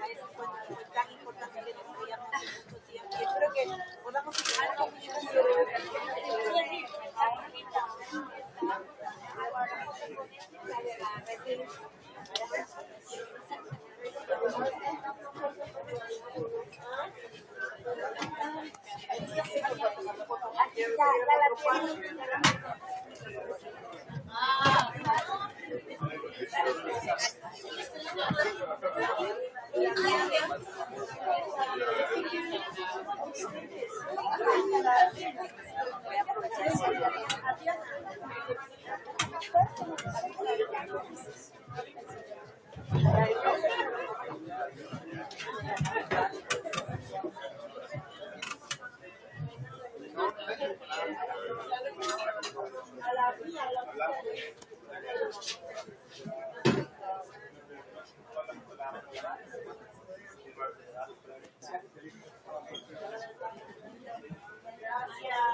No, no. Uno de mano que esté. Sí, sí, sí. Porque es de uno en uno. Varias presentaciones de uno en uno, la misma presentación todo el rato se va moviendo en inglés y castellano. Yo creo que el que va a hablar en inglés ya tiene su chiste. O sea, ¿qué tienen que hacer cuando lo cojan? No, yo lo he aprendido. Vale, si hablan por aquí no se va a duplicar, ¿no? Ah, vale. No es que lo he aprendido porque a veces personas no saben. Sí, sí, sí, sí, buenísimo.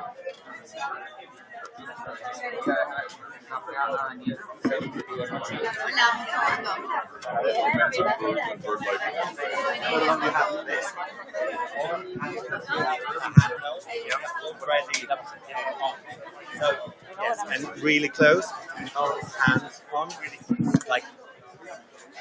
Okay. Because sometimes people. No, en otro evento.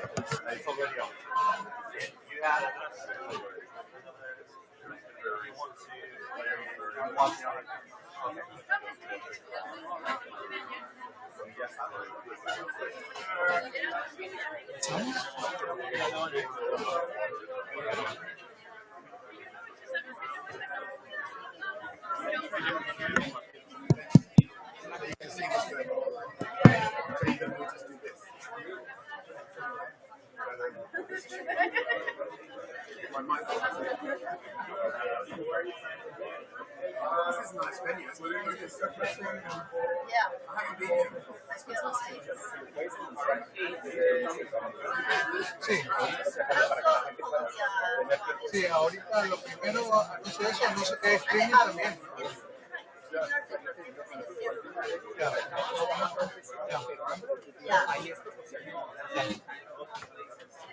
Sí, muy buenas tardes.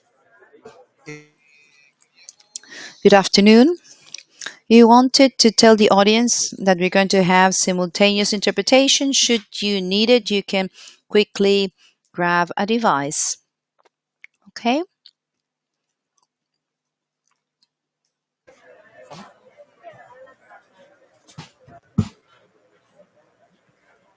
Bueno, muy buenas tardes a todos. Good afternoon, everybody. It's a pleasure to be here today in the CAF Pavilion of Latin America and the Caribbean. We're going to start a side event about an initiative that it's one of my favorite. That's America Flyways Initiative.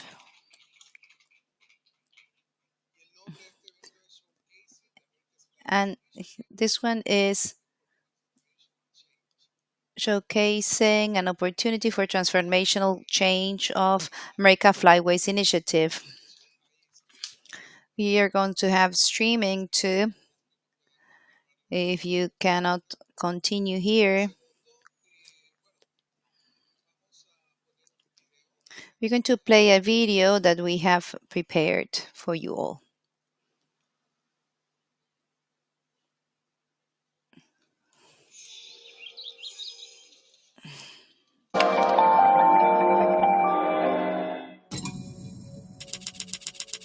Las rutas migratorias son esenciales para la supervivencia de millones de aves, ya que les permiten acceder a recursos alimenticios y zonas de reproducción en diferentes épocas del año. La interrupción de estas rutas puede tener consecuencias devastadoras para las poblaciones de aves y los ecosistemas de los que dependen. El continente americano tiene 3 rutas migratorias: la atlántica, la central y la del Pacífico. Las aves que siguen la ruta atlántica dependen de diversos ecosistemas, como los manglares de Brasil, los humedales de la llanura del Orinoco, en Venezuela, y las selvas de la cuenca del Amazonas. La ruta migratoria de Centroamérica es una de las más importantes para las aves que viajan entre América del Norte y América del Sur. Esta región es crucial debido a su rica biodiversidad, ofreciendo hábitats clave como bosques tropicales, manglares y humedales. Sin embargo, la deforestación y la conversión de tierras para la agricultura están reduciendo estos hábitats. La ruta del Pacífico sigue la costa oeste de América, desde Alaska hasta Chile. Atraviesa varios ecosistemas críticos, como los humedales costeros y las selvas tropicales de América Central y del Sur. Estas zonas son ricas en biodiversidad y ofrecen sitios de anidación y descanso cruciales para las aves migratorias. La pérdida de biodiversidad en América Latina y el Caribe afecta directamente a las rutas migratorias, ya que reduce la disponibilidad de hábitats críticos para su supervivencia. La deforestación en la Amazonía y los humedales de la llanura del Orinoco, por ejemplo, afecta a la ruta del Atlántico.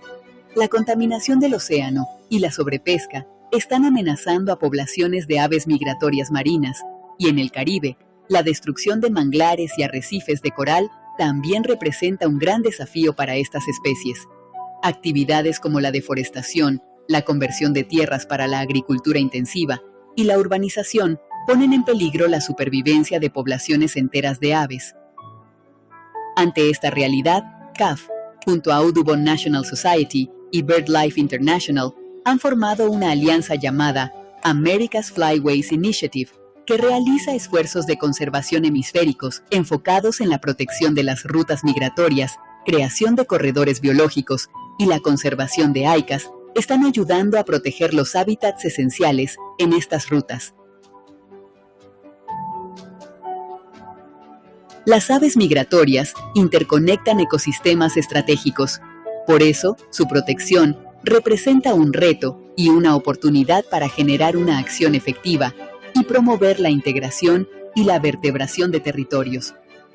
Es fundamental trabajar con los países, el sector privado, la sociedad civil, instituciones científicas y académicas, y con las comunidades locales, especialmente los colectivos más vulnerables, para generar espacios de diálogo que permitan contribuir a la puesta en valor y gestión eficiente de este patrimonio natural de la región y de toda la humanidad.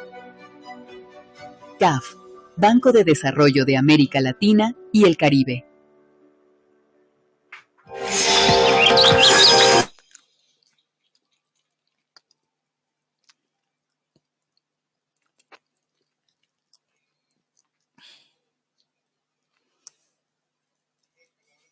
We're going to have a few opening words from CAF. It's by myself. They have allowed me as one of the founders of this initiative. First of all, I would like to thank you for being here today. It's very important. These projects are very important for CAF because they help us to create a portfolio of green projects that are aligned with the target of the bank to have until 40% of approvals until 2026. This means around 2.5 billion euros. We are with several commitments. They have announced in COP16 that we're going to approve 10% of approvals in biodiversity, and these projects, these portfolio projects that we want to construct as one of the components of AFI contributes for us to get closer to this target. The projects should be well constructed. That's why we have some hard work going on for the past 2 years. This initiative was launched in COP15 in Montreal. We decided to unite efforts and first to contract an ambitious theory of change, then a set of bird indicators that is solid, that allows CAF projects for restoration and conservation, or projects that have a cross-cutting axis for biodiversity, whether they are for infrastructure, energy, or in cities, that they could be measurable in detail for the contribution on biodiversity. We have a group of very interesting partners that contribute with science and knowledge that help us that this financing reaches those who need it. I would like to call to the stage Martin Harper, that is the CEO of BirdLife International. Big round of applause for Martin.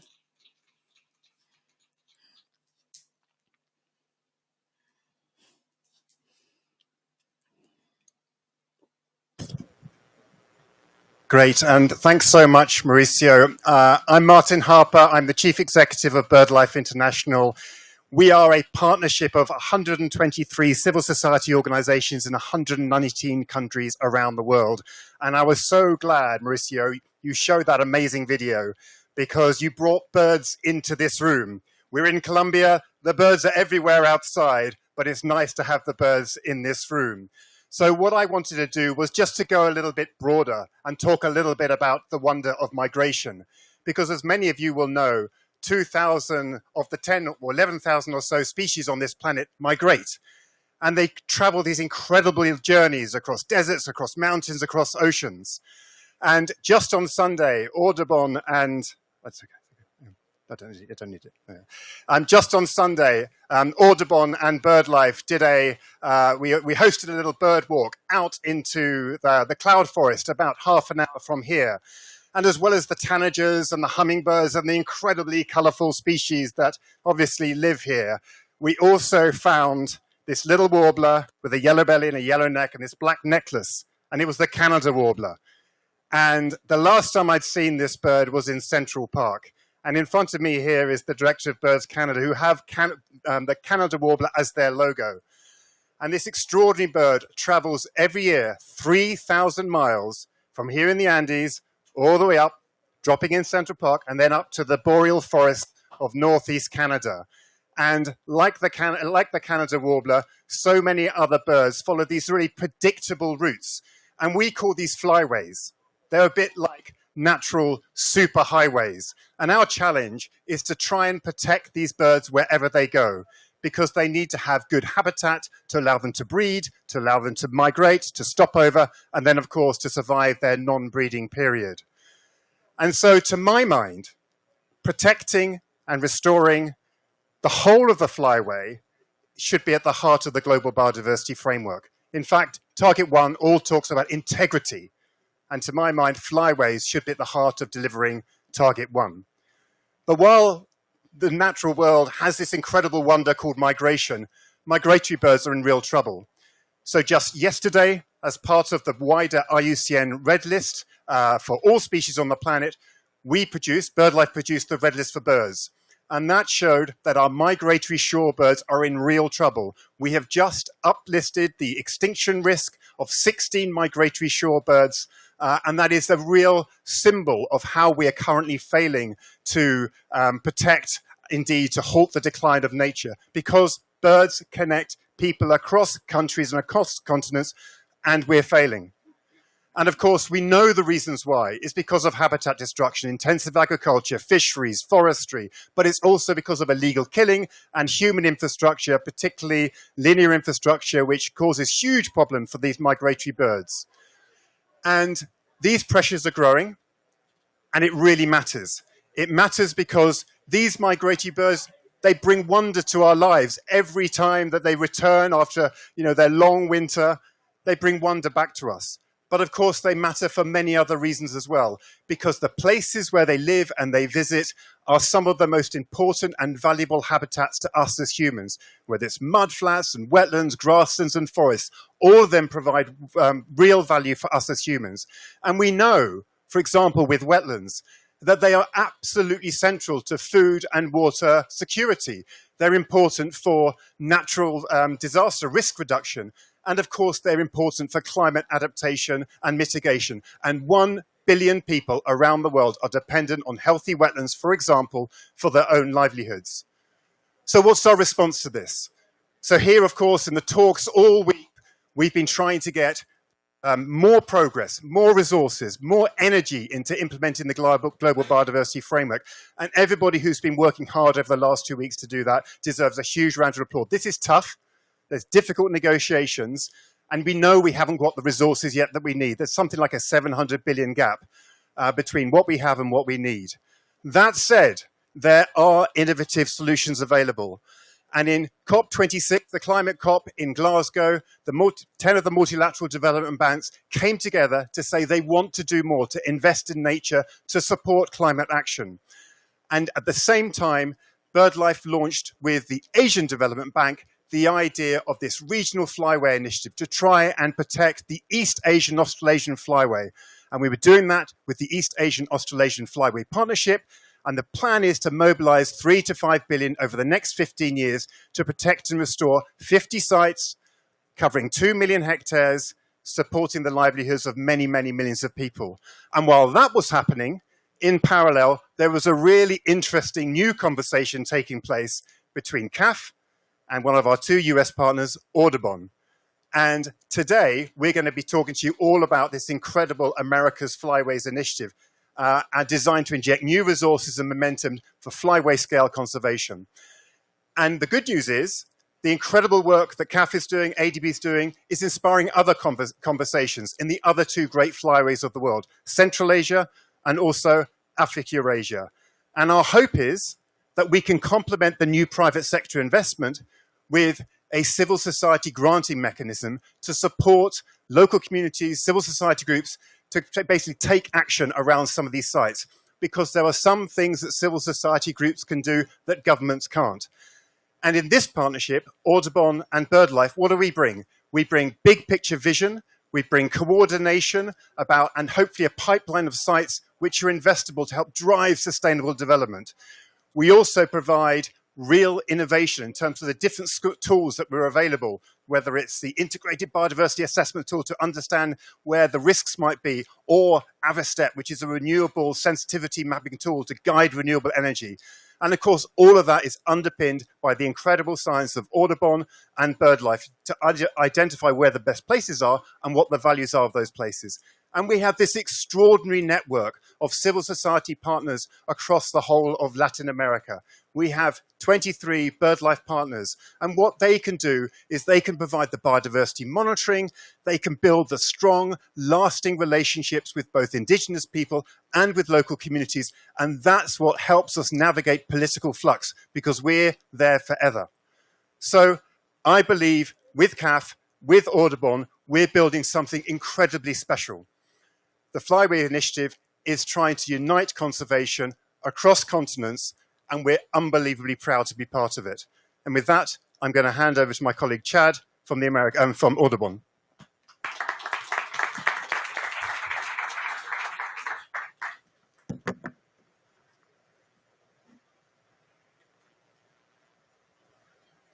Gracias, Martin, por un discurso bastante inspirador que nos. Thank you, Martin, for this inspiring speech that gives you the broad picture of the initiative that will comply in all the America's hemisphere. As a chief of science of Audubon, I will deep dive in how this initiative is based on science.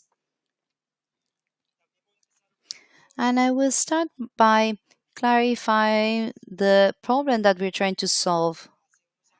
A few years ago, a study was launched that says that we have lost 3,000 million of birds or 3 billion birds in North America. It's almost 500 species that are under threat in the Americas and the Caribbean. The birds that we are losing, they're not just birds that are under threat, but we are also losing common birds.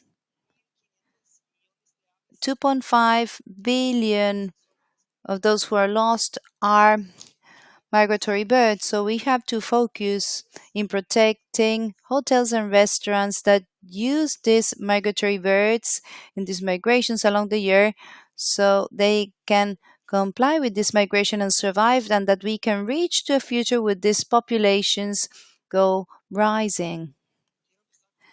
I would like to give you an example.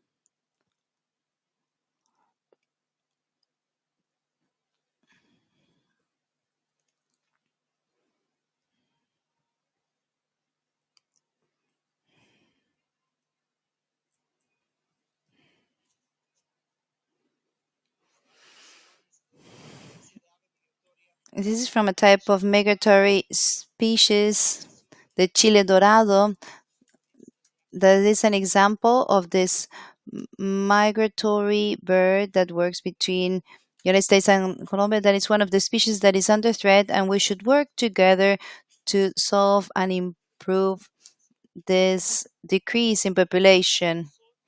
On the screen, we can see the species, and it's not just important because they're indicator of the environment. These are threats that impact the populations, and one day they're going to impact us too. The birds are telling us that their survival and our survival depend on our solution in the hemisphere to stop the effects of climate change and the loss of biodiversity. I would like to share another species. It's a coast species. It's the whimbrel that works from Alaska in the north and in Chile in the south for the Pacific coast.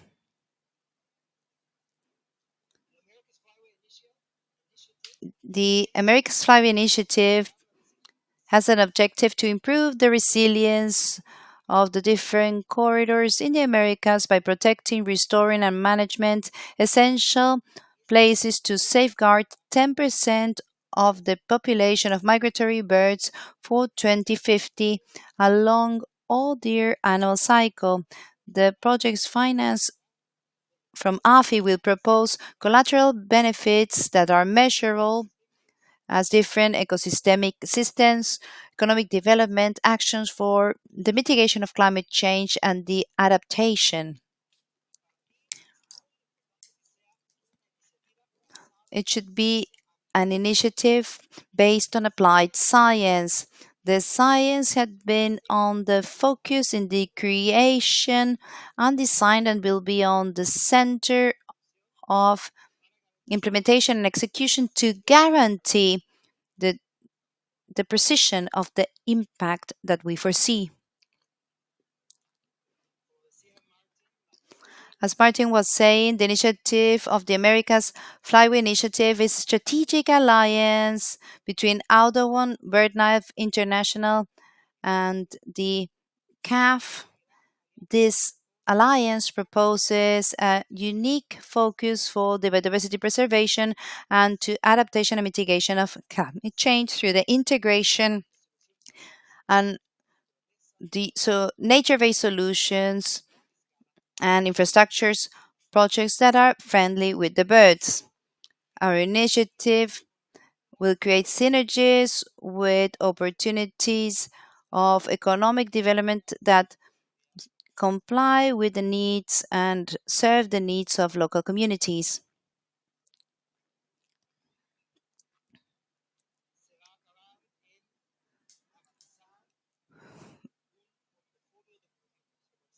We're going to have a portfolio of projects, as Marisa was saying.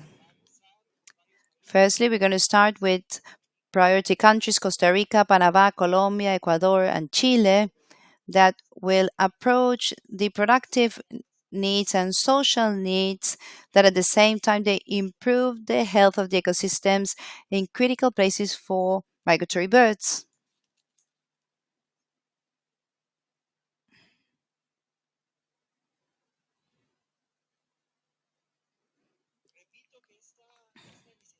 This initiative is based on applied science.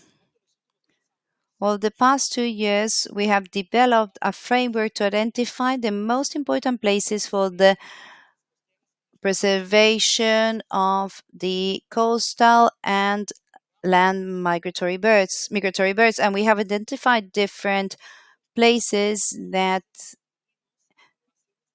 we have included different assessments of threats, collateral benefits for climate and biodiversity, and the potential to implement the projects in each one of these places. We had a team of 15 people who developed this process, and we got together all those sciences in one tool for decision making to facilitate the selection of projects. This image that you see here behind is an image of this tool. It was the work of many people and it included a lot of science from birds and different aspects from the environment.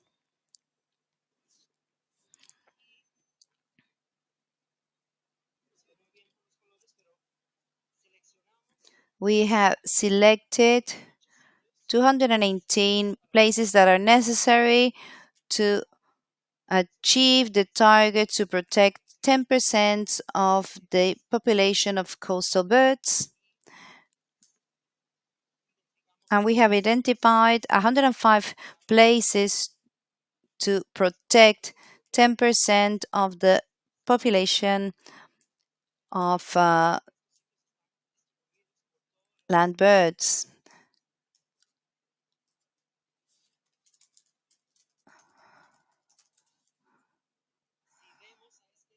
If we see this first portfolio of 323 places, we can see that they have the opportunity to face many of the conservation challenges that exist along the region. For almost all the challenges that we have mentioned over here, we have even 80% of the places where we could face of this conservation challenges.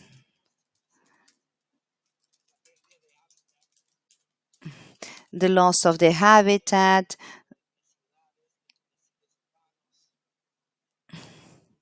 agriculture, industry, livestock farming, and agriculture. All these places are opportunities to use nature-based solutions or friendly infrastructures for birds. At the same time that we are using this science, we developed 4 first playbooks to help the project teams to structure the AFI initiatives using ecological and social criteria. We also developed the initial version of the assessment and follow-up framework. As Marisa was saying, this included the definition of the theory of change of AFI, and we have established some preliminary indicators to measure the hemispheric impact of the AFI initiatives under a health index in the whole flyway. So it has been quite a great amount of work to put together the science and to apply it to the AFI, to this initiative. Now I'm going to give the floor to Santiago that he will explain in further detail how we have implemented all of this. Thank you.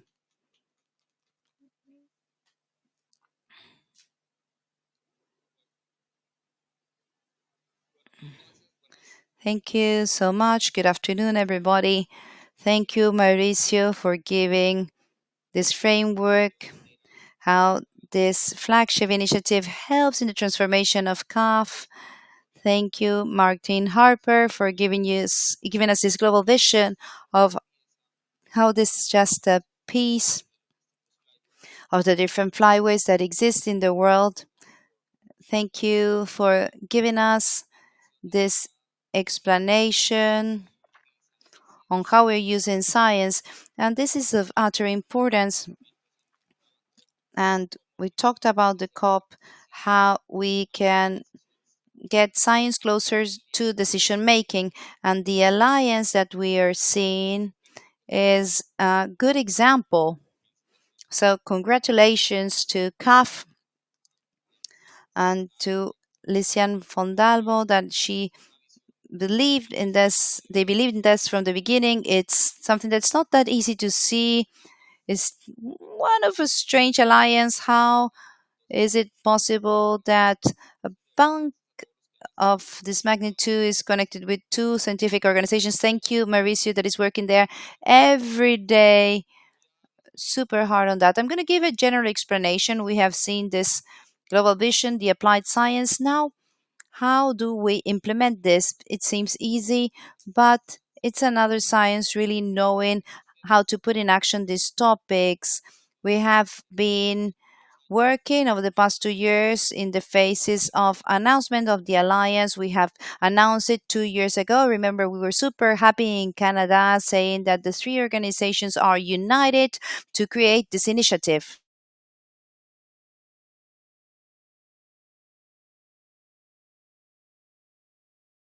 And we are talking on the implementation. As part of the design that we have given to this. As part of the initiative, we wanted to include pilots because, in the end, it's the reality where you make mistakes, you correct, you learn. And once again, you include that in the design. Hence, we have pilots, we're going to see them, but insisting we're giving way to the implementation. We had a spectacular exit in a part of the dry forest here in Cali, in the botanical garden. There were some of you that were here, that were there. Excuse me. The CEO of the organizations have signed an MOU for the next 5 years, conveying the projection towards this implementation phase. And let me tell you about AFI. In other words, how will it become materialized? We have three ingrains. One is focused on, it's called the strategic support, and that's where we concentrate all the scientific part of the birds. In other words, from science, bird science, to understand the hemispheric problems, to understand the challenges that we face, to understand which are the right solutions to solve these challenges, and thereafter to structure stringent projects that will achieve showing the impact. I insist on showing the impact because it's not sufficient to structure a good project, but thereafter there's a big challenge. How do we show the impact? And the impact is shown not only at a local level through a polygon in a country, but also how can we guarantee an impact at a hemisphere level? That's the big challenge. And Martin was saying this. Goal number one, how can we achieve an integral approximation? Birds allow this. Talking with the president of CAF, he said that what he was thrilled about from the start when he heard about the initiative. It was a vague idea because one of the back in '68 the foundations of CAF was integration, and this is a good example because this gigantic challenge cannot be done in isolation. It requires the collaboration of different countries. Thus, the first component, strategic support, it's a scientific one. Second component, preparing the projects. What do we do here? We identify the strategic projects and thereafter the projects that will have an impact, provide technical assistance for these to be structured following certain parameters which will guarantee that impact.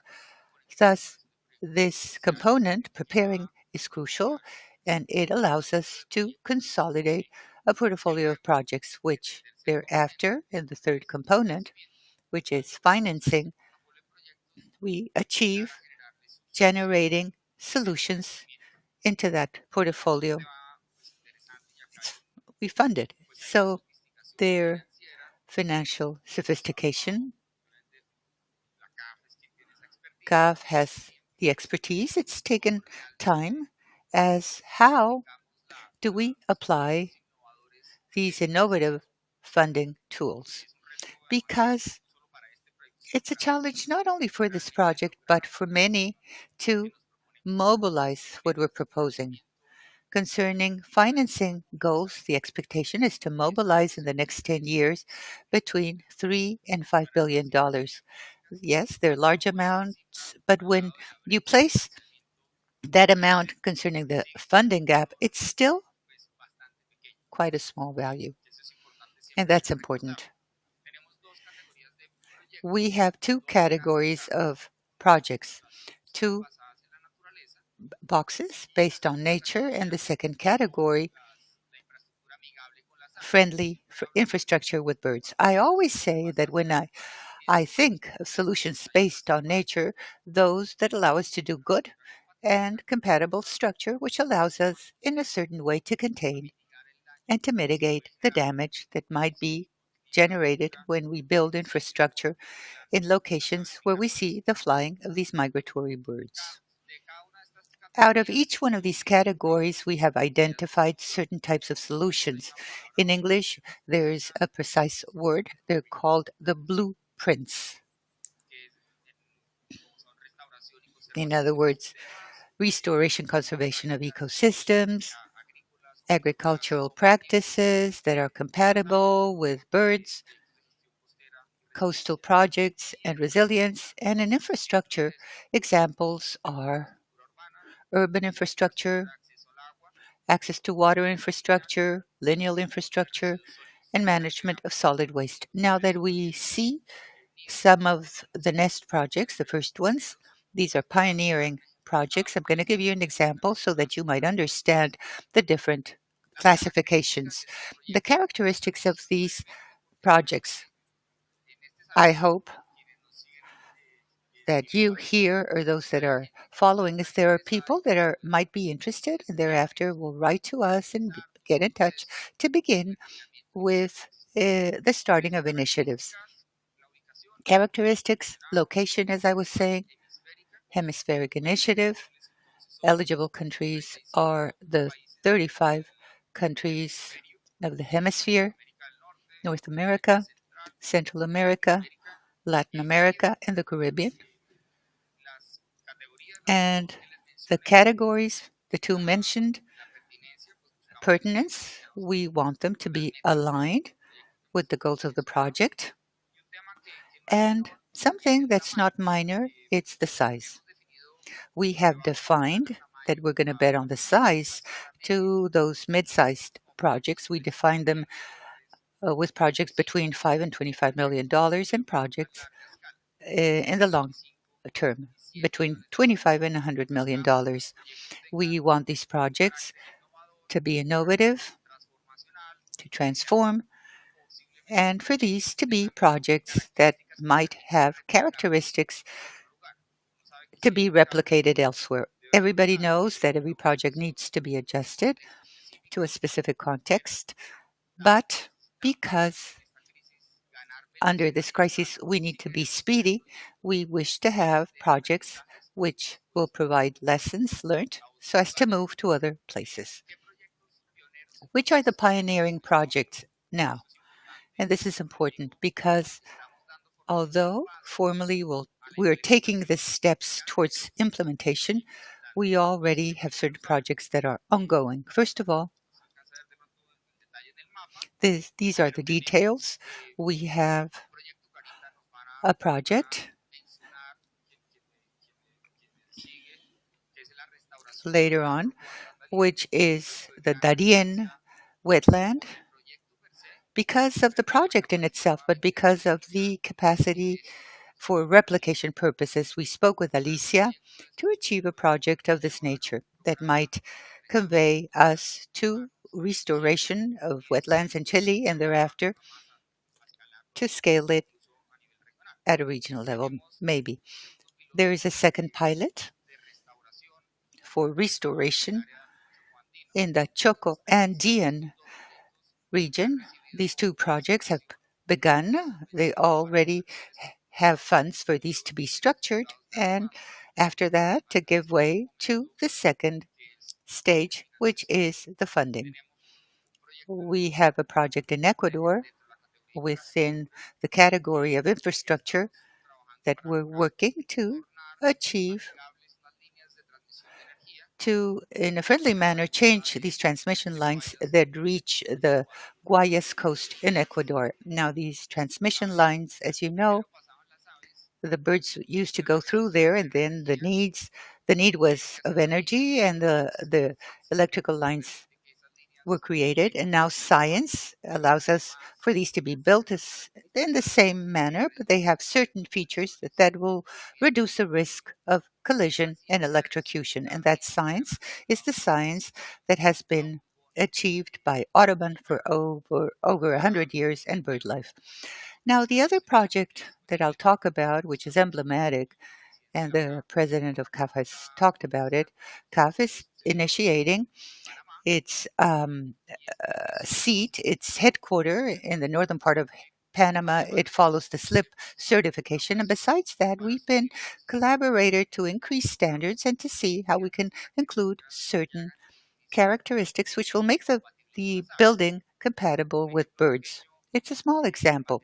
For example, material in the glasses can certain areas, if it has certain characteristics, if it's beleveled, and we avoid collision. And lastly, a project that we have in Canada in the north. This is a hemispheric initiative. This Canadian project, behind it, has no investment in itself, but it's a collaboration with knowledge. It's a water treatment plant that's taking place in the Iona region, and we've been talking, and they have been giving us information which have allowed us to fine tune the tools that we have to structure projects. It's interesting not only to see that there's a mobilization of information, but also of value in terms of knowledge. If this knowledge of this project, which is an initiative,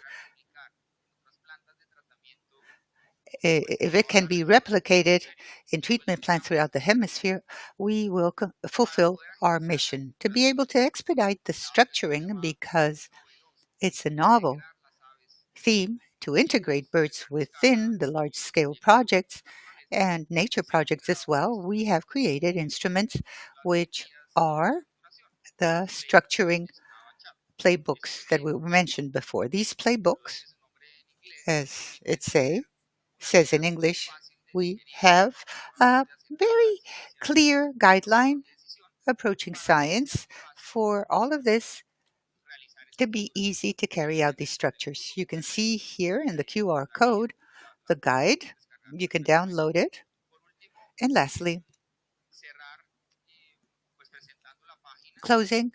In closing, you can see the page. You can have access to the page. It's there. It's the office webpage, and on that page you will find the general information about the initiative, and you will find the web tool where you're able to jot down your location and can check if it's part of a priority area concerning these aerial corridors. This is it for me. I invite you all to truly get in touch with us whenever you feel that you have an opportunity and we can start thinking about it. And now, Dr. Daniela Manusevich will address the floor, Director of Natural Resources and Biodiversity from the Ministry of the Environment of Chile. Madam, you're welcome. She will be talking about the wetland that we're projecting to restore in the Chilean coast. Welcome.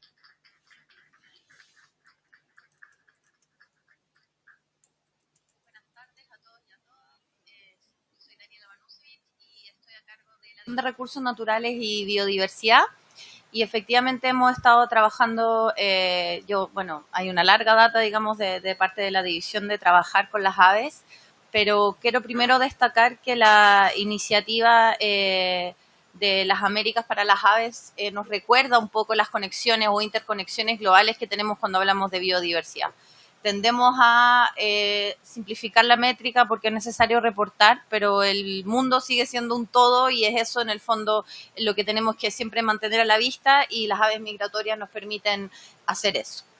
Respecto del lugar en particular, que es un humedal que es costero, que está, digamos, nos conecta con el mar. En Chile la geografía básicamente explica que tenemos unos Andes muy altos y el agua rápidamente baja cuando llueve, y a veces llueve muy fuerte, hasta el mar. Entonces, primero que nada, la ubicación de este humedal que se va a restaurar es clave, porque sobre todo en el último tiempo hemos tenido lluvias muy fuertes que han implicado destrucción de todo orden. Y en primer lugar, además de ser un lugar importantísimo para las aves migratorias, es un lugar que naturalmente es un buffer, digamos, un lugar de amortiguación frente a los eventos extremos, frente a las lluvias extremas, por un lado. Pero además Chile es un país sísmico, por lo cual está tremendamente vulnerable, digamos, a los tsunamis, que no es algo que todos los países tienen, pero es un riesgo siempre para nosotros. Tenemos una costa muy dinámica, por lo cual este lugar también significa un área de amortiguación frente a un tsunami que los tenemos más o menos cada 10, 20 años promedio.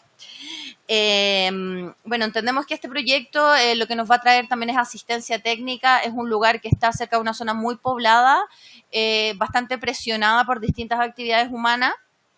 Y esta asistencia técnica nos va a permitir en el fondo perfilar financiamiento para la restauración de este ecosistema, considerando por un lado lo que les comentaba, que es una zona de amortiguación natural, pero también cómo fomentamos y valorizamos esta área a través del aviturismo, que es algo que Audubon lleva haciendo hace bastante tiempo, también en colaboración con un GEF que lamentablemente ya está por cerrar, que es el GEF de humedales costeros.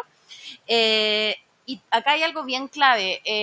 En general, es muy importante desarrollar métricas concretas que nos permitan ir a pelear el financiamiento, hablando de que eso es como un poco el tema que está ahí. Entonces, hacer un análisis de retorno de la inversión, hacer un análisis, si nosotros cuidamos este humedal, si nosotros restauramos este humedal, ¿cuántos beneficios tenemos en carbono, en biodiversidad, en infraestructura que no se destruye, en sedimentos que no llegan al mar, incluso en productividad marina también, porque todo es un sistema? Entonces, si nosotros empezamos a sumar todos esos beneficios, más el bienestar humano que implica estar en un lugar o estar cerca de un lugar, que sabemos que implica, y sobre todo lo vivimos y no tenemos que olvidarlo después de la pandemia, esta ausencia o escasez de naturaleza profunda que tuvimos y cómo afectó la salud mental de las personas, y sobre todo si estamos hablando en áreas que son densamente pobladas y que tienen en general pocas áreas verdes, y muchas veces las personas tampoco tienen tiempo de ir a los lugares si estos lugares están lejos. Entonces, tener áreas verdes y hacer aviturismo, pero imbricado con la ciudad, no que yo tenga que tomar 2 días de vacaciones para ir a un lugar y pagar un ticket en Patagonia, es clave, porque también tiene un componente de equidad muy, muy relevante para que todos tengan acceso a estas áreas verdes y todos puedan valorar, digamos, la naturaleza, y puedan podamos al final del día todos tener una mejor calidad de vida. Bueno, esto también, contarles un poquito también de que desde Chile estamos trabajando en, implementar la ley de humedales urbanos, vamos pronto con una ley de turberas que ya está publicada, tenemos que avanzar en eso, y en ese sentido los humedales, como en términos generales, creo que también es importante saber comunicar muy bien el valor que tienen, porque en general se tendrían a ver como estos lugares que nadie sabe qué hacer con ellos, pero hay como insectos y barro. Y fin, y hay que como taparlo idealmente. Y de a poco hemos ido un poco cambiando la visión y entendiendo que es parte de los ecosistemas, que son parte de las conexiones, son parte de las zonas costeras, son importantes para las aves, y nos empezamos a dar cuenta que si los gestionamos bien realmente no son esos lugares llenos. We were told to stop interpreting, but we shall continue. This is for human and non-human well-being. Thus, we have a natural capital committee that began during this administration. The goal of this committee is to carry out recommendations to conserve the natural capital of the country. Thus, it's important to understand how this natural capital is working, which are the measures to protect it, and especially what we're losing if we do not manage it properly. I also see different opportunities in this project because a GEF should be commencing of green infrastructure cities. Thus, there's a possibility of collaborating, importantly so. Although all of us here, this world, quickly understand about migration, population extinction, well, we know how to be able to communicate this to another public in terms of green infrastructure and the cost that it means not to manage this infrastructure properly. Literally, this winter, for example, we suffered floodings. In other words, people have died, losses of homes, agriculture. It's meant a tremendous cost. But thereafter, there's a recovery cost to recover productivity, homes, and lives of people. You know, these are traumatic events for people. Thus, if we add all these costs, and what about if it's done differently? What if we consider this as part of our resilience infrastructure before climate? And we talk to the fund and we talk with the Ministry of Infrastructure, with Public Works in our case, with the housing infrastructure, and to start thinking about this in an integral fashion. There's a tremendous possibility there. Thus, I believe that this project, well, we have to connect projects to continue with these initiatives. Let me underscore that in this project, we have involved all the governmental levels, the municipalities, the regional governments. In the case of Chile, they're very important and more so, and also the stakeholders that have been promoting conservation of wetlands from different situations, in certain cases, intensely so, complex. So it's important to underscore the role of civil society. Recently, we heard a panel of indigenous women, and everything is connected. So it's these projects which make us comply with the goals 30 by 30 to modify the financial flows towards conservation with concrete scientific evidence, with concrete impacts, problems that take into account and attack necessary things, like, for example, in Chile, the extreme climate events and tsunamis, which are very concrete things. It's a high cost in human lives and infrastructure. So I hope we'll prosper in this project for it to be related to other projects and to continue advancing, and that soon it'll become a situation to be replicated in other areas.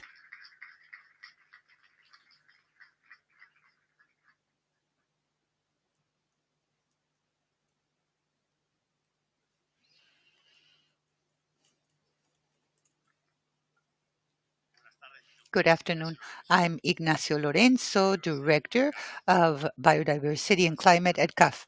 To give you a few closing words, the first thing is that at CAF we're very glad to be here at the COP here in Cali, because in a certain way during this administration, we decided to carry out a change at the bank and to take into account its mission and its vision in this green theme to make the bank a green bank in Latin America and the Caribbean. And this answers a response to an unavoidable reality concerning environmental and climate crises, but also, and importantly so, the reality and the wealth that Latin America and the Caribbean have. It's a region for global solutions in terms of biodiversity and climate.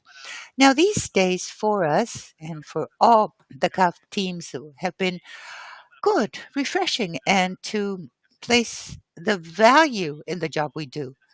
We launched at the start of last week our program to focus on ecosystems in a cross cutting manner, and in all the operations of CAF, we considered 13, 14 transnational ecosystems in Latin America, the Caribbean, of great scale. In other words, to be able to inform about our operations concerning credits and technical cooperation uh, projects. And we announced, associated to all of this, the deployment of a new restoration program and regeneration of ecosystems for $300 million. It's available, by the way, for the countries in the region for advancement in their biodiversity and environmental agendas.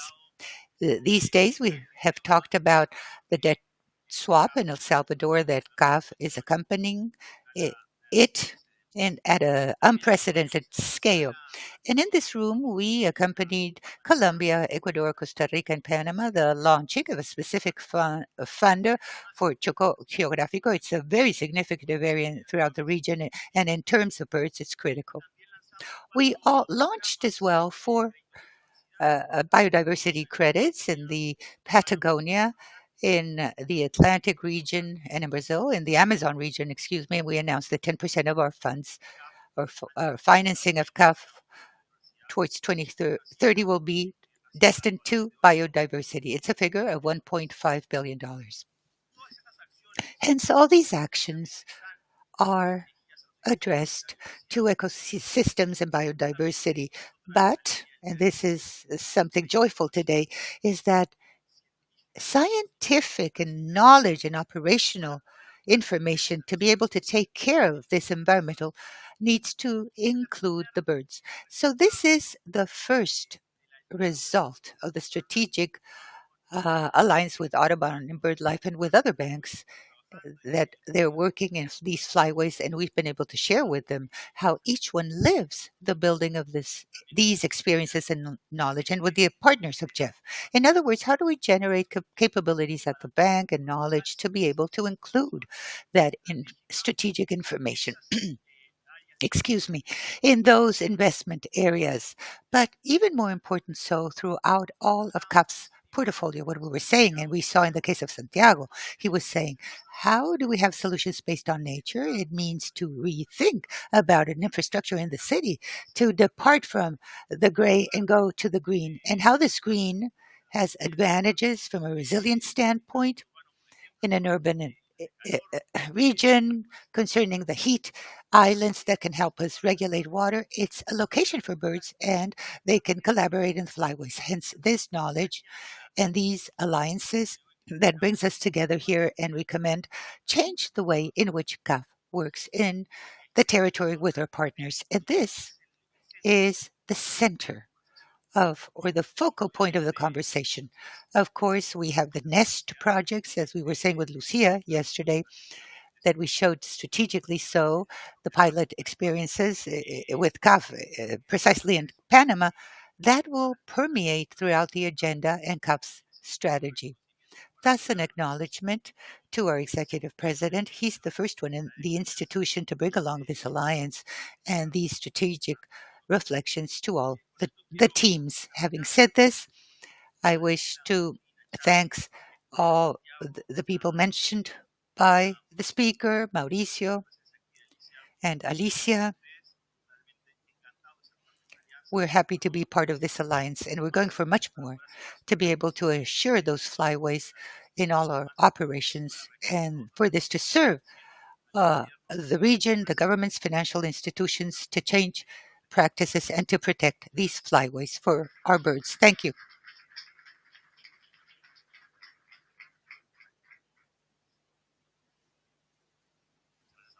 Thank you all.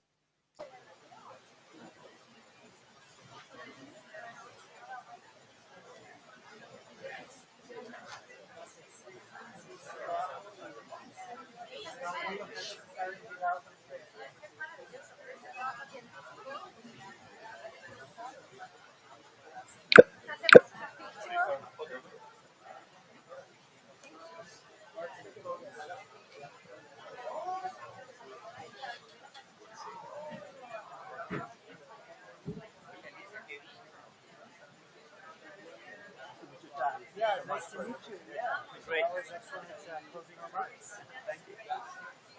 Por favor, no. Directora, por favor, por favor. ¿Dónde está el Mau? El Mauricio, Mauricio, Aurelio. Súbese. ¿Y dónde está Mau? ¿Dónde está Mau? Mauricio, Mauricio. ¿Acá de este lado? Sí, sí, sí, no te acá. Ahí está, ahí está.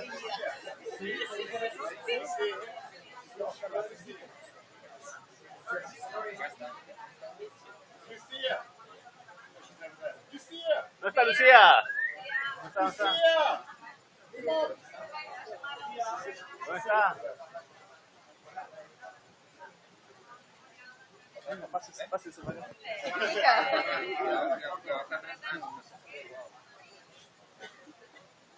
Excelente. Buenísimo. Muy bien. Un detalle. No, muchas gracias por todo. Hola, yo soy Lucía.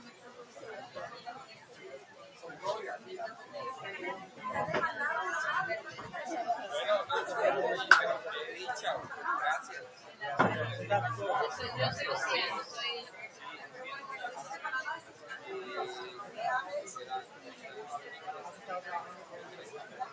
Sí, sí, sí, soy...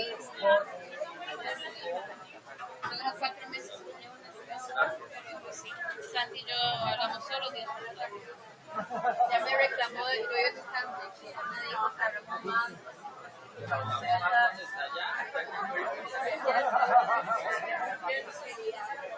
Es que estos días han estado ocupaditos. Sí, no hemos parado. Oye, Daniela, gracias. Sí, muy bien. La primera persona de Chile que hicimos la presentación fue Daniela. Cuando todavía era vacas, qué bien. Gracias entonces por esa confianza desde el punto uno. No, y ahora no le quise,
nos quedó de ver las fotos de ese maravilloso lugar. Ay, sí. Creo que tengo que de alguien que no lo hizo, pero no sé. No, es Jorge Riesgo, soy el director ejecutivo del Fondo de Biodiversity del Salvador y presidente de la red. Eugenio, el equipo, es parte de nuestra red y vamos a quedar en Congreso el próximo año. Sí, ya lo sabes. Entonces nos estaremos viendo. Y hagamos la salida de campo ahí. Porque hay una salida de campo. Póngale a Eugenio que se haga ahí. O no es hacer. ¿Dónde lo van a hacer? Bueno, ahí lo vamos. Ah, no sé. No sé dónde. Pero me imagino que va a ser no, sí, pero para no parecerlo.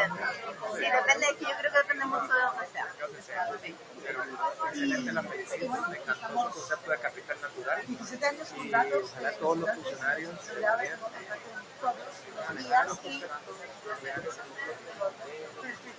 No, pero el compromiso de los funcionarios lo tienen. El banco de AVE lleva muchos años.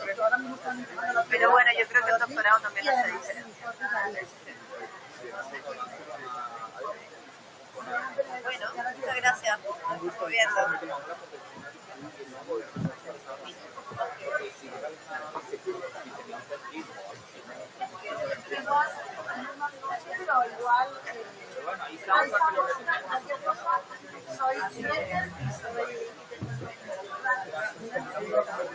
Sí, sí, sí.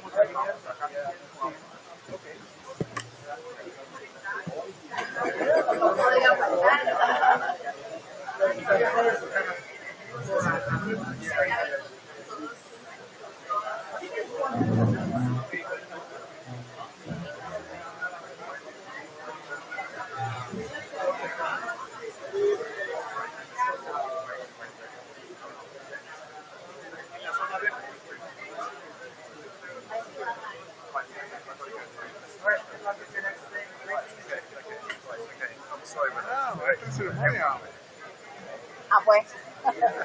Ah, pues. Bien, bien, bien.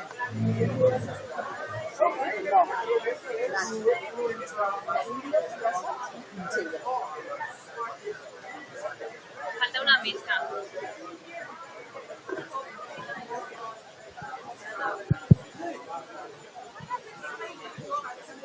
Yes, it has been announced. I heard about the interview. Sí, el primero. Ese es el primer filtro. Sí. Digo, ahora. ¿Tienes panelistas en inglés? Sí. Ya. Si quieres, llama como... Ya. Ya vamos a empezar. Y antes de eso, les recuerdo que tenemos traducción simultánea. Los dispositivos están Buenas tardes. Good afternoon. We're going to start in a few minutes with this panel, and let me remind you that at the door of this room you will find the devices for interpretation into English and Spanish. Thank you. You can pick up the devices at the door.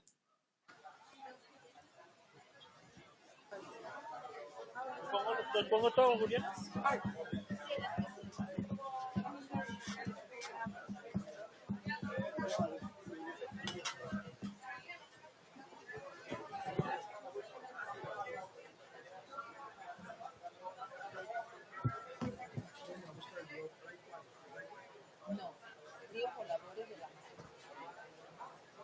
Sí, ya lo voy a anunciar.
Bueno, buenas tardes.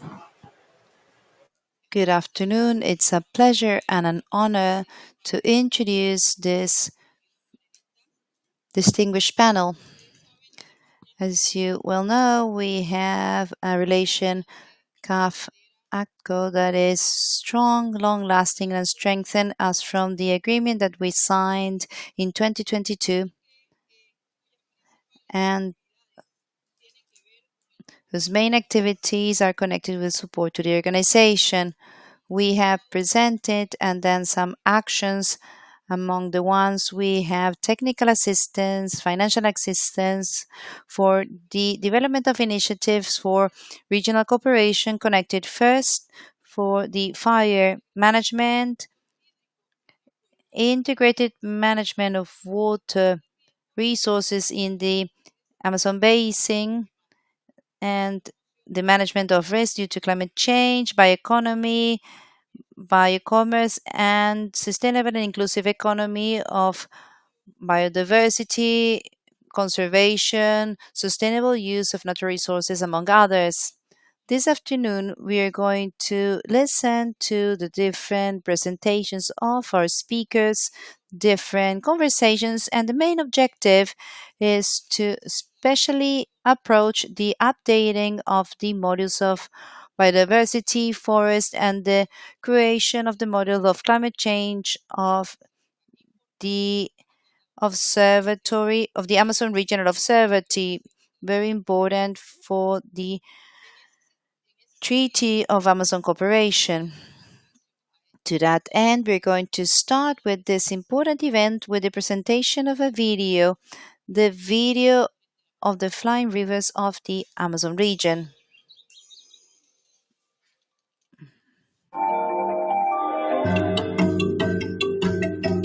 La Amazonía, con una extensión cercana a los 7,5 millones de kilómetros cuadrados, correspondiente al 40% del territorio de Sudamérica, 40% South American territory interconnects 9 countries and territories across the region. The forested biome, renowned for its natural cultural megadiverse value, generates 20% of fresh water and 20% of its oxygen, while contributing between 30 and 40% of the water vapor that drives the phenomenon known as flying rivers. These are streams of water vapor originator in the Amazon that play a crucial role in South America's water cycle. Evaporation and plant transpiration in the Amazon region produces vast amount of vapor which is transported thanks to atmospheric currents originating from the Atlantic Ocean to the other regions of South America. This process directly influences in cloud formation and rainfall in areas such as the Cerrado, Pantalán, Páramos, and the Atlantic forest. They contribute species growth patterns and ecosystem health are directly influenced by the Amazon flying rivers. Another key element in Amazon's hydrological dynamics as a solution-oriented biome interconnecting regions includes 2 major water discharge systems with an average of discharge of 220,000 cubic meters per second, comprised on the Amazon River's flumen system and a complex system of aquifers and groundwater covering 4 million square kilometers. Species such as the tapir or jaguar can be found in the Amazon and in the Cerrado, a vast savanna region in Brazil. Between 40 and 60% of the rainfall in the Cerrado depends on the moisture transported by the Amazon's flying rivers. The figure is between 20 and 30% of the Atlantic forest that shares with the Amazon, the howler monkey, and others. For the Pantanal, the world's largest tropical wetland area, rainfall patterns in the Amazon region can influence the flood season, critical for the survival of species such as anaconda and the black caiman. The changes in the Amazon's climate can impact the precipitation patterns in Paramon's high-altitude ecosystems in the Andes, whose water production is essential for the inhabitants of the main cities across the Andean region, both human and animal, such as the hummingbird, whose ranges includes both the Amazon lowlands and the Andean Paramos. deforestation, driven by activities such as land use change for agriculture and livestock, illegal mining, which destroys tributary basins of the Amazon and contaminates them with substances like mercury used in gold extraction, wildfires that ravage vast areas of forest, releasing millions of tons of carbon into the atmosphere, exacerbating global climate change, have severe consequences for water supply quality and atmospheric hydrological flow in South America's watersheds. This particularly affects the survival of interconnected biomes as the Cerrado Pantanal Atlantic Forest and the Paramos. As the Green Bank have acknowledges and emphasizes the region's rich biodiversity by adopting an ecosystem-based approach in its operation. This approach not only addresses the needs of the countries but also those in their ecosystems, strategic for the region because they provide key services that guarantee the livelihoods and underpin sustainable development.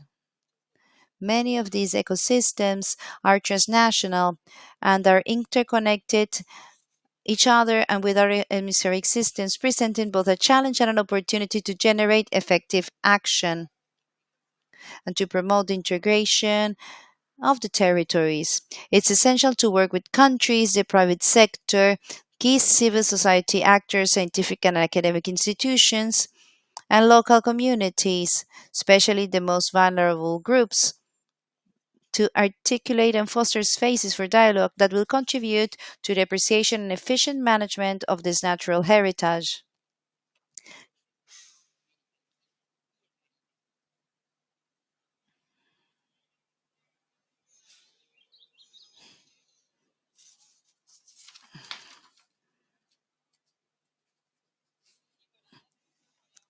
And for our opening remarks from CAF, we would like to welcome Estefania Laterza, Representative Director of CAF in Brazil. Welcome.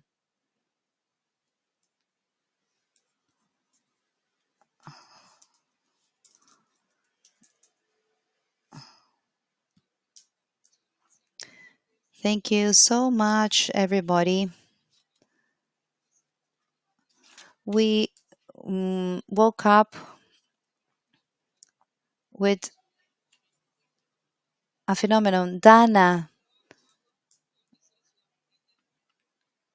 left underwater, the third biggest country in Spanish. That our manager comes from Carissa Montana and Calatrava architect. They're still fighting against this big storm. This same film, we saw it 4 months ago in Rio Grande do Sul in Brazil. These flying rivers that we were talking about, that the documentary that was just projected talked about. We talk about this phenomenon.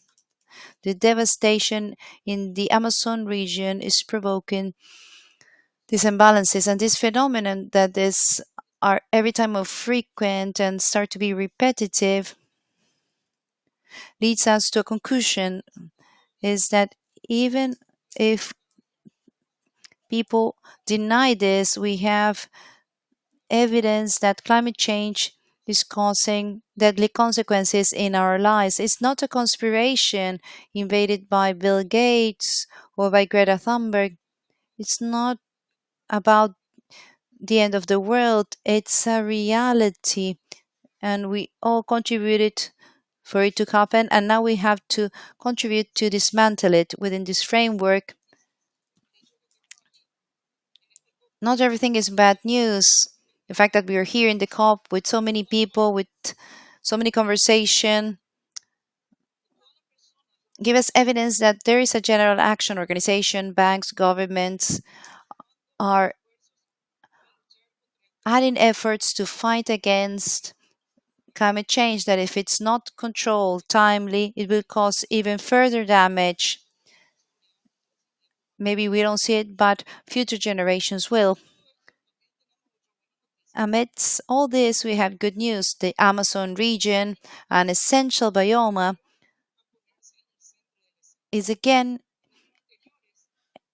in the focus in 2023, where we had when we're going to do in COP30, the Belen summit, about the commitments, we had kind of a gossip trapped among governors of two continents. But we start to have to worry of this biome because it's the lung of the world.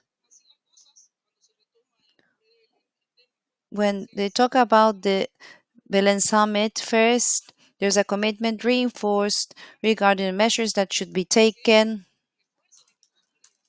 They reinforce constitutionality because it will be the treaty and the ATCO already existed, but it lost a push. As from this summit that was in August, we ended up with a clear declaration of 8 countries that share this Amazonic biome, say we're going to have joint efforts through a common governance that will allow us to take actions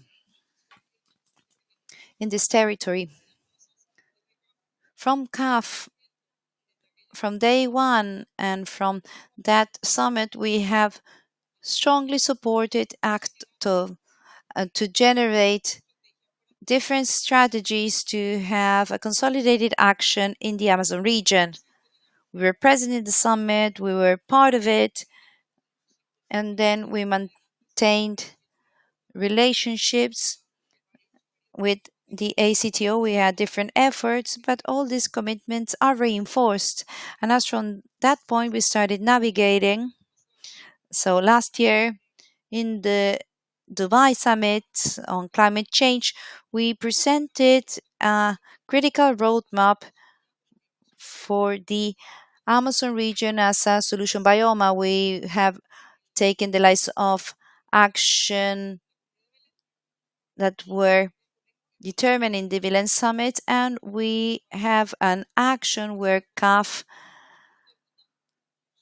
also joins us from this roadmap. We have the Observatory of Climate Action. We're going to talk about that. We're also working on a project to eradicate malaria in 3 countries in the Amazon region. We want to work with a school in the forest. It's another project that we are going to coordinate with territories in the Amazon region, and we're going to focus on different infrastructure projects in the Amazon region. We hope to have a strategic turn of action, especially in the Brazilian part of the region, with resilient infrastructure, with infrastructure that is capable of fighting against climate change. Being beside ACTO, it's not an option, it's an obligation. It's an obligation as a development bank, and we're going to keep on working on this collective support with these 8 countries that are part of it, with knowledge, with efforts, but also resources that will be strategically guided so they can have a specific effect. Thank you. Thank you, Estefania. We are going to invite Edith Paredes, Administrative Director of ACTO. Thank you. Thank you, Cecilia. Good afternoon, everybody. Thank you, Stefania, for your kind words. We're here today to let you know at which point we are in this collaboration with CAF and the ACTO in this roadmap of this biome that is so important, not only for the region, but for the world. Apart from all the things that we've seen in the video of the importance of the biome, of everything that it implies for the region, it has an implication for the product and the degradation of the ecosystems that we have here. It would imply some very adverse effects in the region and in the world. It seems that they're not interconnected. For example, the water supply supply of a capital city of one of these countries of the Amazon region with the Amazon region specifically, but they are strictly connected. And it seems that there's no relation in what's happening in other regions of the world. What the colleague was speaking of what's happening in Spain, in the city of Valencia, but there is a connection in a certain way or another. So that's why it's essential to work in this biome. From the permanent secretary of the ACTO, that we represent the 8 countries of the Amazon region, we are very thankful and happy for the work that we are doing with CAF. The work that we are doing now and that we're going to introduce, that is the topic of discussion of this panel that we're going to have now, is the work of the model of climate change within the Amazon Regional Observatory. And what is this? Is an information platform that is right now, after the Belém Declaration, ratified by the Foreign Affairs ministries, but with a presidential mandate in the city of Belém last year. It gives us the space to work in different space, and the ORA is one of the priorities of the countries, of the presidents, of the Ministry of Foreign Affairs of these 8 countries, because in this platform we would like to have information about different topics, updated information in real time of the situation of specific indicators and with a scientific basis, with statistics, so that it is a tool for decision making and the creation of public policies in the different scopes that we are working, such as climate change, among others. We have been working with the technical support of the CAF, and now we have been working to know how the greenhouse gas emissions situation is, that have a very high percentage of emission in the countries, and there are 3 strategic areas that have been defined with highest emissions: the use of lands, energies, and finally the other one is agriculture. So based on this information and knowing how the countries are and how the Amazon region is regarding these greenhouse gas emissions, to have different strategies that mitigate, and we can work with climate change as a comprehensive topic in mitigation and adaptation. Through the observatory and the work, we want to improve the technical capacities that the countries have to be able to approach the different topics. To this end, we need trainings with the technical teams of the country so they have the appropriate tools and knowledge. It's quite a challenging work, the one that we're doing with the Amazon Regional Observatory. It's important to have updated information, quality information of the people, the team, the country, the region that gives it. This poses a big challenge, not only in the Amazon region, not only the institutions, but in each one of the countries we face these challenges. It's an integral work, even though it's a specific work. It's in a comprehensive way of the management of information, but I believe that we have achieved in support of CAF to have this information, to be able to collect the specific statistic data, at which point we are in the countries with this specific topic of at which point we are in the advances of the NDCs in which one of the country gives us a perspective on the situation of the region. Being here today and being able to introduce the state of play of this model on climate change. But Cecilia was also talking about the update of this model on biodiversity. And to be here today to listen to this, I believe it's important, and it shows that we need to work together, different actors, at a local level, at a community level, at a regional level, and that in climate change for the ACTO, for all topics, but specifically for this one, we are connected with ancient knowledge of the local people, traditional people from the Amazon region. And all this connected to how climate change is managed and that is used for the discussion and the use of this knowledge and for research and innovation. And of course, also for scientific information. So, all this together is what we are working on to strengthen the work of the Amazon Regional Observatory so that not just the country, but all the people, the actors, institutions, other countries, other regions can nurture from this information that is a basis for decision making, that is basic information for to generate discussions, to generate public policies, programs, and projects. We are constructing and observatory, a more robust organization, and we are not alone. Thanks you have for the bet. Thank you for supporting us.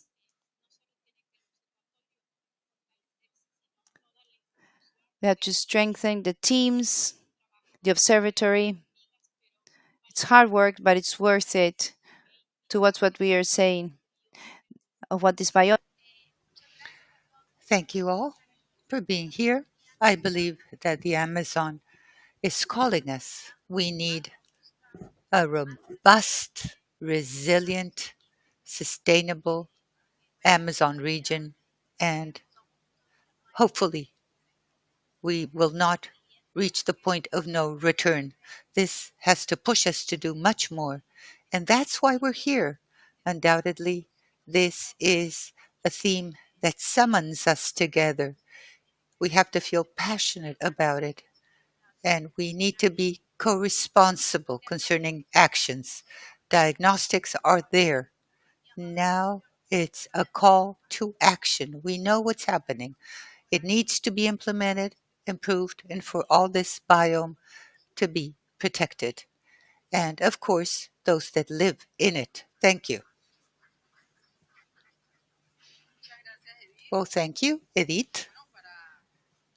And for the debate, let's invite Madam Ratna Kuwal, Coordinator on Climate Change from the Permanent Secretariat of the Treaty on Amazon Cooperation. She will be talking about the advancements. She has a doctorate on climate change. She has a sound formation on environmental, on geo and hydrology, and sustainable development. She was named the Vice Secretary Permanent on the Environment in Suriname. She began her career with environmental practices, and in 2012, she increased her experience as responsible for environmental and water policies, developing initiatives addressed towards sustainable management of water in Suriname. Randa, welcome.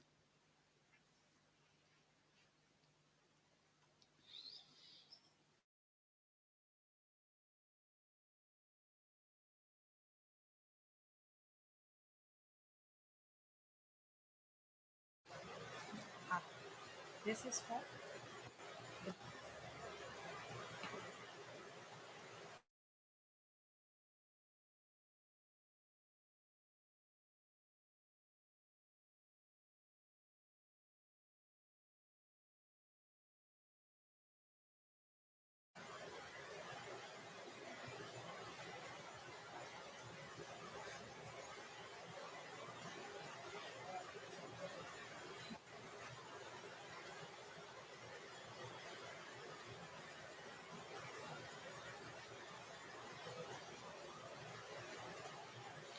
one moment, please. We are waiting for the presentation on the screen. Oh, there it is. Let me start straight away with the presentation. It's about the strengthening and expansion of the Amazon Regional Observatory, the arrow in the areas of climate change, biodiversity, and forest. Where use?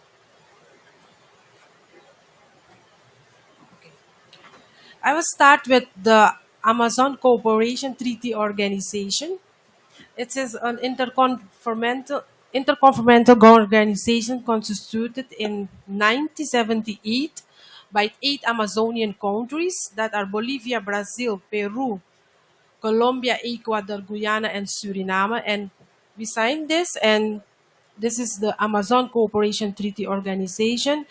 And very important to mention is that this is the most important social environmental block in the Amazon. And it works based on the agreements and mandates established by the member countries.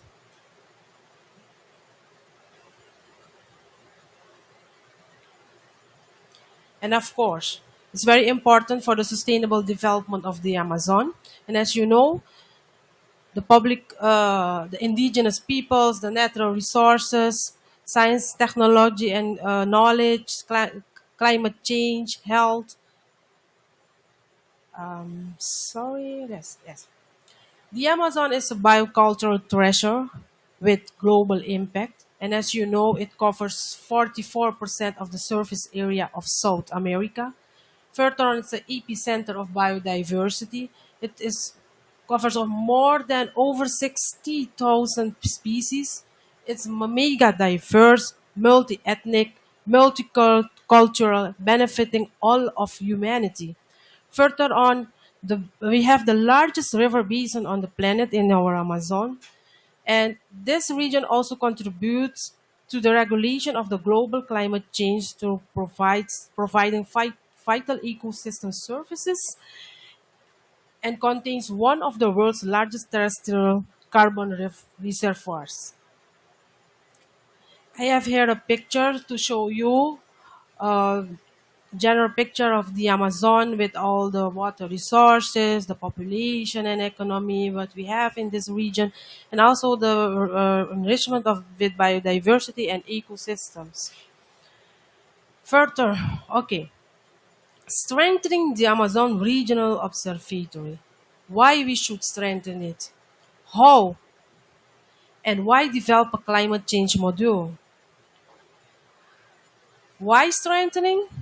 Because the Arrow is an information reference center that facilitates the flow and exchange of information between institutions, government authorities, the scientific community, and civil society in the Amazon countries of ACTO.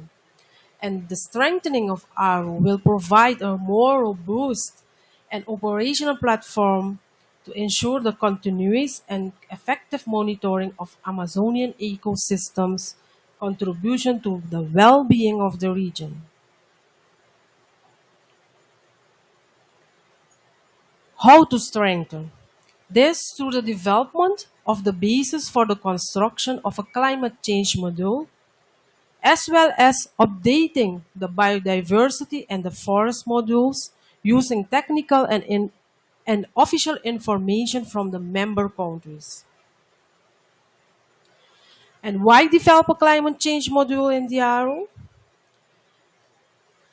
It will improve monitoring, it will support member countries, it will promote the conservation of biodiversity, and it will generate financing opportunities.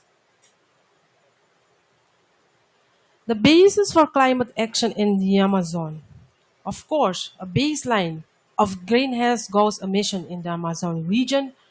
Further, a comparison between these baseline greenhouse gas emissions and the projected implementation of the NDCs of the member countries.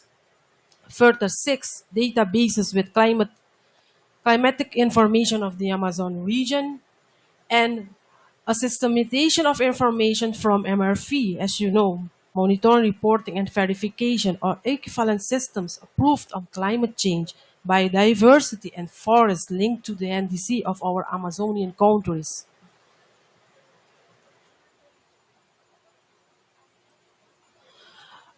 Another part is a resilient Amazon initiative. And that will be a joint regional effort facilitated by the ACTO, whose purpose is to coordinate and strengthen the responses of Amazonian countries to the threats posed by climate change. And this will seek to promote the resilience of the Amazonian ecosystems and communities, fostering regional collaboration to address common challenges such as biodiversity loss, deforestation, and the adverse effects of climate change. As wait one moment. And the key elements, sorry, I think I am the wrong.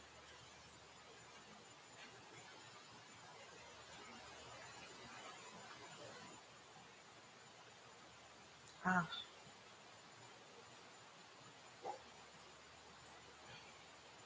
Okay.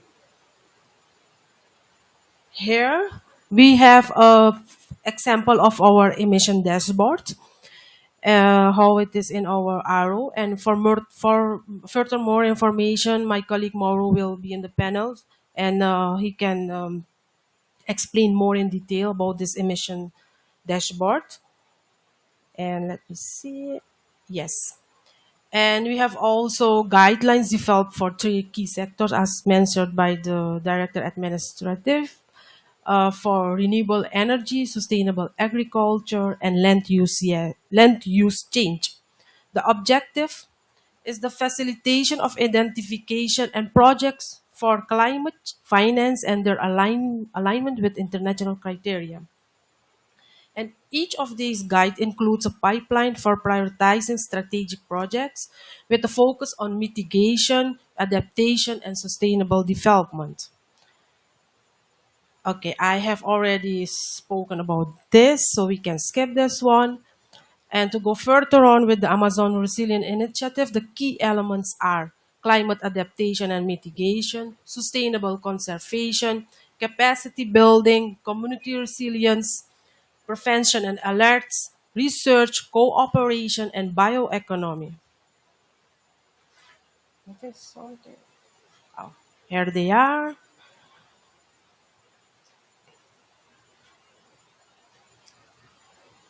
So, the main process findings. As earlier mentioned, we have a lot of challenges. One of them are official information is not updated. So, not updated and also incomplete. And it's not comparable to among member countries. Further on, we need official information for new indicators, for example, indicators that are not published. Further, we alignment with international guidelines. This is very important. The information needs to be aligned and updated to IPCC guidelines, which demands time and coordination among member countries. And the last one is regional delimitation. There are different approaches to the Amazon region that make data collection difficult. It's a challenge. Currently, the political administrative criteria is used, but it's not agreed on or available in all of the countries. And this, sorry, yes. And the actions proposed are updating permanent analysis of climate information in the Amazon region, work jointly with member countries so that all information complies with the IPCC guidelines, establish a monitoring system, the MRV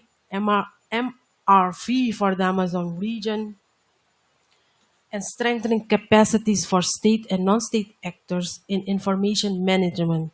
This is also very important to have to have a better and more improved like a platform or joint cooperation to share data, to share information.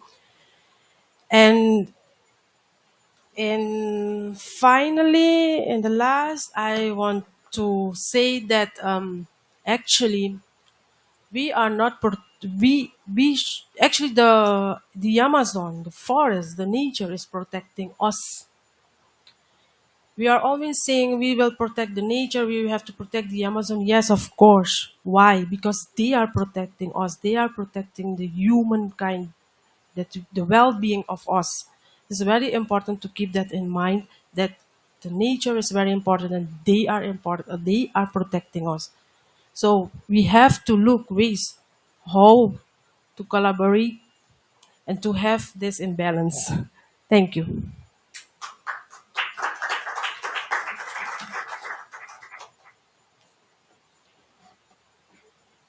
Thank you, Ratna.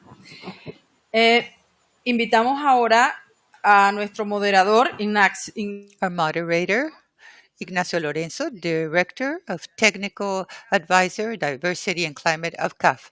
Our distinguished panel members, Madam Alicia Montalvo, Manager of Climate Action from CAF as well, Mr. Mauro Luis Rufino, Coordinator of the Regional Amazon Observatory, Madam Dali Angel, Coordinator of Women and Youth, Indigenous Ones for the Fund for the Development of Indigenous Peoples in Latin America and the Caribbean, and Jessica Joseph, Manager in Guyana on Conservation of the Amazon region. Welcome.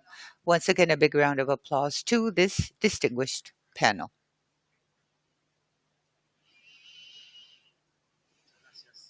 Thank you.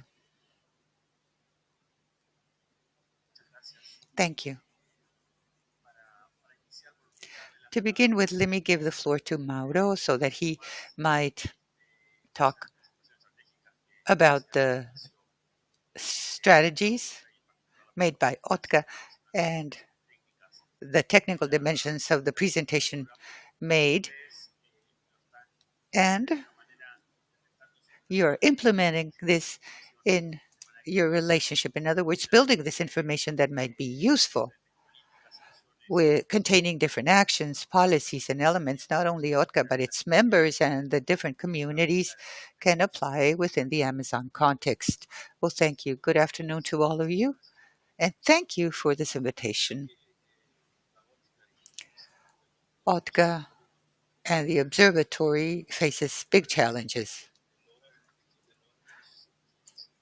The auras is not only to have a repository of information, it's a reference center, but we do not wish only to be this repository. We want this repository to be a database so that society and especially researchers and governments use this information to be able to make decisions and drafting of public policies and agreements for the region. Also, it's important to say that the observatory has a regional adhesion.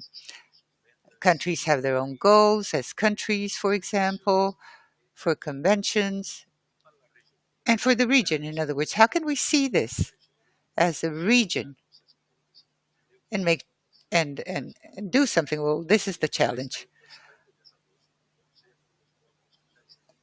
We're developing things. The models have been developed. There are many other modules that are about to be presented, but because the Berlin Declaration contributed with data for the development of new modules on environmental issues, women indigenous, food, security. In other words, there are a series of other models. And here we begin with climate change model. In a very shy manner or timid manner, with the NDCs during the process of this module, we have identified different gaps of information. Much information is for the country, but not for the Amazon region, only for the country. Therefore, we have to continue with this process. And now our agency has a challenge to strengthen the national information systems of the member states. For example, in the past, through a project that I coordinated, we supported countries, in other words, those that didn't didn't have information systems on biodiversity like Guyana and Suriname. And others we've helped out concerning the strengthening of their systems for them to operate as an observatory. So that's the challenge in strengthening these systems for these systems to be able to interoperate with Aura. In other words, to automate the information, but especially to have information which helps for decision-making purposes. And the second thing is how the intersection takes place with the different modules. We talk about biodiversity, climate change, and therefore we are developing, or we started developing the Nexus model. It'll carry out the link between water resources and forests. Thus, what will for example, simulations, what will happen if more deforestation takes place or if restoration is taking place on the other side? What about the behavior of the basin? In other words, to be able to respond to all these changes. And the other thing is that we need to advance much. It's a reality that's in front of us and that the world needs to face this in the best possible manner, which is the use of artificial intelligence. We've seen fires in the forests in Brazil, in Bolivia, and in other countries. We do have tools and available technologies that need to be included in this observatory that will help us out. Let me give you an example. Today, with AI, it's possible to see, based on the history that we have concerning fires, winds, humidity, temperature. Well, we can simulate where we shall see fires under certain conditions. So this allows us to carry out measurements. And also, we have drones that with their images, we understand what's burning. In other words, the roots. And we can see it from the sky, but there's technology for that. So in a certain way, there is a superposition or an overlap. Last year, we had a drought mentioned by the director, where almost 500 dolphins died because of the water temperature. We have to develop a prevention mechanism. If we're not monitoring water temperature, well, we need to do so.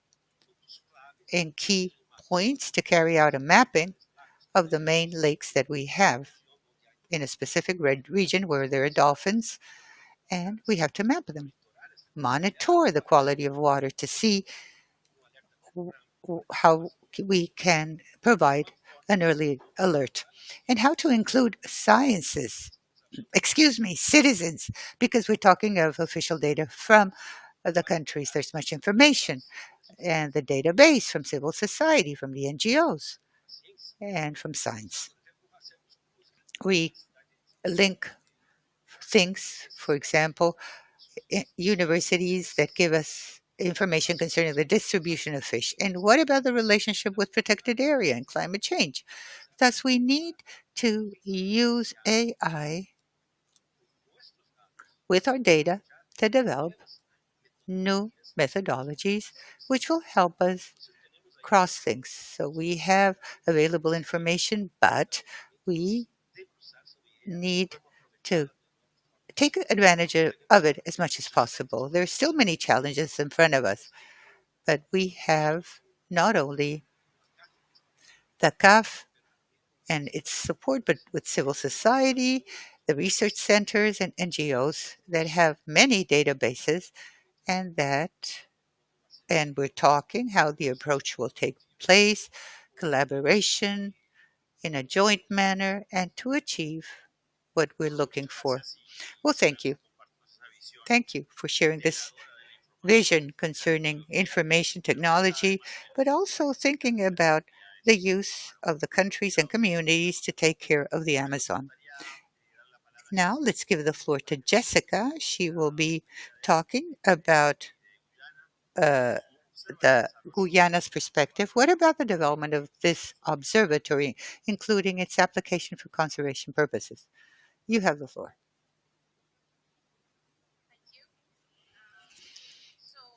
Guyana Although I'm from Guyana, I also work in Suriname as well. So with the aura, as Ratna had mentioned in her presentation, it's not well developed as yet, and we need a lot of help. But we, in the organization where I work from, with we what we want to do is to work with the indigenous people, which we are doing, to have that baseline information done, and it is being done in both countries, but it just has to be recognized by the government. In Guyana, we have the CMRV project, and that is recognized and put into the national policy, or the national database collection on carbon credits. And that now is something that is being replicated throughout the country in Guyana.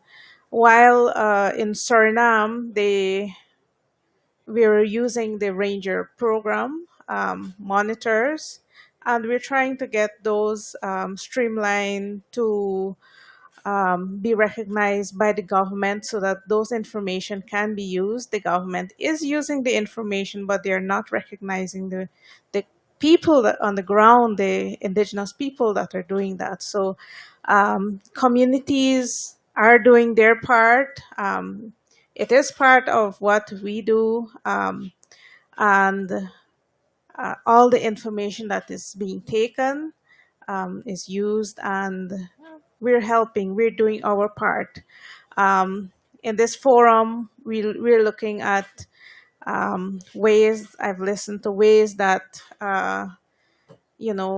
businesses, banks can play their part.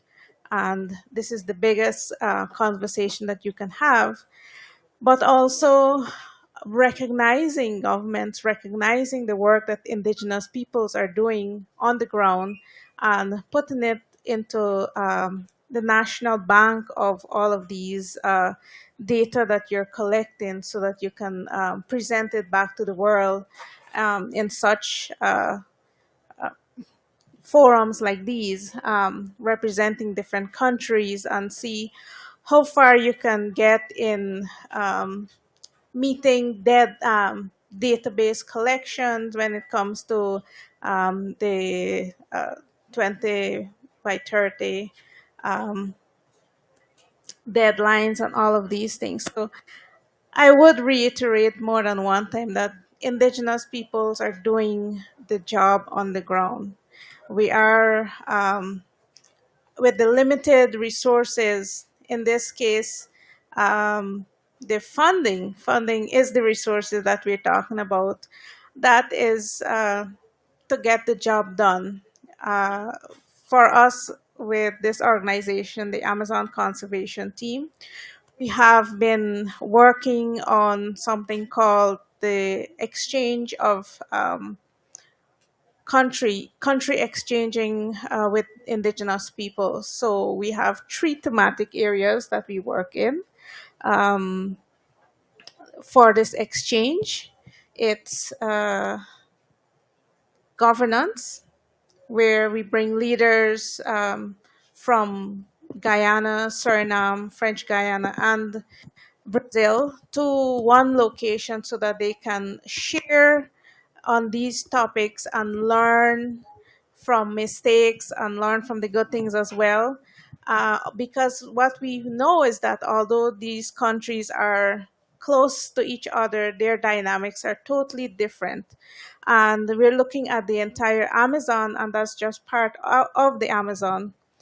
Each country is doing its own own way that we've heard. But if we get to understand each one of us what we're doing from the down the grassroots level, if we know that what we're doing, then we can bring it up to the national level. That's in governance and also community monitoring. So we bring rangers, monitors from these countries as well to discuss, to share their methods of monitoring that they're using. and they're very interesting. It's good when you can see um, indigenous people with all the knowledge that they have sharing it with each other. And although, as I mentioned, these countries are so closely knitted together, it's way different in each country. The way that they do um, even the monitoring. Then the third one is tradition is plays a big part, and that's the theme we've been hearing throughout this cup, that you have the indigenous people that are keeping the forests, conserving it as it is. And if we don't, you know,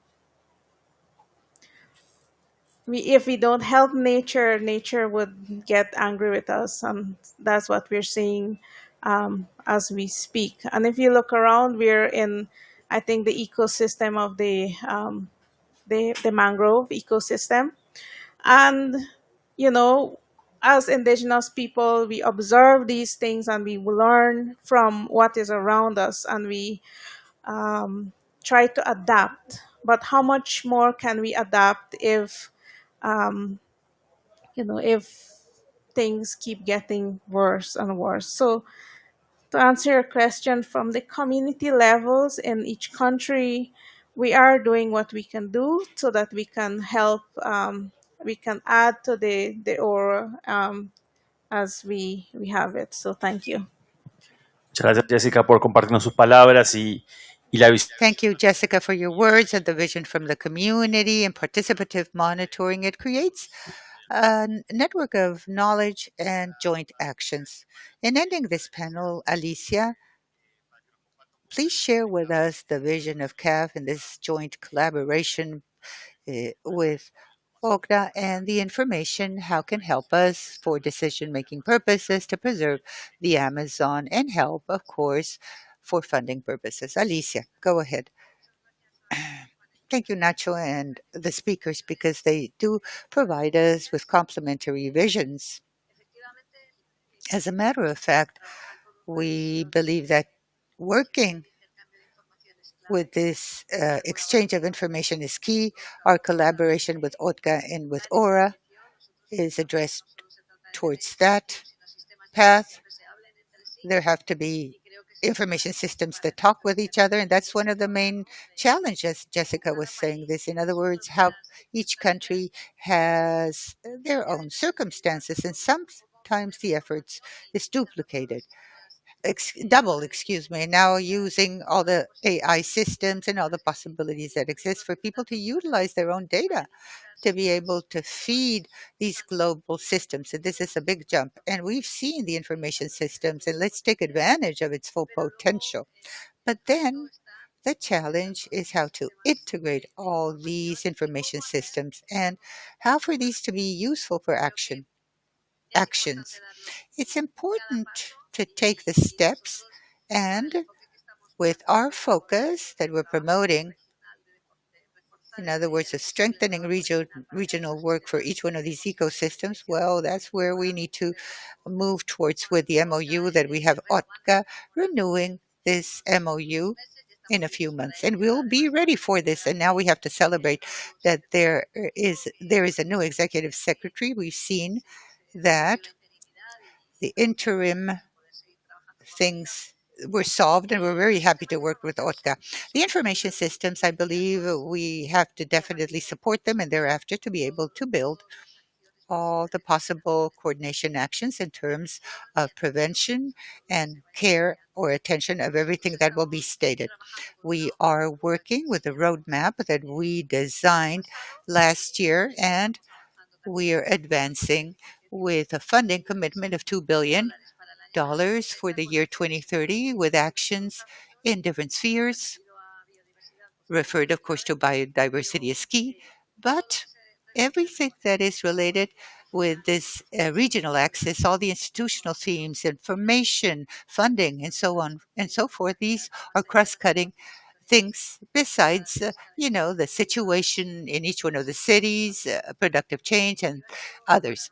Definitely for us, it's very important that you are in a new stage for Aura and to be able to support the system and maybe also to utilize it as a benchmark for other collaboration regional systems. For example, at present, we are working with the Colombian government for a fund for the geographical choco. There's an important challenge. We were saying that there's a bias, that there's much information with certain regions and none in others. So actions should not only be concentrated where information is found, but rather search for those spaces where we can cover those voids. So, on behalf of GAF, merely to commend the work and thank you so much for your presentation. And let's continue collaborating with OTCA in all its action lines, but very importantly, so in this observatory. We'll be there in Guyana as well, and hopefully Guyana, will be part of CAF soon. And we'll be there working so that this collaboration becomes a reality within the framework of Vodka. Well, thank you, Alicia.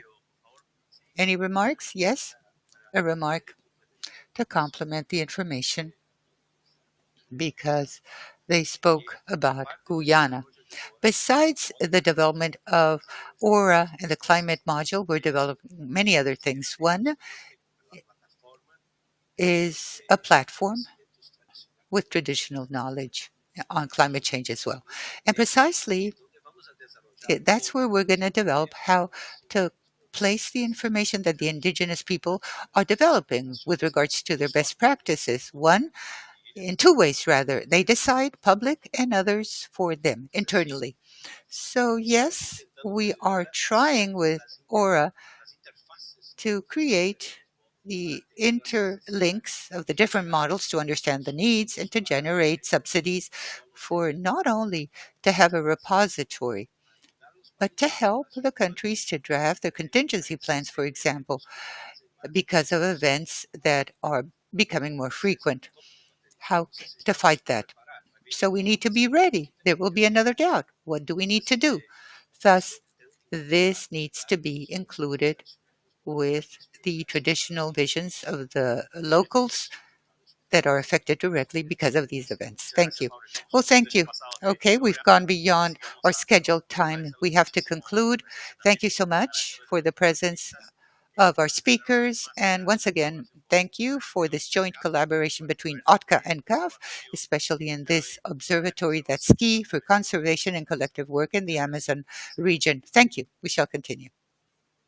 En 2 minutos, así. Less than 2 minutes, please. Note from the interpreter. The microphone will be turned off soon.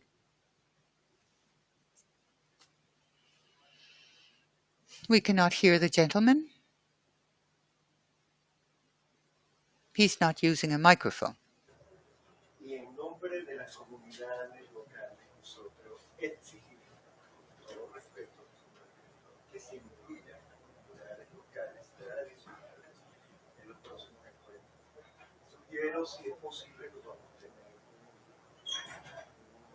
cara a cara, un contacto directo con ustedes y podamos, antes que el 8J sea aprobado, porque creo que contamos con el apoyo del CAP para que sea el 8J. Me refiero al órgano subsidiario que posiblemente sea aprobado. Entonces, en nombre de las comunidades locales de la región amazónica y particularmente de la red de cooperación amazónica que estamos al norte de la Amazonía y Guyana, Surinam y el territorio de ultramar de Guayana. Muy bien. No, quería solo comentar que nuestro mandato justamente incluye pueblos amazónicos. Our mandate includes traditional communities and indigenous people. Everybody's included. Thank you. Thank you all.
Nacho. Yeah. Yes. From Cali. I believe we met in Brazil. Yeah, I believe you were there. We were visiting Brazil. We went to your offices. And I guess we had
Ya creo que se acabó la copa, todavía no hay nadie.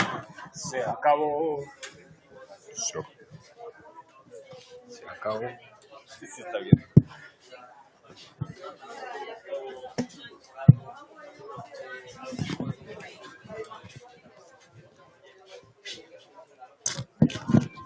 Hola. Se acabó.